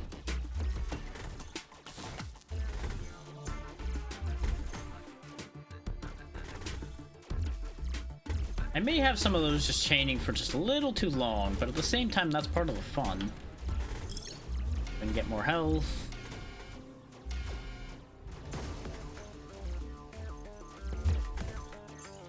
Away we go. Oh yeah, there's effects like this too. This will execute the following nodes 10 times using you as the origin point when you get hit. This could be a fun idea here. You can also zoom this out. Like, they intend for you to go crazy with the amount of stuff you put here. Look at how much space there is. Look at all this room for activities. It goes all the way over here. Like, you can really just go and go and go. It can be terrifying.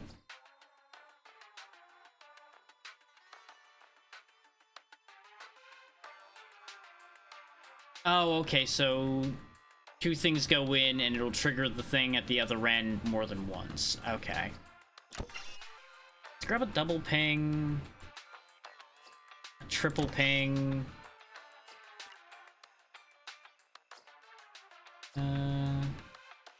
We don't want to do select hacker. I do want a sequence, but we're not doing that right now. Sure, we'll throw a regular ping in there. And now we're too broke to do anything else. So when we get hit, it'll double ping into a regular ping into a triple ping. So we just like fire off a shotgun in response when we get touched. And you can rearrange all that all you want at any time.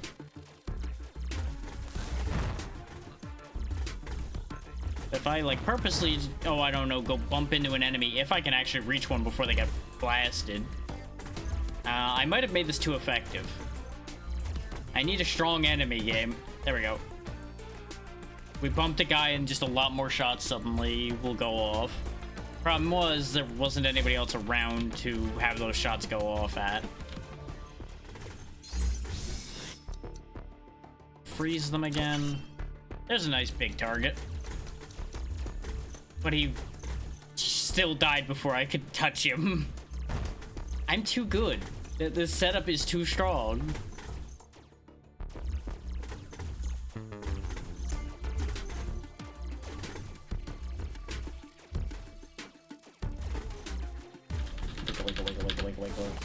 Nope. Just keep stealing everything.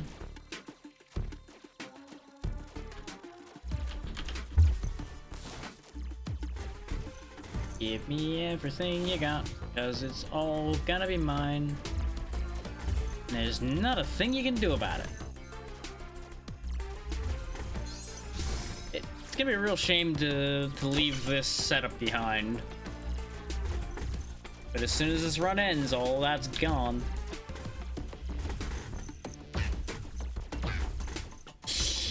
Touch enemy, all the enemies get punished for me being touched.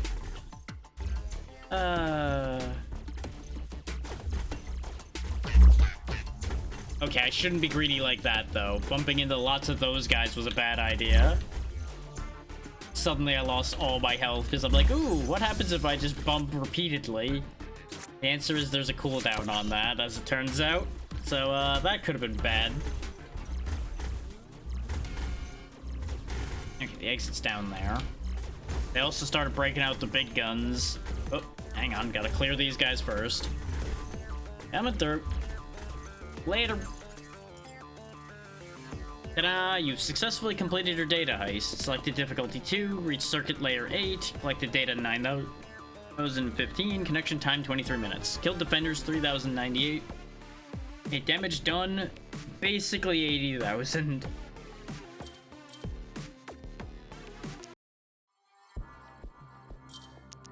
Oh, there we go. We got another character. Oh, right.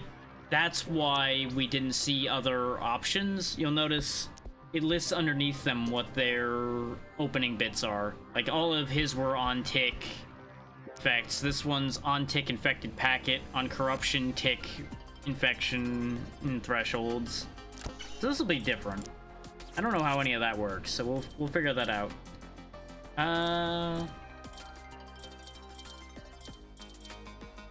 We'll go ahead and stay on difficulty 2. Yeah, there's the packets I was talking about. They just bounce around when they hit the edge of the screen. It looks like we got some kind of poison in stacks we're doing with that infection.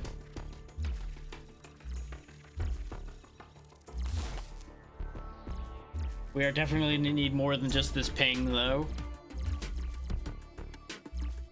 It is nice that it's keeping track of global infection stacks, though, for you in the bottom corner there, since some of our stuff is going to rely on global infection stacks.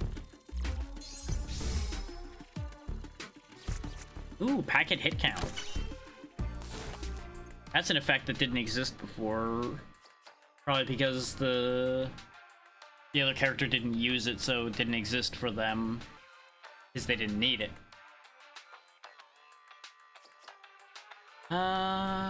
Sure, we'll get a heavy packet. 1 in 4 chance on hit off the infected packet, the heavy packet will launch. Because we don't have enough infection for me to feel comfortable basing things off that infection yet.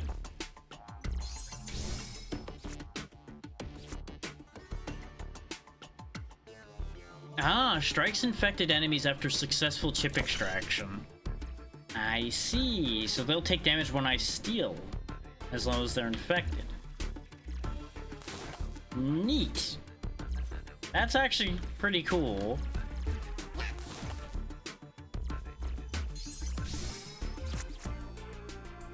We can make the infection tick faster. I love that they actually have whole different upgrade trees based on what they actually are doing, instead of everything being dumped in one big pool, where it's a lot more of a crapshoot to get what you actually are trying to do. As much as I enjoy the chaos of a big pool full of abilities, both are very good in their own ways. With specialized mechanics like this, it's definitely better to have them separated. Because otherwise you'll end up with things like what we had with Menace from the Deep the other day, where you have a bunch of mechanics that you can't use because your character doesn't have anything for it. I'm dying. That was being greedy.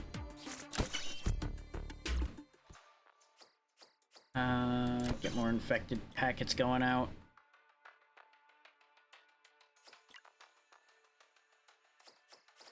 Brute force packets. Oh, shoot backwards from the executor. Okay. Not a bad idea, but I think I'll just have more heavy packets go off whenever we manage to get a high enough infection threshold. But at least now we've doubled our means of producing infection. Oh, the firewall. Gotta go! We're gonna get a real low payout from this round, but I would rather live. Infect probability? Okay.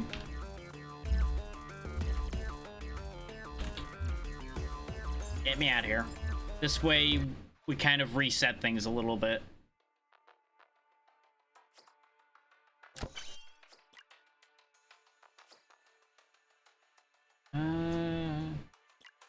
Actually, that's an idea.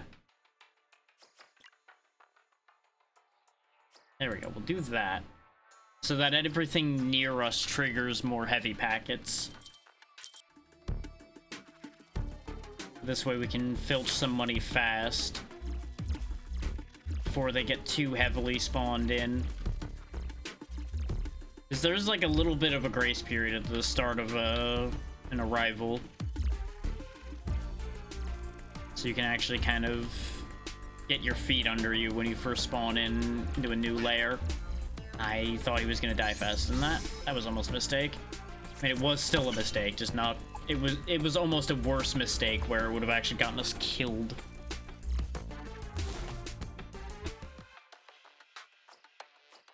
I want more infected packets going out. Because the more infected packets we send out, the more infection spreads, the more infection spreads, the more everything works out better for us.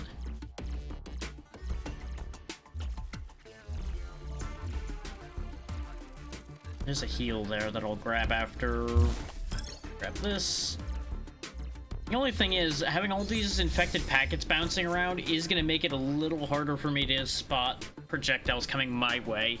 Like, obviously, we'll have times where it'll be very obvious that it's an enemy projectile because it'll be red instead of green, but I won't register the color. I'll just see that there's an object moving around. It's like, oh, it's probably mine. Because, you know, I have so many bullets bouncing around. And that may not make sense from the perspective of it should be obvious that it's a different color. But now and then people will overlook incredibly obvious things just because of what they expect to see. It is a little upsetting that the global infection is making my screen go weird. It doesn't seem to be, like, impeding my actual vision. It's just making weird stuff appear on the edges of the screen, so that's fine. We are really not managing to make those stacks go too high. They're only going up to, like, 30-something. We never did finish breaking into this, so let's go ahead and grab this. Yeah, that's what I figured. The firewall's going off. This will be enough to max the meter out. And then away we go. Scoop up this XP before we go. Cool, I'm glad I touched that in time. If they had hit me first, I think we might have actually had a problem there. Illicit packet? That could be fun, yeah.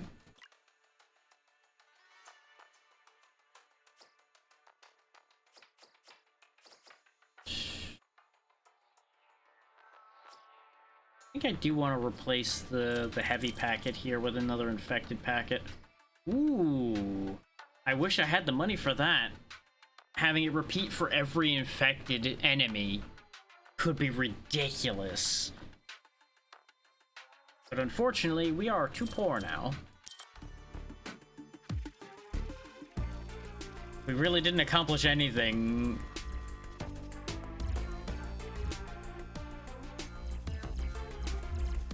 Well, that's just how it be sometimes. Sometimes your money's just gone and you don't know why.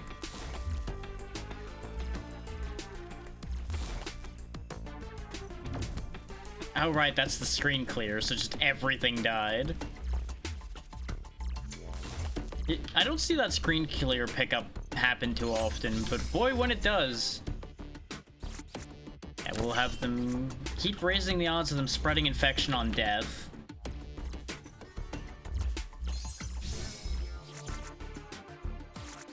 Raise our Bitcoin value.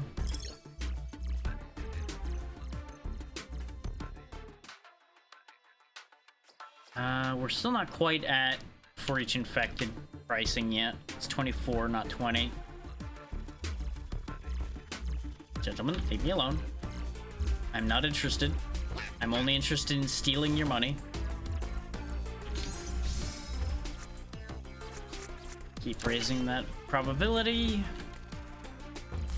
Because the more of those infection explosions go off, the more this is just gonna ramp out of control. And it should work out in our favor pretty nicely. Keep raising the hit count of our packets as well. Because that's another great way to spread the virus amongst our enemies.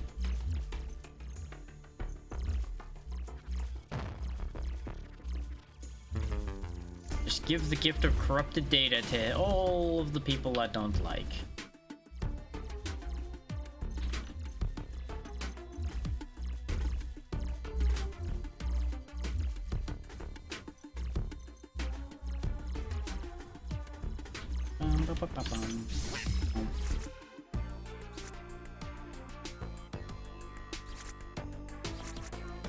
Yeah, sure, we'll go ahead and up the security gap. No, we actually hit over 100 in infection for a moment there. It didn't stay that way because I think most of the ones that had that number, that were pushing that number up, just exploded. Doubles the current stacks of infection on the executor. That's an interesting idea, but it doesn't help us right now with the way our setup is. We'll just take the guaranteed free extra shots. We'll have this one just 4-2. This one will be for each infected. So as more get infected, our initial shot scales up. Ooh, infect in range. Ooh. A heavy packet. Go away.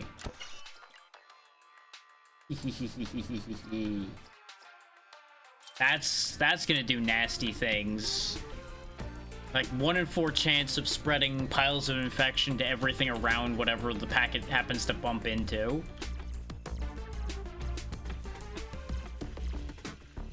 It is gonna fire slower, but it's gonna fire for every infected target as well, so it's just... Look at this. Look at how many bullets are just bouncing around now. I am the storm now. I am I am the problem.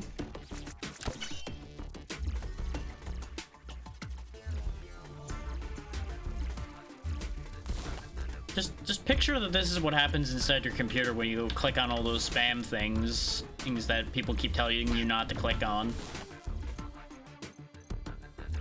Just there's a weird, like, skunk thing inside your computer just firing bullets everywhere, destroying all of your hardware and software. Oh god, getting bullied. Too greedy though, must keep stealing data. Gotta watch out for those fast guys. Like these guys right here. The elite fast ones are real nasty. For this setup is our initial damage really isn't that good. We thrive on spreading infection all over the place and letting that just delete my enemies.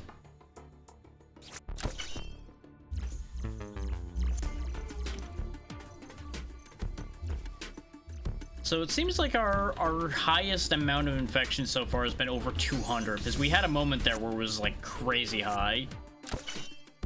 But our economy kind of sucks because I haven't taken any data leeching because I'm trying to get my infection numbers working better. Which is why we keep not having the money for crazier and crazier things.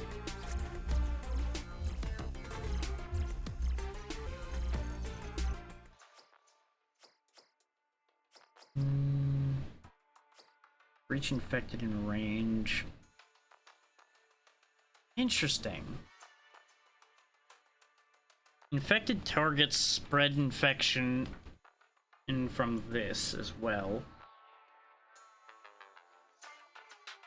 Oh no, any enemies that are... No, I don't know.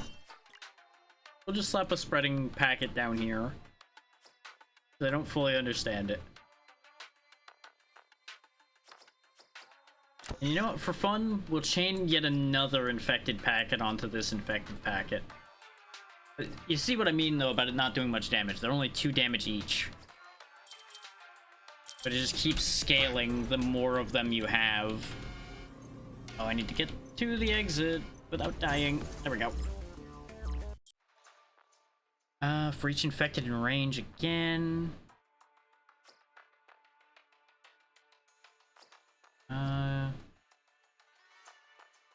Yeah, we'll just have this last packet here spread infection as well. There you go.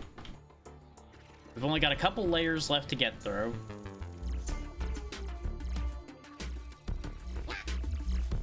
But I think we're dying here because we're trapped in and my attacks aren't working fast enough. There we go. Never mind. Oh boy. That's the downside to making your attacks take such an incredibly long time to initially fire, because you just stack so many things on them. You can end up very easily in a situation where you might just die before you get a shot off. But look at the nightmare I've created here now that it started chaining firing.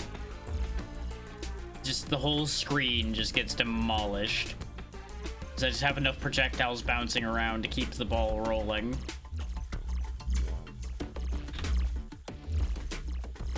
The one touch and we lose at this point. So I gotta be kind of careful until we find either a healing power up or I just bail.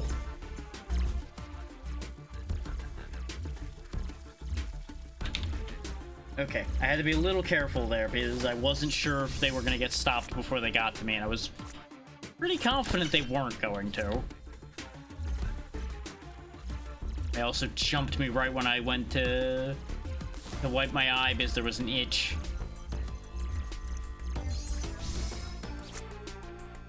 It's like they knew a weakness had been exposed.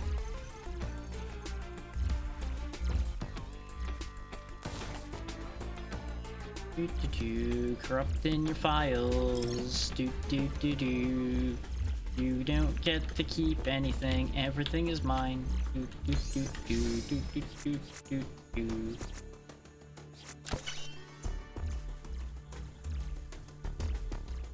Nom nom nom nom. Nom nom nom nom nom all your bites. All your bites are belong to us. Yep, there goes the firewall again.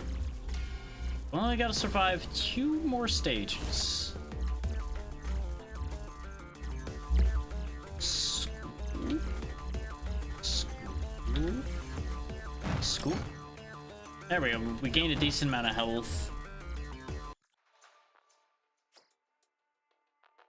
For no depth 0.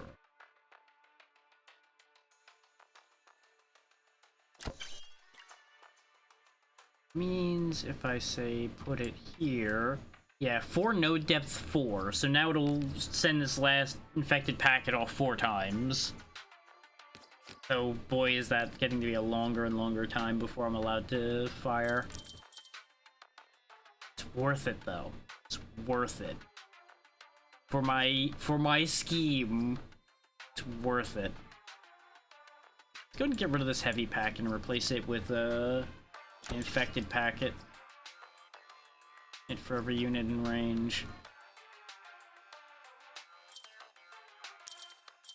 I don't need to hang on to rerolls because we don't have a 4 or rerolls one or anything. So there we go, we'll do that. I do have 2 heavy packets just sitting here now though. Well, you'll just hook that up to that. And since we're reliably having 16 infection stacks, we can more reliably mess with that chain. Of course, we haven't really begun to infect yet. There we go. There's so much just scattered around.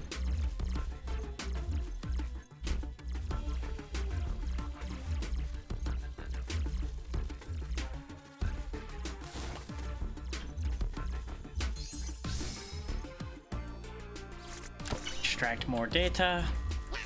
Ow, ow. There's no kill. I decided to risk just staying there.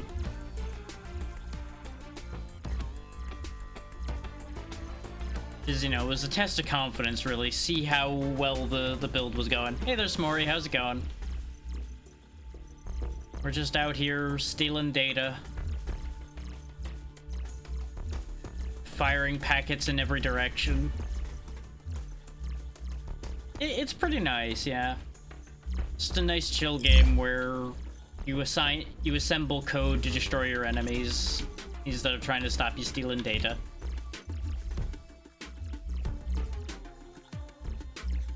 It's a little empty at the moment. So far we just have like 2 character choices, a bird dude and this like skunk here. But they do play very differently, so at the very least there's some good value there.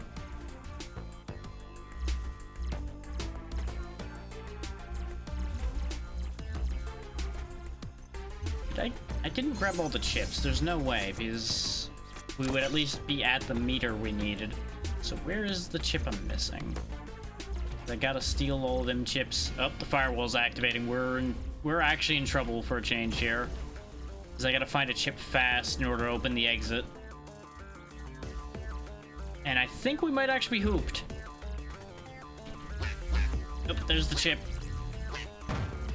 Oh, I'm taking so much damage doing this, though. There's the exit. Go, go, go, go, go, go, go, go, go, go, go, go, go. We made it. We're fine. Oh, that was almost bad. That could have been a disaster. There we go. We'll optimize that code a little bit so we fire a little sooner. And optimize this code a little bit, too. I don't think putting 2 optimizers in these chains matters, but I'm doing it anyway.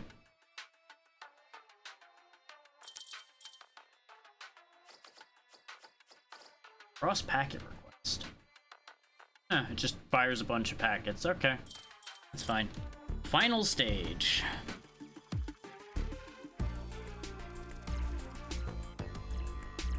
Nope, nope, nope, nope, nope, nope, nope, nope. Oh boy, that's a lot of them. Finishing the job, don't care.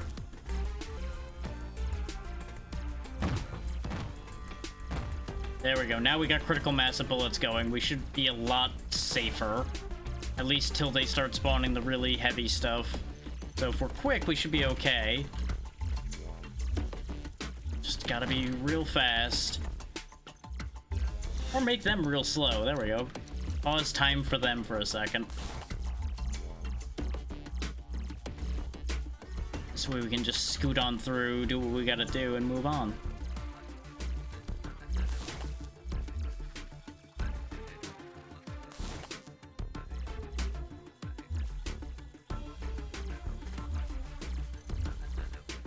Spread my virus amongst them all.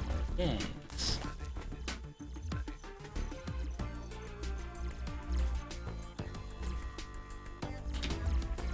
I can't believe I avoided that guy. I just kind of tapped up and hoped, and apparently it was just enough to skirt past him.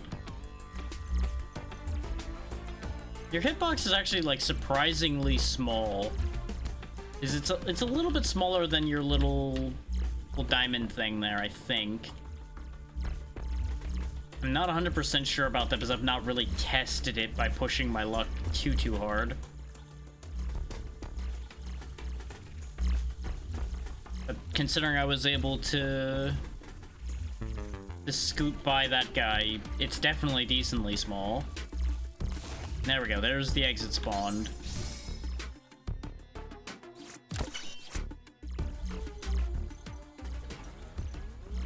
And there's the firewall going off. Well, we'll steal one more on the way out. There we go. I absolutely didn't have to, but I did it because I could. This is not going to benefit me because this was the last round. And there we go. You have successfully completed a data heist. We killed more enemies and did more damage with that setup than we did with the other setup. So that's good. We did not get to rank 10. We're only at rank 4, so we didn't get at Zuzel. But I did say I was only going to do a couple runs of that as an add-on after finishing Okage. So let me see if my intended target is still live. I would presume yes, because it looked like they were still going. Yes, they are. Let me just make sure they're not about to end on me here, and we'll get that ball rolling.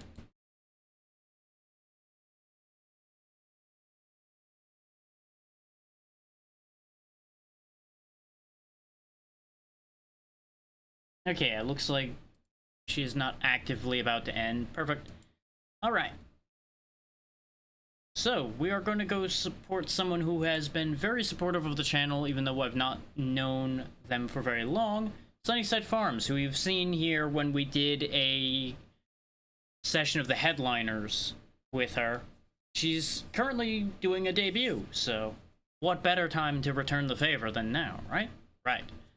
Schedule coming up today is Tuesdays. Oh no, today's Monday, so tomorrow I'm not 100% sure what I will do, because I had originally intended to do a Lurk It game tomorrow, but I pushed it off, so we'll figure out. Yeah, exactly, Sunny. But yeah, I'm not entirely sure what I'll do Tuesday. Thursday, I will be playing Peak with a handful of people, so that'll be fun. Friday, I'll probably do said Lurk It game that I was originally going to do tomorrow. And then Saturday, I'm not 100% sure what I'm going to do, because I have no big collab plans this week or anything other than that thing on Thursday. So it's going to be a lot of play it by ear, take it easy this week. So, thank you all for your time. Be good to Sunny, she's good people, and I will see you tomorrow. Good night, everybody.